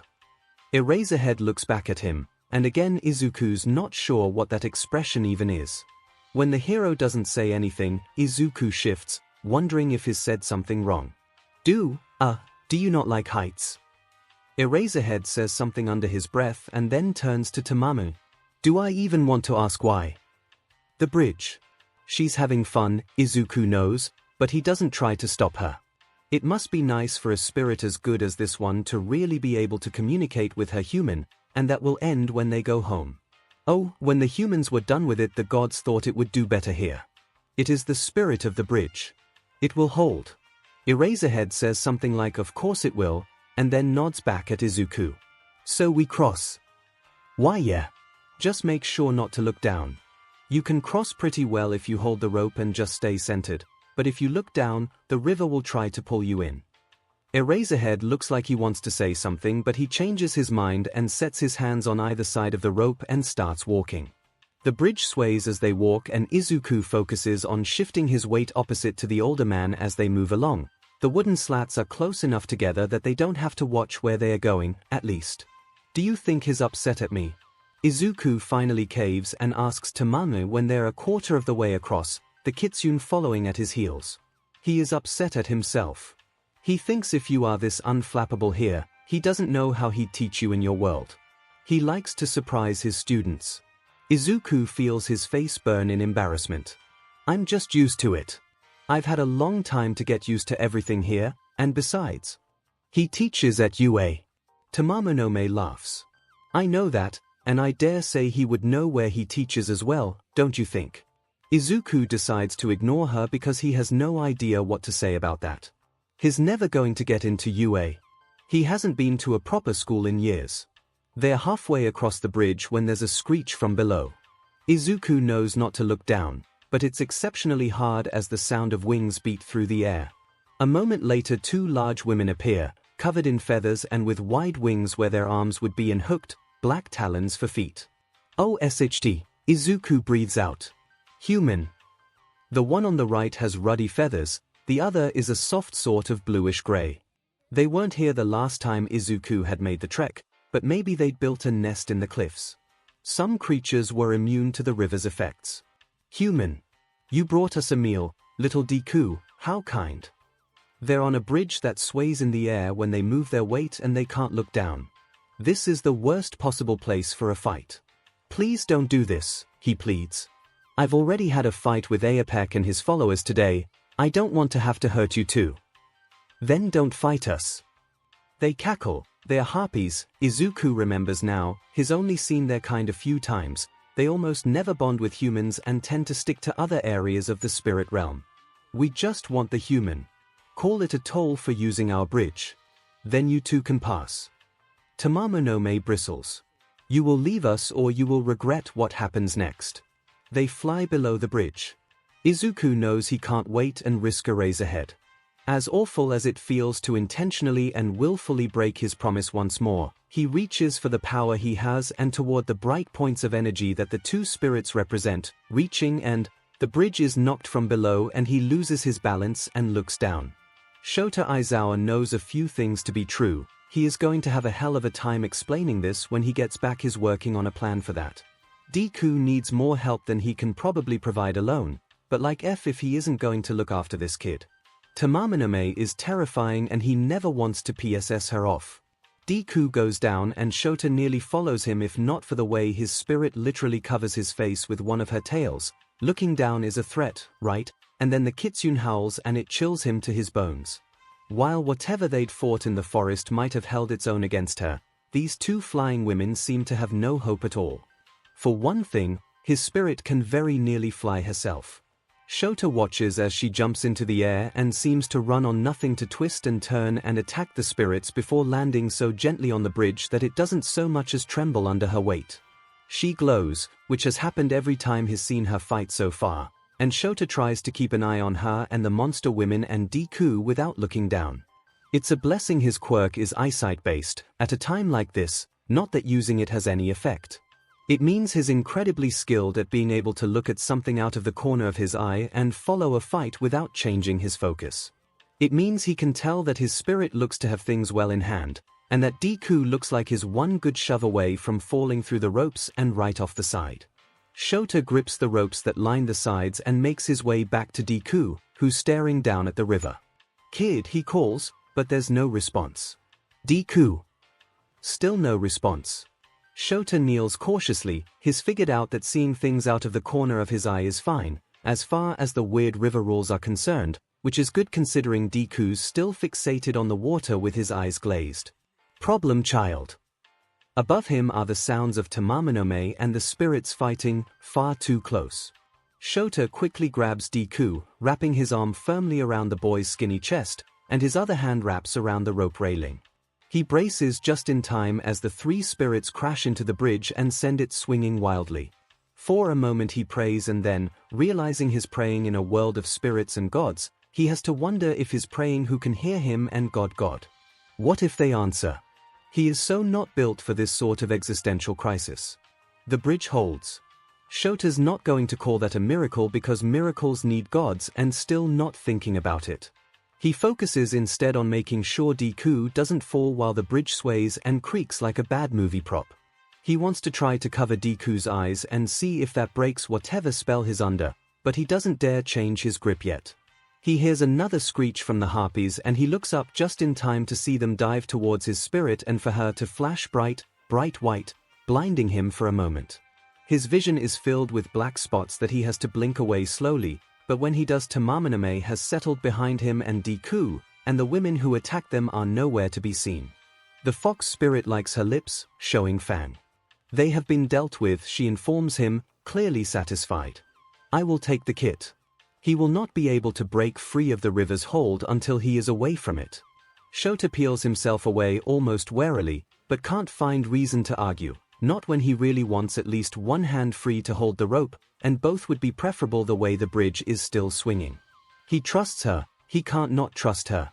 "All right," he says, letting go as she leans in. He wonders for a moment how she's going to carry Deku, if she can do so with her mouth without her teeth getting in the way.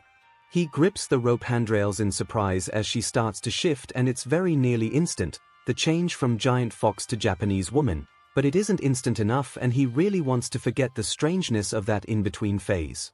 She grins up at him, her sharp teeth black against the pale white of her face, and she picks up Deku with ease despite her many layers of kimono. She's dressed like a Heian-era reenactor, or like the Empress during her enthronement ceremony. She's awash in silk, white on shades of red and orange on white, and her hem and sleeves spill across the width of the bridge, pooling around her feet. She seems to notice his staring, because she gives him an all-too-knowing smile. Well, he finds himself struck uncomfortably dumb. She's appealing. He does not usually think of anyone as appealing. He wonders if he's actually thinking it now, or if it's somehow some part of her spiritness, some strange area of effect the way Kiyoma's quirk works. He manages to untangle his tongue enough to ask, "Did I know you could do that?"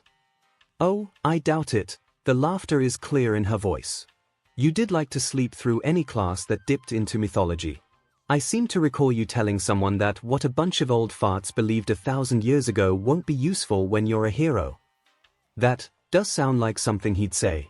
"I don't remember that."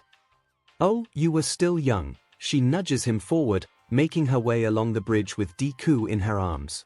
"Perhaps 12. I'll admit, we don't pay that much attention to age, time moves so differently for us." 𝐿𝐿 lets that thought settle in the back of his head as he properly heads back towards the other side. "So, you've been watching me since I was a kid. Do you follow me all the time?" "Oh, all spirits check in on their humans," she says, very nearly coy. She's clearly enjoying herself. "Some only occasionally. We don't need to be around at all, of course, but when your human is a hero it's so much more interesting than anything else we do. I do sometimes come home, but I always try to return when you use your quirk. I wish to be with you when you use my power. He gets a moment to ponder that before she adds, her voice lilting and playful, "Don't worry, Shota, I leave you to your private moments." He does not blush. He is a grown but adult who does not blush. Instead, he changes the topic. Why is the kid still out? The river is made of the memories of 𝐒𝐭𝐚𝐲, the kitsune explains. It takes the mind and draws you in until it can add you to its collection. He is still under their control. Surprisingly, Shota knows this one. Wait, the eyeballs that live in 𝐒𝐻𝐲, those are a river.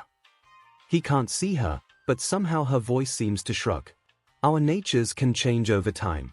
They had less and less of a home to settle in, as Japan modernized. They found a new purpose here. And Deku handles all of this like it's normal, he mutters as they finally cross the last third of the bridge. The closer they are to the anchor, the less it sways, and he really wants to get to solid ground before he loses his lunch. Kid doesn't even know how unsettling it is. This is his normal, she chides, voice firm. We have been his normal for years.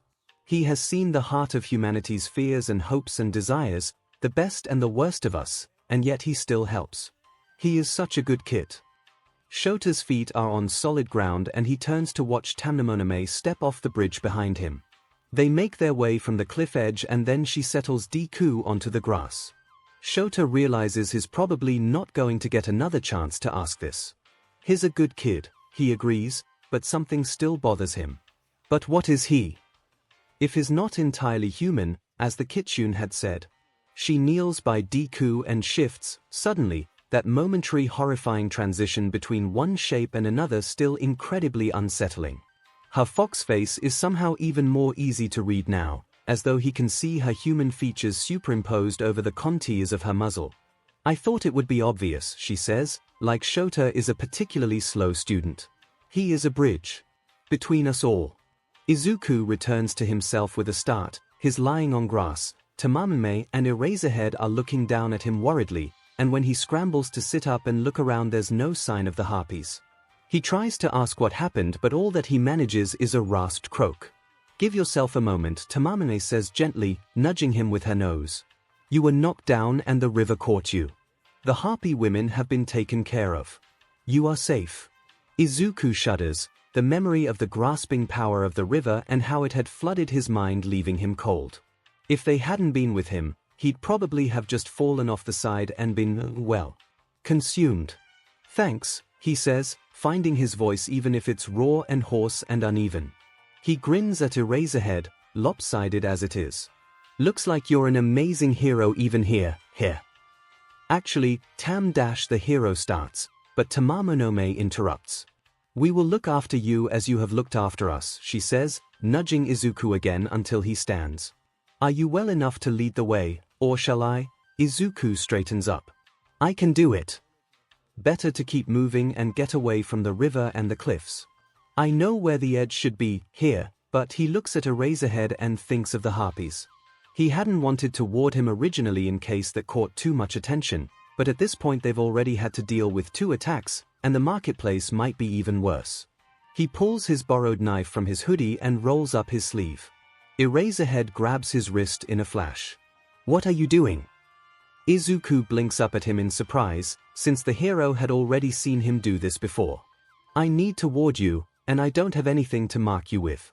It's better to make a new cut than make the old one bleed, that's how I end up with scars. Problem child, Eraserhead sighs. Shouldn't you carry a marker or something for this? Izuku flinches at the rebuke. I usually do. It isn't like he wants to cut himself and use BLD. It's messy and hurts and makes people suspicious, and is honestly not sure if he could carry a BLD-borne disease to infect others with, but he can get infections so it seems likely, so he really shouldn't just be leaving his BLD everywhere. You're the one who surprised me when I was asleep. I didn't have time to grab anything. Eraserhead gives him a look that seems to move between disappointed and resigned. Will a marker work? Yes. Izuku looks at the hand around his wrist.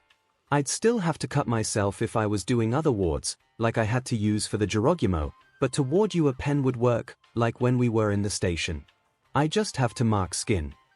Eraserhead reaches into one of his pouches and retrieves a mini permanent marker. Here. Oh. Embarrassed, Izuku tugs his hand away and accepts the Sharpie, the knife going back into his pocket. I guess I should have asked.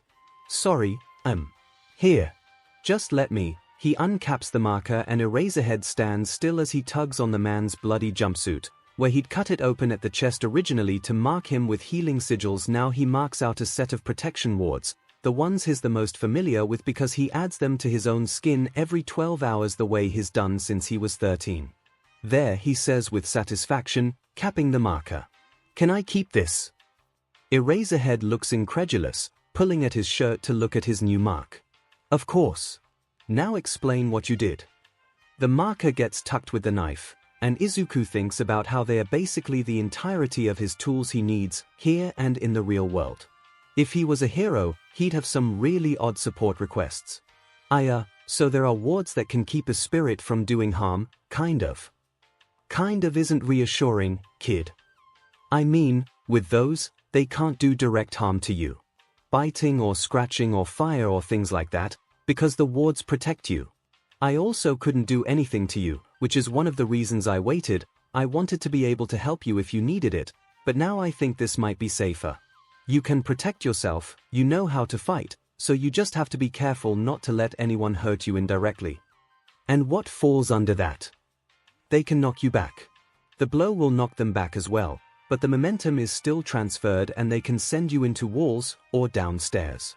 They can pick you up if they do not intend to harm you in the handling. They can crush you.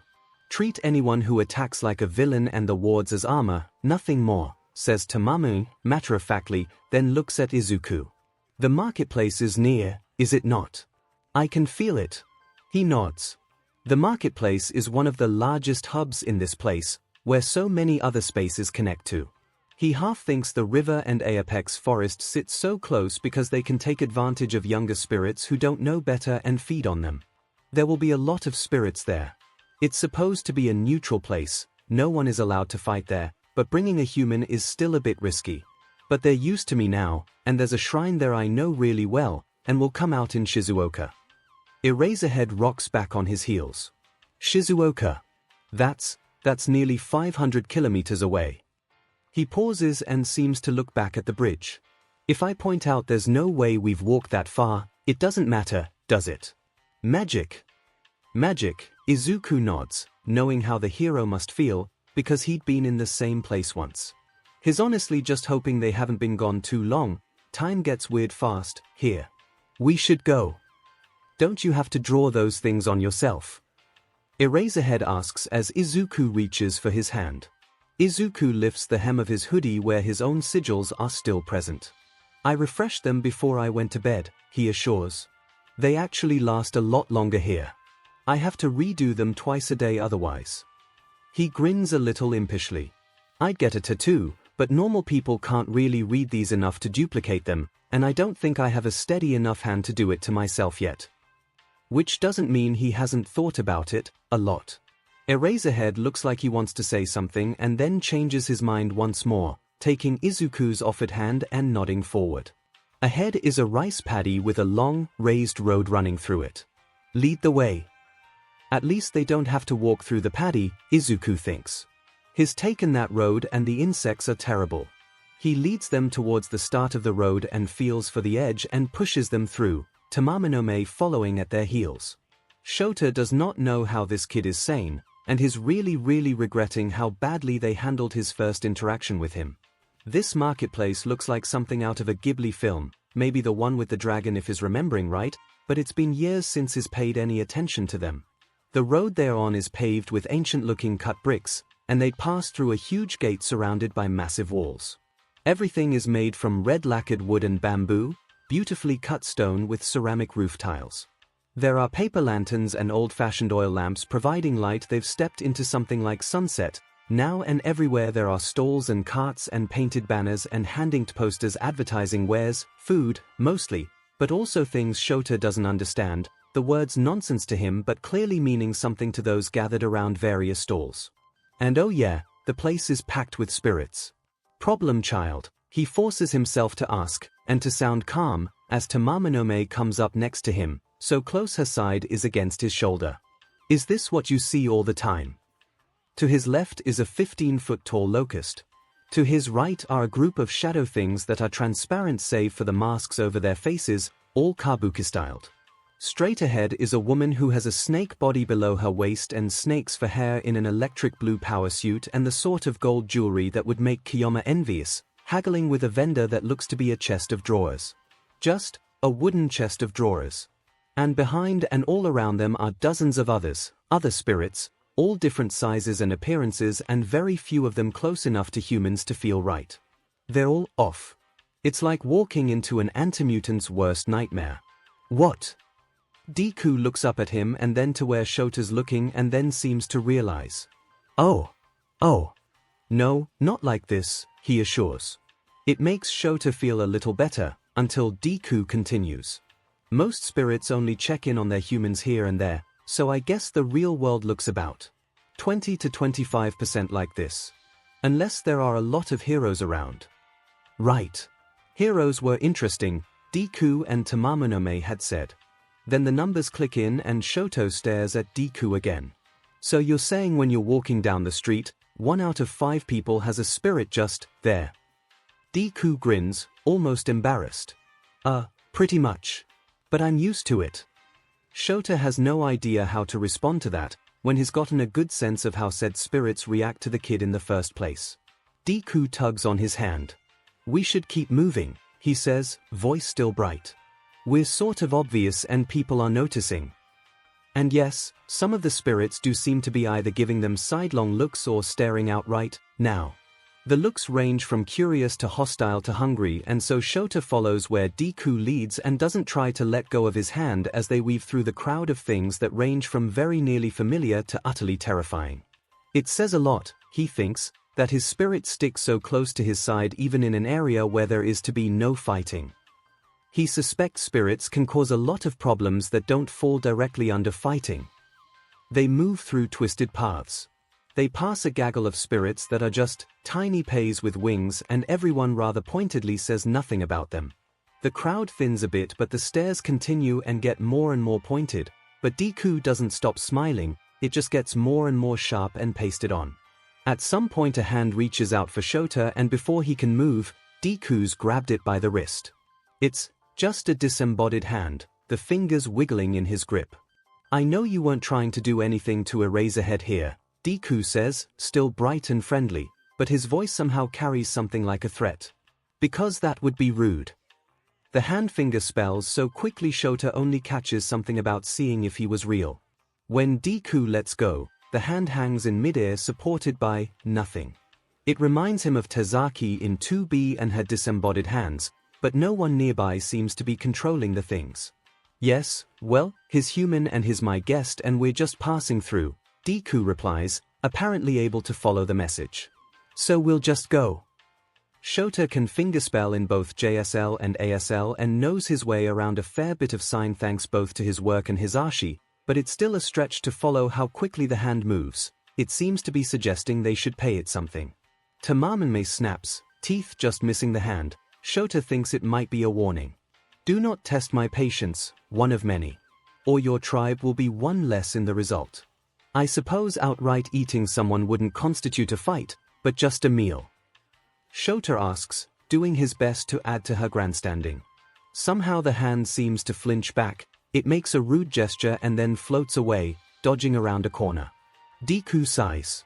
That was one of the Hecaton chairs. They used to be giants with 100 hands, from Greece, but when people stopped believing in them the giants decided to fade away, but their hands didn't. They get everywhere and they are greedy. He shakes his head, like he's talking about a particularly bad cicada season, not floating hands, and then tugs Shota along. We're nearly there, then you can reassure everyone you're okay. That's a plan, certainly, but Shota has a lot more than just that to do. He's not letting Deku run off to live in another abandoned building. He doesn't know how the kid's been eating, but it's clearly not enough. He needs a roof over his head and new clothes and shoes and food and someone who believes in his reality. They're going to have to rearrange the house. Ahead is a shrine. It looks like any other, and in this strange brilliant marketplace it actually looks a bit out of place, a bit older and a bit more worn down against the other well-kept spaces. Deku seems to sag in relief as it comes into view. Shrines tend to stay in one spot, he explains as they approach. But sometimes the world around it moves, and then I have to spend hours searching for it again. I think the world's like playing tricks on me. The fact that the world itself has a personality to you and I don't think you're projecting is deeply unsettling, Shota tells Deku and is rewarded with another one of the boy's wry, lopsided smiles. So how does getting home work, exactly? Shrines are like bridges, Deku tells him, and Shota feels Tamamanoy give him a look even from behind him. You have an anchor on each side, and there's something between them that lets you, flow, travel, follow from one to the other.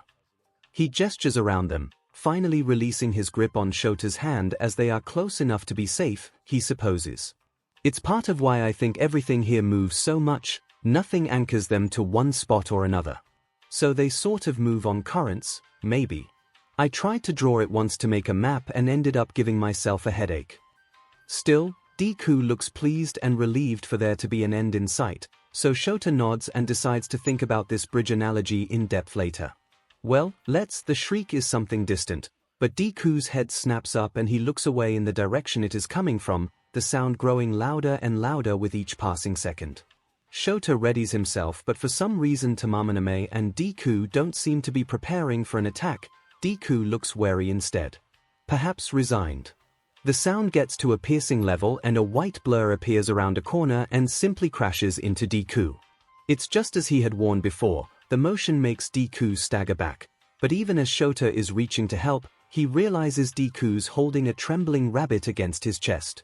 Help me, help us, help her, help us, help her. Calm down, Deku says, attention on the creature, spirit. It's white and not a rabbit, on closer inspection, it's a hare. A white hare with large ears and a grey nose and mouth and blue fire where its eyes should be. You have to help. It pleads, the panic isn't just in its mental voice, Shota can feel it, almost taste it as it trembles. Please. You're the bridge, you're the one, they say you can do it, you will help for a price, I'll give anything.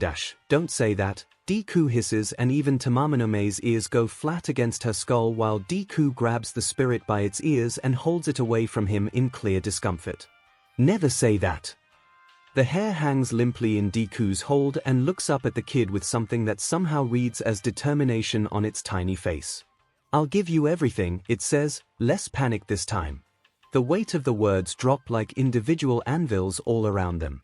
All that I am, if you help her. I won't exist if she dies there, it doesn't matter. Deku stares at the spirit in his grip and Shota watches as the kid's face goes through such a range of emotions, each one clear as day, horror, realization, worry, resignation. It's only a moment, but Deku seems to make a decision and the hare is set on one of the short stone plinths that line the path to the shrine. If your human is in danger, I need to know everything, you can tell me first. The hare bobs up and down. She is trapped. Other children locked her in a box she can't leave. They took her medicine. No one knows where she is and she is scared. She's scared and it's my fault. My power means no one will find her. She'll die. You have to help. Please. Deku, frowning, asks, what does your power do to her? It leaves Shota wondering about what the kid had said before, about spirits sometimes not caring how their power might manifest, or intentionally choosing something dangerous for entertainment. I thought it would be good if she could hide, the spirit explains, suddenly hunching down. I thought she would want to be safe, but she is always hiding now. No one can hear her call for help. Shota realizes he's said that out loud when Deku looks at him and nods, like he's said something thoughtful. Where is she? The spirit blinks at him. I don't know how to explain it. Can't you just follow me? Deku curses under his breath. I can't travel the way you do, and I used a lot of power to get here. I'd have to take a shrine, and she could be anywhere. He bites his lip in clear worry. Think, as hard as you can, do you know the name of her school? The hair seems to surprise Deku when it nods. I do. I do. She goes to Miyazaki Nishi Elementary School. She's a good student. Deku pales. Miyazaki. I don't even know a direct way there. It's hours away from Shizuoka. You said they took her medicine, do you know what it does for her? Her breathing. Without it she struggles. You have to help. They said you would help. If we get to Shizuoka, I can call it in, Shota offers, but the idea of a kid with a quirk that makes her difficult to find is worrisome, especially with breathing issues. Deku looks between the hair to Shota and back again. No, he says, and his hands clench into fists. This is my job, and I can't leave a kid trapped somewhere and scared, especially not if it's because of her quirk. It's just, I could maybe go alone, but I can't take you with me, but if we go to Shizuoka I really won't have enough to go back, but if I leave you here, I can't do that. Deku looks at Shota and he looks torn. I can't. I promised I'd bring you home. Shota tries to reassure Deku, tries being the operative word. He squeezes Deku's shoulder and goes to say I can handle myself, but his tongue twists into a not so painful, his left wincing, and all he manages is a stained gagging sound. Deku's expression is wry and far too understanding for someone his age. I told you, he says, almost gently. You can't lie here. Deku looks back to the hair and he holds out a hand. You are not going to give up yourself because I'm not like that, but you are going to owe me. You're going to owe me a lot for this, for what I have to do. The spirit shudders. Shota doesn't like the sound of that. I will owe you until you release the debt. I'll swear it if you save her. I gave her almost all of myself. She's your first, isn't she? The spirit nods. I, Deku, will do all I can to save your human in exchange for your debt that will not be abused, he says, and there's a formality to the words that crackles in the air. Nusagi of the Moon Tribe, accept your terms. Shota looks at Tamaminame, who shudders slightly, her fur on end. Deku steps away from the plinth and looks over his shoulder at the two of them. Both of you just stay where you are, please. It's going to get weird. That doesn't bode well. What are you doing? Deku shakes his head instead of responding and looks up at the sky. Shota sees him say something, but all his ears hear is the call of a million crows in response.